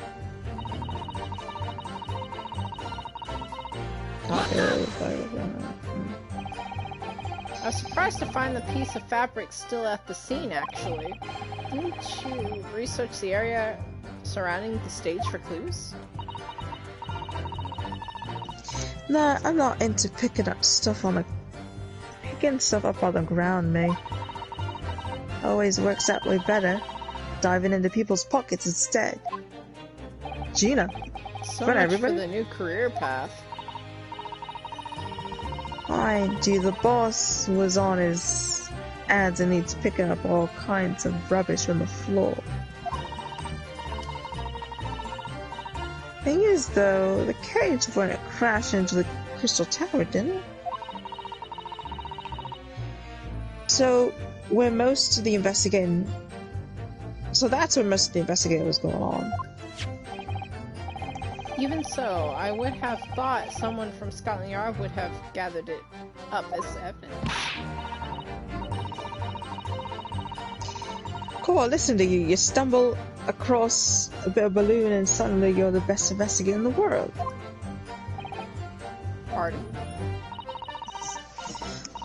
Well, you ain't got a badge, have you? Like this one, I could arrest you with this if I wanted to. I wouldn't put it past her. Come to think of it, there was a talk of some scorching on the ground at a meeting we had about the investigation. Okay. Ooh.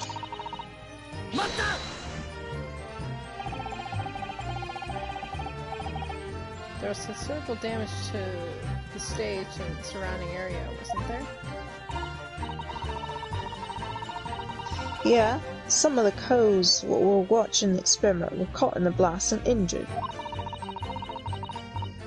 Look at all the old contraption they kill over, eh? I haven't even considered that. It seems there was great panic after the incident occurred. It's like when I do a deep voice, my stomach's like, hey, could you stop vibrating? Oh, Nevertheless, the police shouldn't have missed a torn piece of the envelope from the balloon. Inspector Gregson can expect repercussions. Paycheck cut. Like me swiping all his fish and chips, eh? the man's sole purpose. None of these matters. This copper balloon envelope means nothing. Niente.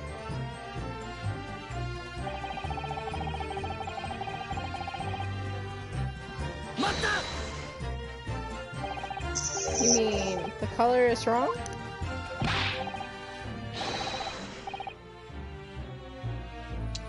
Si, senor. I do not have any green balloons in my warehouse. And yet a piece of green cloth was found at the scene, and it's unmistakably from a balloon. Well, I do not know how that could be. For the sake of argument, let's say that a green balloon did explode above the stage. Couldn't thereafter conclude that it happened on the day in question. Why not? There have been recreational balloon flights over Hyde Park operating from before the Great Exhibition. One could have exploded at some earlier date, unfortunate, as I'm sure you'd agree.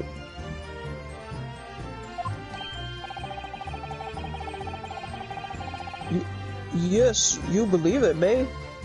I've been for some earlier balloon accident that predates the exhibition. Is this such a stretch from Van Zeeks? Honestly. Si, exactamente. I gotta charge my phone. As the senor says, and is not from one of my balloons. Oh, oh, oh! Well, what's he saying? Clear the little... He's mistaken about the... So... He's not Oh, he's mistaken calling at him a all! liar. Yeah, that's what I was saying. I was like, what did he say before I pressed that? Is something up? I got scared again. It's Master Willingham Gottsich, Sigismund Austin. Okay. Okay. It was on the tip of my tongue. I got scared. You scared me. Ja, something is very wrong. I know what I saw. Wir found a green balloon there. I swear it. I swear over Bohemia. You can speak as much bad language as you like, but it changes nothing.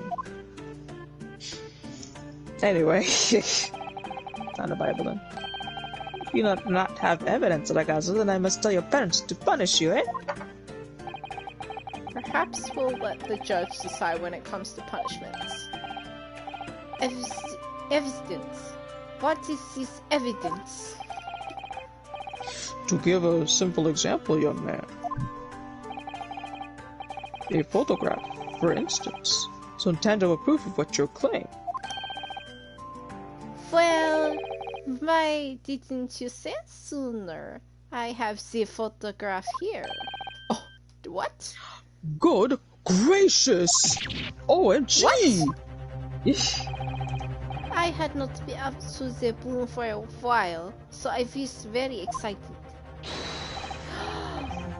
I have lots of photographs of the Crystal Tower, of the Bohemia exhibit, of the streets of London, of the hot steel cellar, the balloon, And the instantaneous kinesis experiment? Did you take a picture of that? Ja, what picture? Really? You did take one? But all I wanted was a balloon. I was not interested in boring experiments. Never mind that. Can you show us that photograph? Of course, and when you see, you will see that I was not lying. That I see a green balloon. Oh boy, I rolled the R. Oh, well, this picture is not, it's not. Immediately, you're like, well, that's not in color. It's not in color, but it does not have zigzags. It's true, it's true, it's true. It does not have zigzags at all. He tried his best. Well, I see you are all too shocked to speak. Yes, I think shocked is indeed the word, young man. Oh, hold on real quick, I get my balloon. Ja, Wait, what? I said, hold on real quick, he's gotta get his balloon. Oh, yeah. Ja, perhaps you cannot see that it's a green balloon from the photograph, but that is not my fault. That is the fault of this stupid person who is my camera. Oh, this got the little markings in He's the crying A. and ooh-la. This is one very bohemian sounding cry. Well, very well, the court will accept this photograph as evidence. Oh my god, oh my god. Sorry, little boy, no, don't cry. It's not You're just my a little fault. It's the baby. fault of the person who made the camera. Well, never mind. I'm sure you have plenty of wonderful sepia memories Sabina. to take home with you. Hold on, I'm gonna look at the photo. Oh, look at that! Do you see? Wow, how interesting. My mind is going all over the place. What if? Mm. Okay, well, the explosion happened when that got shot down from the bow and arrow. And then when he is teleporting over, maybe a part of the balloon did something. I'm not sure there. I'm not too sure right there. So he's not shot. That's the thing. He's still there.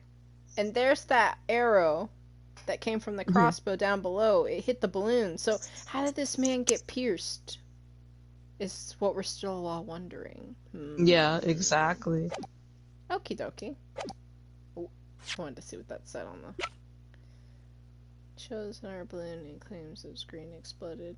moments after you took the shot. Yeah. In any case, what exactly did you take that photograph? Well, it was on the day of the big explosion. You don't say. You asked him. When I pressed the shutter release, there was this very loud bang, and a hot wind gushed over my face. That means the photograph was taken a split second before the explosion occurred. Well, if you ask me, this black and white photograph changes nothing. I could not give the flying fig. Okay. Oh, well, he said flying foot. I could not give a Lovely flying language foot. you've picked up. Okay. As I thought, Mr. Loon's testimony just doesn't add up. Young Bohemian boy claims to have seen another fourth balloon. But Mr. Loon vehemently denies the possibility, and it's hard to imagine the man is charged could be mistaken about the number that were in the air. Still, this inconsistency must tell us something, I'm sure. Well, let's see, huh?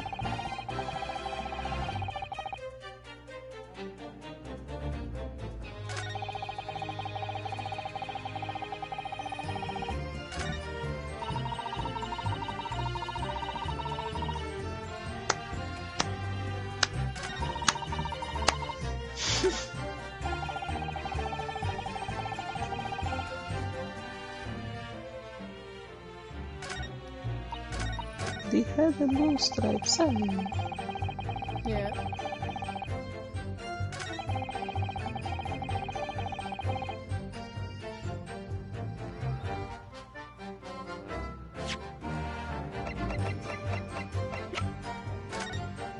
There's no passenger in this green balloon, by the way. I was just like, So I had some passengers, and I was just like, let me take a look at that green one again.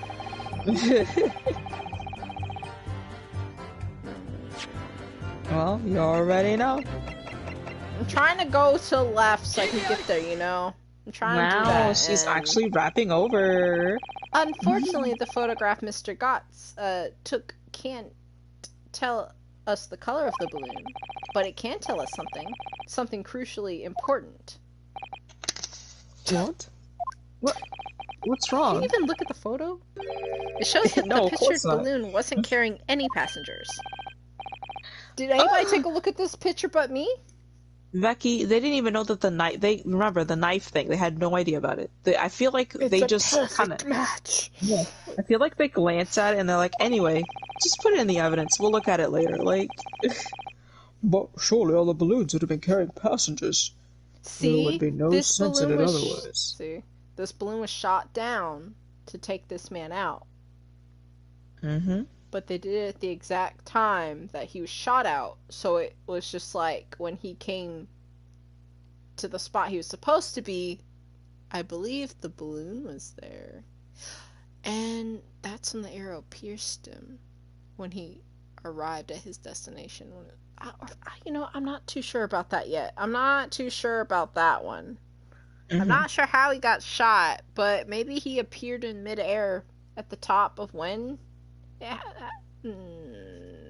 happened. But where's the arrow? Don't worry about it. We'll find it later, but I'm just like, Oh my god, big stretch. Did I read that? no, I think I talked over you or something. Okay, that's fine. But surely all the balloons would have been carrying passengers.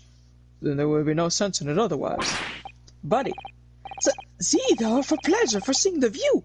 My balloons often fly with passengers. Shut up! Which tells us that the pictured balloon isn't one of them. So when the incident occurred that day, there was a fourth balloon in the sky above the experimentation stage. The mysterious green balloon. I know nothing. Niente, I can only tell you one thing. Okay, well, alright, sir. If you say you had 3 out there, You would have seen this fourth balloon because it ain't your color, boy. Listen, he's Italian. Alright, that's the. Oh my god, he's colorblind? If this. Yeah, of course. If this balloon was not carrying passengers, then it was not one of mine. Look at this You guy. see himself. Oh, never mind. What? There are illegal tradesmen everywhere you care to look. Who cares? Who's talking about that? Really, one such entrepreneur decided to capitalize on the opportunity granted by the Great Exhibition.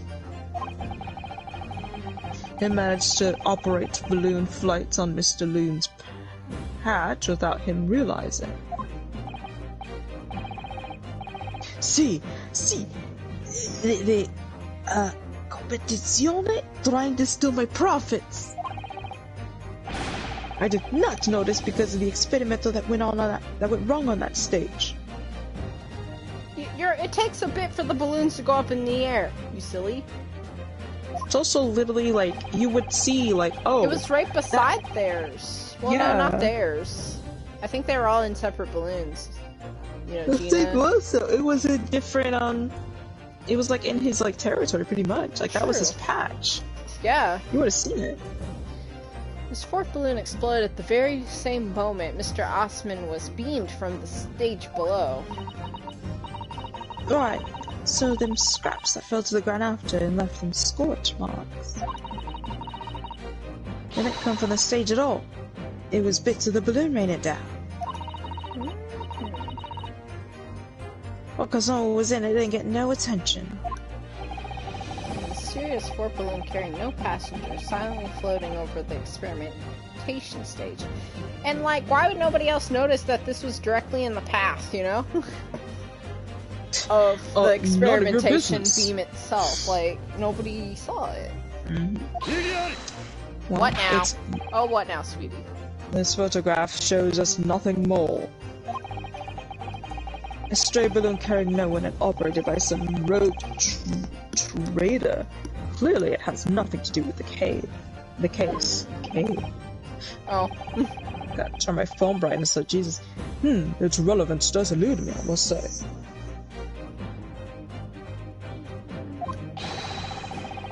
The court has seen sufficient evidence and has heard ample enough testimony already.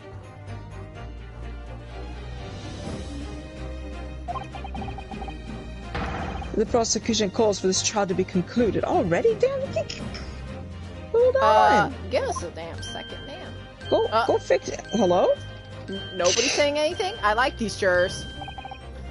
Really? Yeah, these jurors are Have just we really thinking. got to the truth yet? No, I can't let this opportunity slip away. The jurors' minds are made up, and not in our favor. What else can this photograph tell us? Is there something more we can learn from it? There's nothing more. else. Oh, it's time to go home. Ladies and gentlemen of the jury, wait, please. Don't give your decisions yet. The photograph from Mr. Dots, may well be hiding one more vital clue. Wait, what's that? A vital clue? This man's got like dark eyeliner under his eye, I saw that. He does. His little horde. We're well past the point of mere possibilities. No, actually, you are. It's time for definitives now, so tell the court.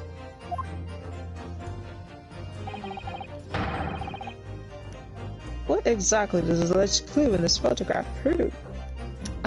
Well,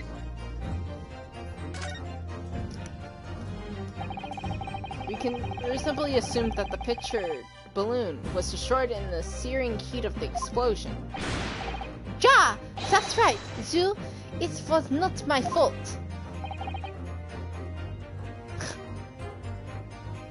evidently.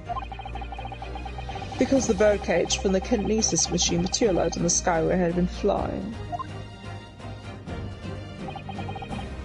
And the balloon, being filled with flammable hydrogen, instantly and explosively ignited. Shut up! No, that's not what happened. What? He's saying what so many times. I know. Huh? We'll repair the photograph to close examination. I have to cannot point it out to see. them in elementary school, like they're in elementary school. Please point it out to me. I cannot see. I'm blind. Counsel for the defense, will you highlight the location is alleged clue with a photograph of the court? Of course, my lord. If you look closely, it's plain enough to see. And what's shown is linked to another piece of evidence we have. In any way, what leads to an unbelievable conclusion? The clue that heavily suggests the real reason of the explosion is...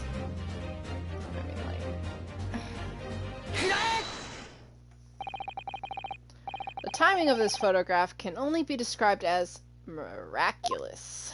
Ooh. It is miraculous. That caught so much in a flash.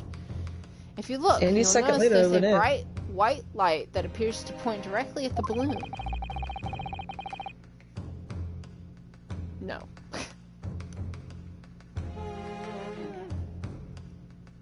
Most likely ray of light caught incidentally on the film. I'm afraid I can see nothing of this. Oh my god, Judge, blind ass If you look at motherfucker. this magnifying glass, Mr. Lord, Mr. my Lord. it's become clear that the nature of this bright light really is... Let's zoom in. Goodness, what is that? Like, undeniably This some man's flash of throwing light. cards on the Yes. ground. Oh my goodness. It's like putting it on his lap. There's some more. Oh, golly. Do you think it might be lightning? Sis, does that look like lightning? Yes. But it can't have been a finer day. I believe we may be looking at fire. Yeah? Not that kind of fire, but... What voice did I get this in? About the fire head straight for the balloon like an arrow. That one. Sure.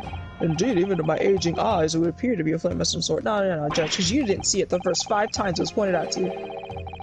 Alright. My word. Are you suggesting that the flame struck the hydrogen gas that filled the balloon? That's absurd. The balloon would have been 60 feet above the ground at the time. Okay, listen. No flame could possibly have reached such a height. I was looking at him now. I know. Actually, it's my opinion, just my opinion, that a particular piece of evidence found at the scene reveals how this is exactly what did happen. What evidence? He is so angry.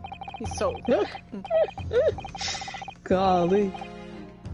If such evidence exists, Counsel, then for goodness sake, present it, man! He said, give me it! Jesus. He's like holding his hand out. Gimme.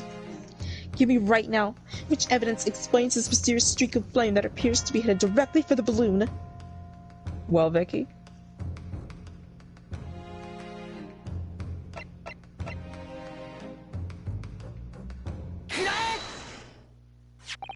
I stood there for a second because I was like thinking, I was still thinking about how, with this crossbow, and how the arrow pierced him. I'm like trying to piece that together. It'll come later. Because like right at this moment we don't have enough evidence to like actually figure out that specifically. But we have evidence to prove, the balloon was shot down with a crossbow, definitely. And that was the second explosion. But other than that, how he got the chest wound, I'm not sure. That's Well, why I we'll stopped just- it. This was found hidden at the foot of a small ornamental tree near the scene. I mean, it was kind of in plain sight, but... Good lord, is that a crossbow? An arrow. Dipped in oil? Wait a minute, I didn't... That changes everything. What? Karinoski just knows that. What was that? An Sure, arrow sure. dipped in oil and set a light. Oh, he's explaining how it got set on fire. It was on fire when it hit the balloon, so that's what caused it. I didn't even think about the arrow being on fire. Right, it was so out of nowhere. Okay. A could have been shot from this weapon, sending a flaming arrow straight into the hydrogen-filled balloon. Yes. Are you suggesting the crossbow was used deliberately? Blimey, you're right. Blimey, you're right. That There you streak go. of light in the photo looks like an arrow, done it? Just considering if I wanted to drink water or not. The explosion of the balloon, it was... Very likely the result of a flaming arrow from the crossbow ignited the hydrogen gas inside it. No! No! It needs to be like, sorry, I didn't mean to moan like that. Order counters as an extraordinary supposition. Oh my god. If the aim was Ryunosuke just out of nowhere cause was like, yeah, cause the balloon to explode, the shooter could have used a gun, of course. However, there's an obvious reason why they would have been out of the question. the noise of the discharge? Of course. Well, thank y'all for like pointing out things that like I wouldn't have said. Thanks. That's right. By using a crossbow, the projectile could be fired at the balloon silently. Well, yeah, if someone had shot a gun off at the exhibition ground, it would have caused a real panic. But with the big explosion, it was a very big panic anyway, no? But yeah, baby, gun would have been different, I right? don't like this. I should be pleased to have found a plausible new explanation for all this, but something feels wrong. Do you understand the implication of what you're saying, my Nipponese friend? No? You're gonna have If a to spell flaming it out for arrow me? didn't intend to hit the balloon, then obviously it would have exploded. And if the birdcage appeared from the cloud of smoke that ensued, Well, wait a minute. What are you really saying here? I don't get it. Was the birdcage tuned up into the sky after all, or? My goodness me. now I understand. That's what that sinking feeling is about. I think there's a good chance that the birdcage was actually concealed inside the balloon all along. Really? Yep. Really. Well, did I just hear that correctly, Counsel? You did. I said it. There's no going back now. The horse is bolted. You're insinuating a lot here before what I thought. Right? Hold on a second. You know, she's just like, obviously it's this. That and would you're like, make sense, though. You see that? When they Yeah. oh no! That okay. This is it. This is my hypothesis. Hold on, reading this. Okay. So the person from the ground shot the arrow into the balloon. He was hidden in the balloon. They actually shot him, or purposely did it through the balloon itself. But the big explosion would like. He's saying he's in the balloon, right? So when the Yeah. person shot the arrow through the balloon that caused the explosion, like the arrow hit him, but like that was so dumb. Like the explosion with gas and fire would have killed him also. Yeah. So what? He was concealed in it? But he was there. We saw him on like the that makes no sense to me. That I don't know about this. That just kerfuffled my mind. If he was in the balloon, that would make okay. So if he was in the balloon, that would make sense that the arrow pierced through him. But at the same time, like the explosion would have sent him somewhere else, not just down. I'm feeling like, because Yeah. that's like gas and fire. That's a big explosion. Yeah. And So that's not making sense. he obviously, you know, he doesn't look. His body He doesn't doesn't even look like- mangled. no. Yeah. It's not like, and say it broke his neck, and also he would have been charred like the balloon piece was that exploded.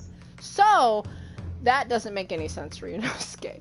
But don't worry, But- Ryunosuke will figure it out. Van Dijk is gonna be like, Actually, have Yeah, you looked at actually, his that body? does not make sense because the body was not charred. That is not correct, because according to the autopsy report,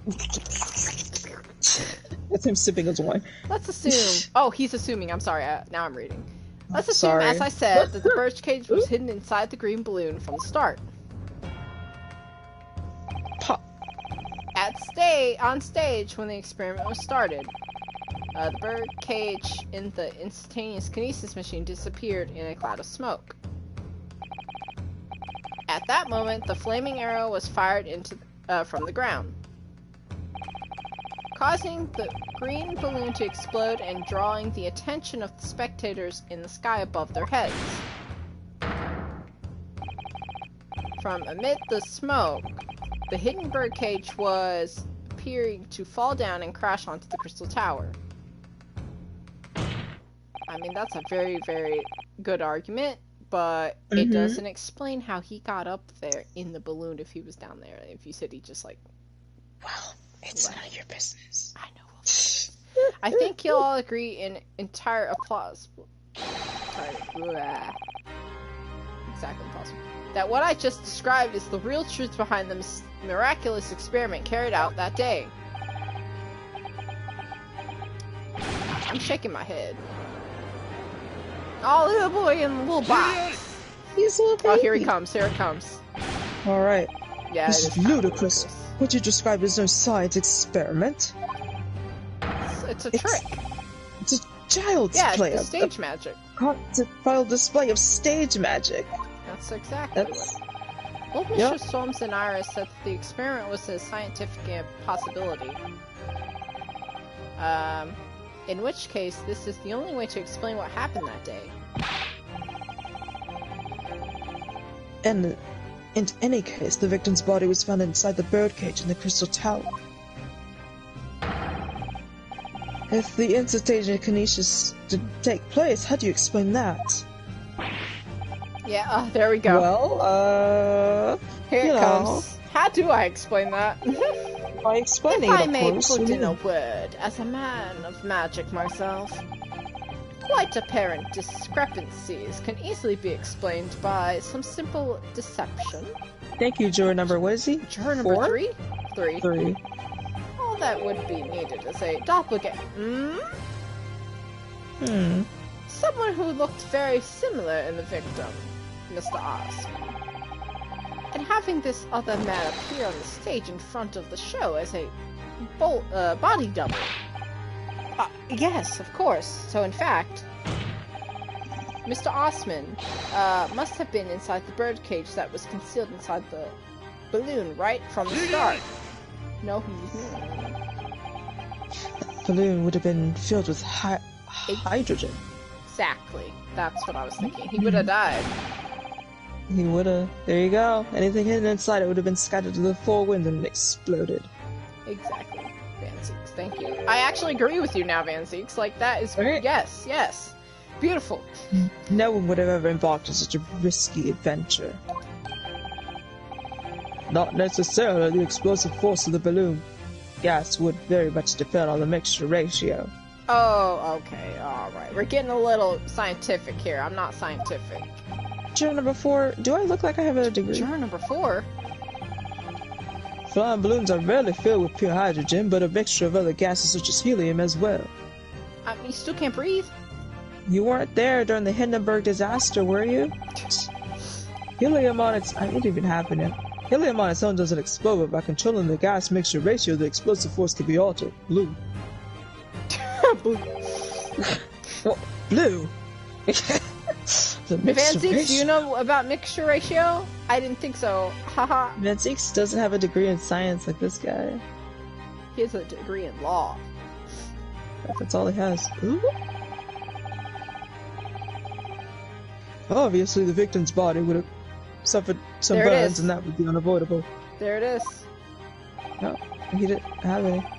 But not to such an extent as to render this whole obscene charade impossible. Oh.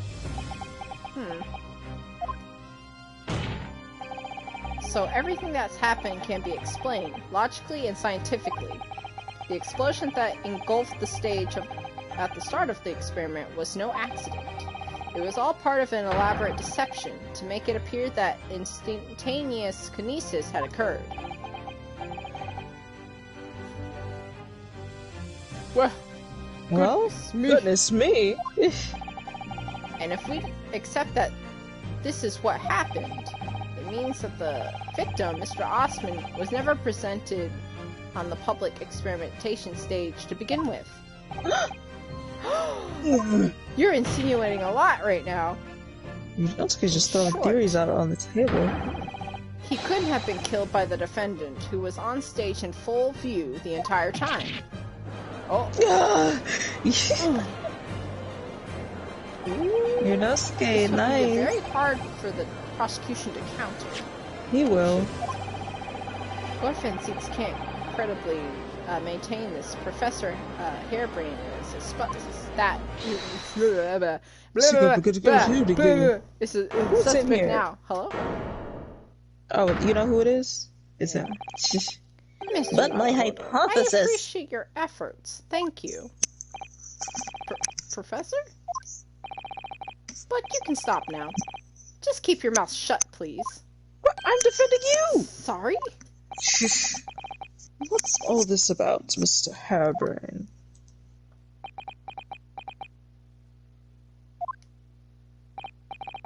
I, Albert Harebrain, hereby confess that it was me who stabbed Mr. Wait a minute!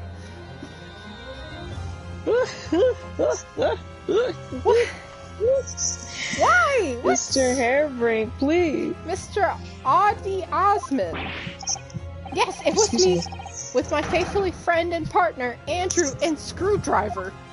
Andrew the Screwdriver. What are you doing? Oh, OMG. What is happening? Lieutenant, explain this sudden confession. Hold on a What the second. fuck? Hold on. Professor Harebrain, what are you talking about? It's what I said all along. I must protect my hypothesis and my precious machine. You stand there and claim it all is a trick, all an elaborate prank, but where's your proof? No, you'd have to examine the machine if you wanted to prove it, but when it would all be over, my beautiful hypothesis would be lied bare. I mean, the indignity of it. It's clear that you drew the plans for the experiment, but you didn't actually build it. It's quite conceivable that you were Professor Barrock. Barak? Yes? I'll cooperate. I'll do whatever you say. I swear it. Wait a minute, what's happening? So please. Ensure the Special Suspension of Scientific Experiment Act is adhered to and protects my creation. Oh, is he just like, Van Zeeks, can you help me? Because, like, Mr. Naruhodo's not doing his job. Alright, Mr. Naruhodo's hold on. out. You know what? Oh boy. I'll drink to that one. I'll drink to that one. Is he gonna throw it? Is he gonna smell it? Oh. Pray, forgive the discourtesy of filling my hollow chalice at the critical juncture. Oh, he needed a drink for that one. Here's to my learned Nipponese friend. Yeah? What?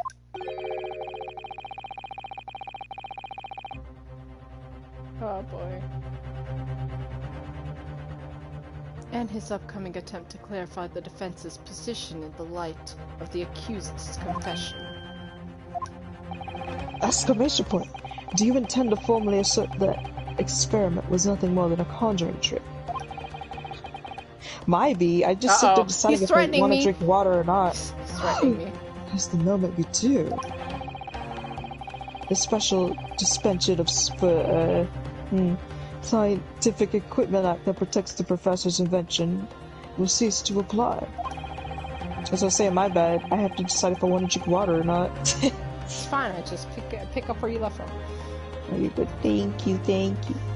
The prosecution will then demand a rigorous examination of machinery involved in order to establish the truth. These bots are popping off tonight. I swear. They're having fun. Oh my god. However, if you acknowledge that the machine is genuinely instrumental in the victim's murder, any chance of investigating will be crushed, and the confidentiality of the professor's hypothesis preserved. Well, Counsel? Was a defense official position on this matter? God, what doing the job? I can't do the deep voice. Makes my tummy hurt. Well, what Professor Harebrain, my client, actually asked of me was to prove that the explosion on the stage was an accident and protect the secrecy of his hypothesis. But there's no way to do that without implying the professor's guilty.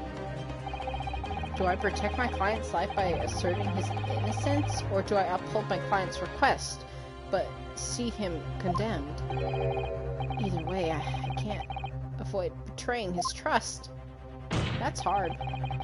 You've been silent long enough. Isn't talking a trade, my learned friend? Shut up. Okay, you don't know me. Or has all knowledge of English escaped your confused Nipponese mind? You know, Skye. Mr. Naruhodo! There's no escaping here. I have to make a choice. But it's an impossible one. I have to give up on something. But what?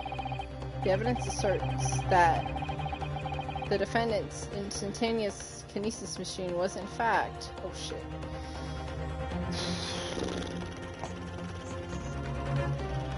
Do you know the correct choice? No.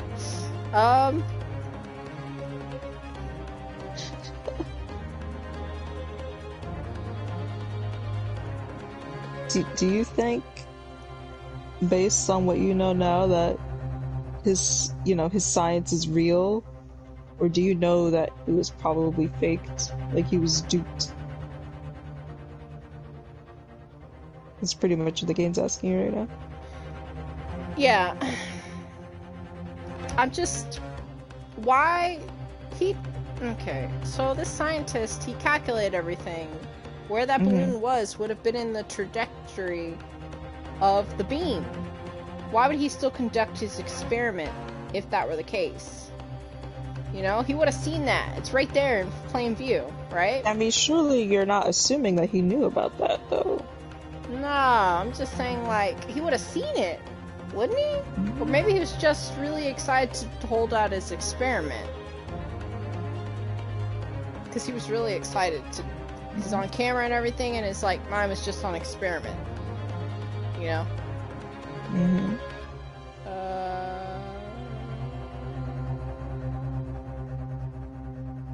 I mean, all that you know is that even Iris and Sholm said it wasn't possible. It was impossible. Yeah. Mm-hmm. He's claiming that this obviously worked, and then you're kind of getting evidence that kind of showing that, like, maybe this isn't, you know, maybe it isn't, like, fake. But of course, he doesn't want it to be fake. Because that means that they'll get their hands on his little machine, and he doesn't want that, so that's why he's confessing, so... And that's what he asked me one thing to do, is so they wouldn't get their hands on it. Yeah. But is it the right thing to do? It's so hard! What would Kazuma do? What would Kazuma do? Die. Kazuma would go by what it really is. He would have called it out long ago. That's a trick. Like, that isn't logical at all. Kazuma would have been like, get over it. I'm gonna get you out of here. I still want to just do this real quick. Yeah, go ahead. I still want to do it real quick, you know? Damn, I'm part 2. Damn. Damn.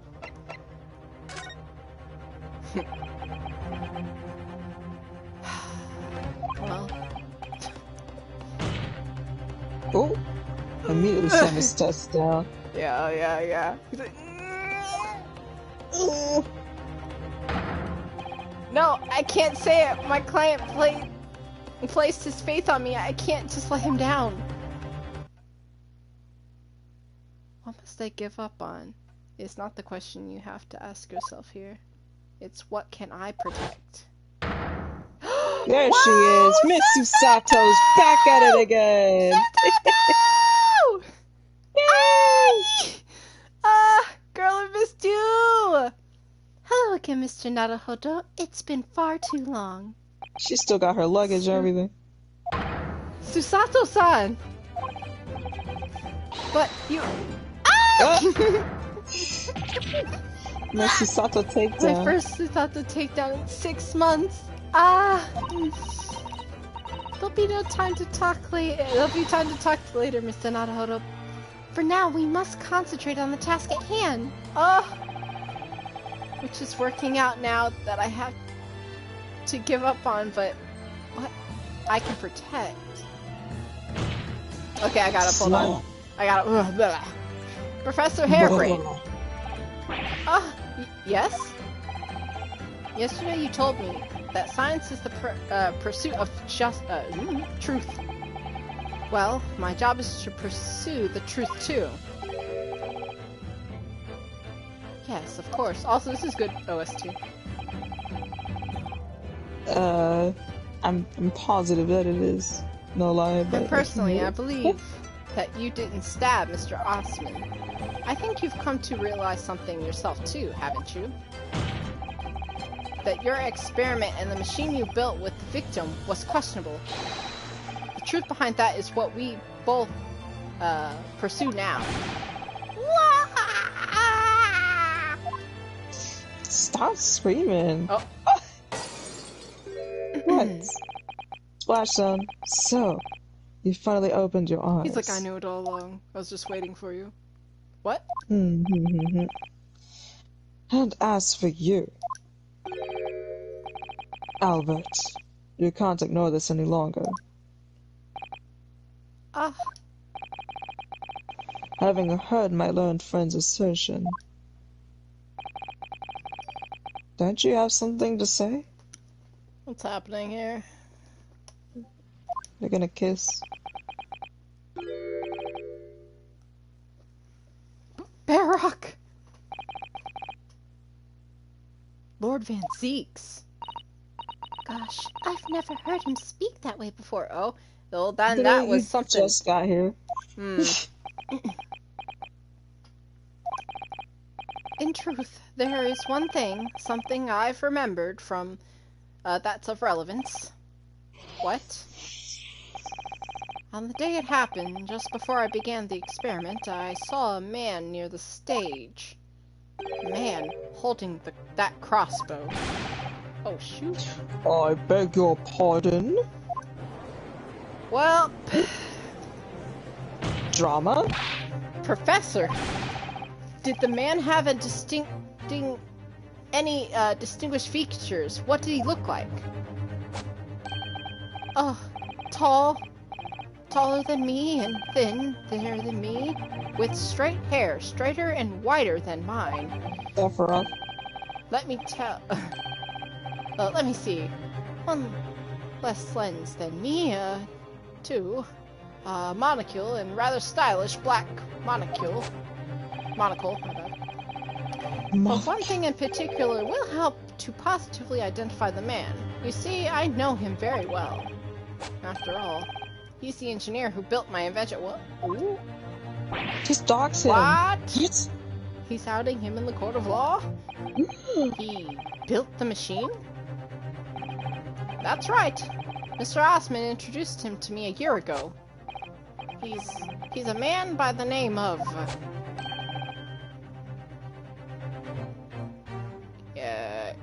Enoch Deber.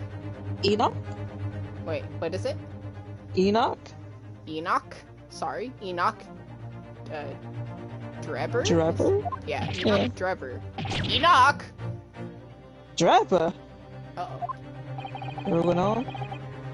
Does this mean something? Members of the jury seem flustered. I don't know. It's, not a name any scientist wishes to hear.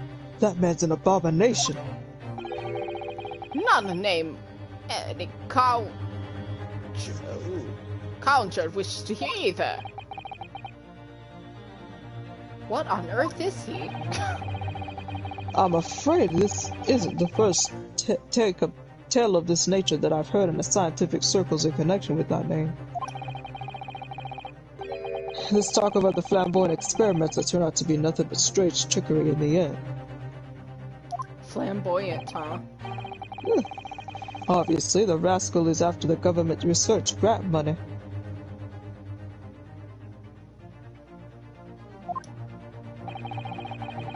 magicians are in need of money, I have heard of them resorting to these underhand tactics. Some acquaintances of mine with experience of such things mentioned Enoch Drebber's name before.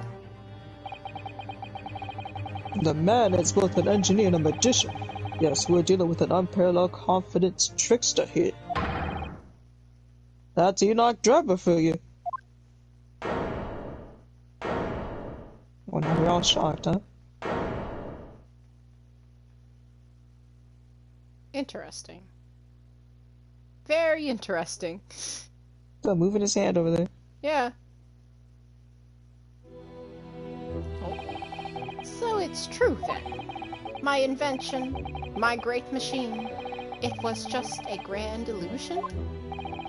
Considering what we've just heard by Mr. Drebber's character, I'm sorry to say that sounds increasingly likely. Even though no one else believed it, I wanted to. I wanted to believe that machine would function exactly as my hypothesis predicted.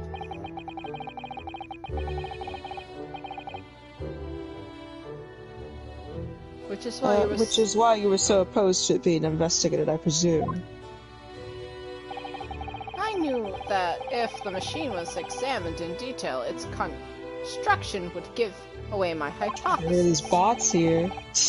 I know. Obviously, I didn't want it to happen, but at the same time, I knew that if it was found to be nothing more than a trick, there's a work of deception. Then everything I've worked towards, all my research, all my dreams, my whole life would be over. I was terrified at the prospect. So you really had no idea then, did you? About the true nature of the machine that was built? And the true nature of Mr. Drebber? I never questioned anything. I didn't want to question it. It's entirely possible that Mr. Osman and Mr. Drebber were working together to use you as means of fundamentally acquired the research grant money. That sucks. Yep, it really does. Poor Albert. Huh? When I announced my invention to the crowd that day, it was the finest moment of my career. You know he did. I pulled all the levers and turned all the dials in exactly the way Drebber had described. When the smoke suddenly started bellowing out, I panicked. I didn't know what was happening.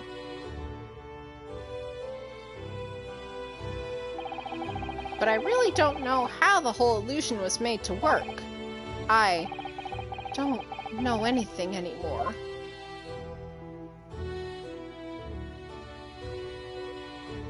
Well, let me confirm one final point with you, Professor.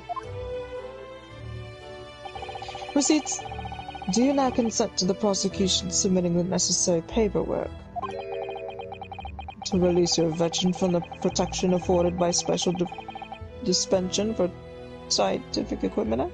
Why is that such a tongue twister, huh? SDSEA. That's all they have to do. Yes, please go ahead. I'm very sorry.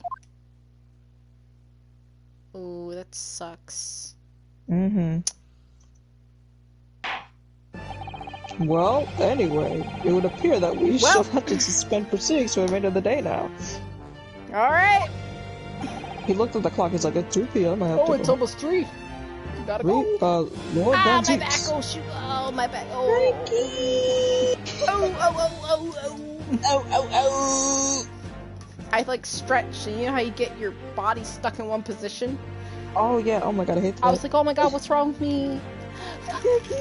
That's age. My lord? The court has newly been made aware of another party whose involvement in this matter is critical.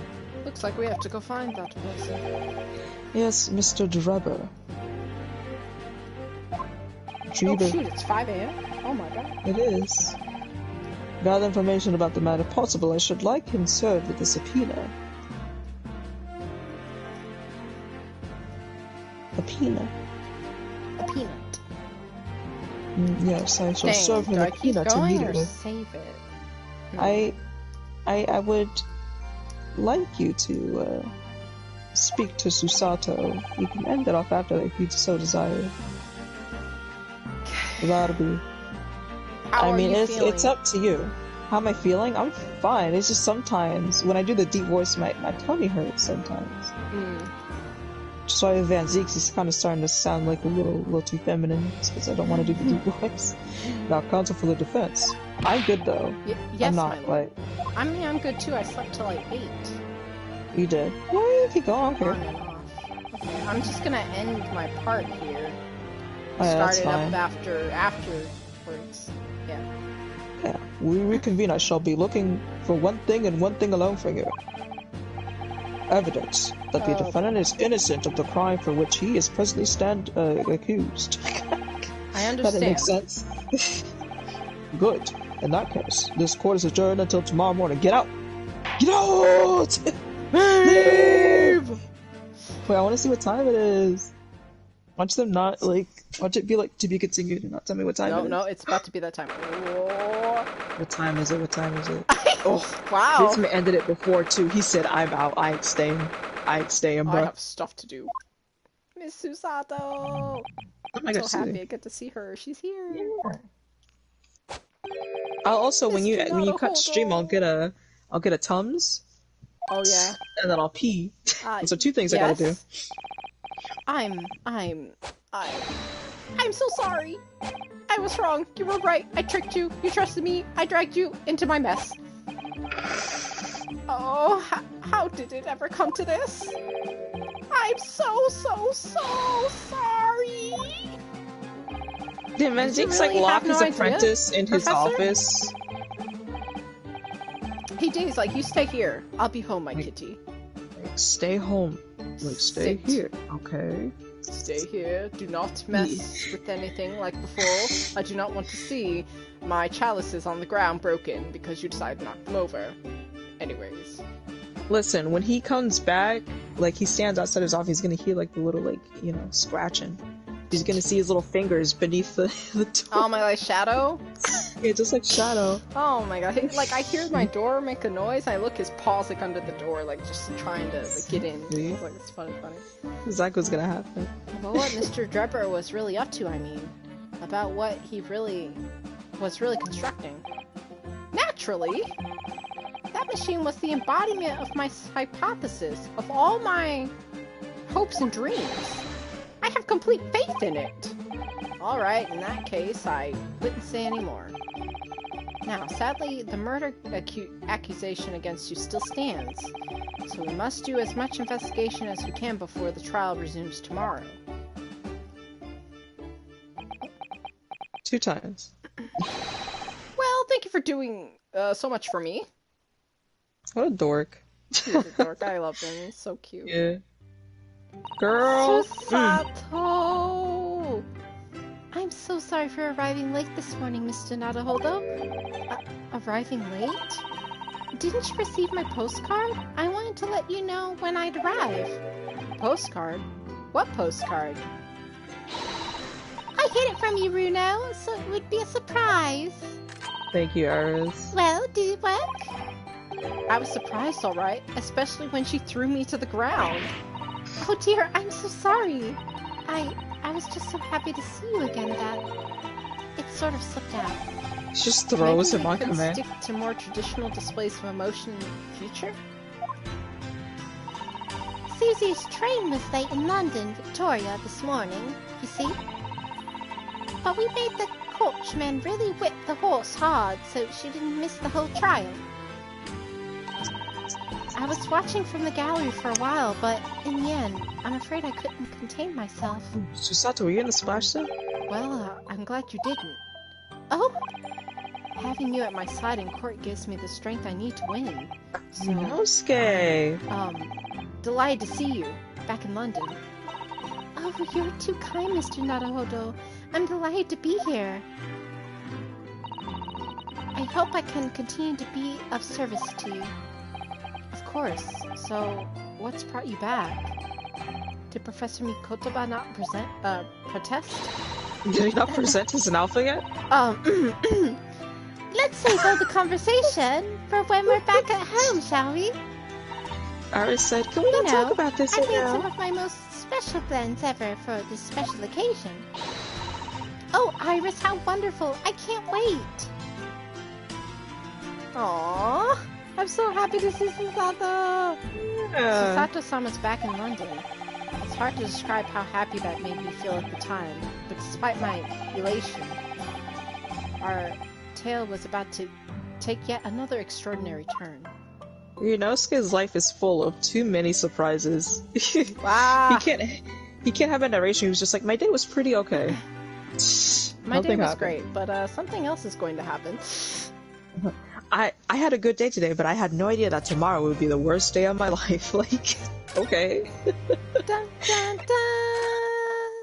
Alright, allow me to get my Tums and go Oh potty. no, that's fine. I'm going to stop it here. Yeah, okay.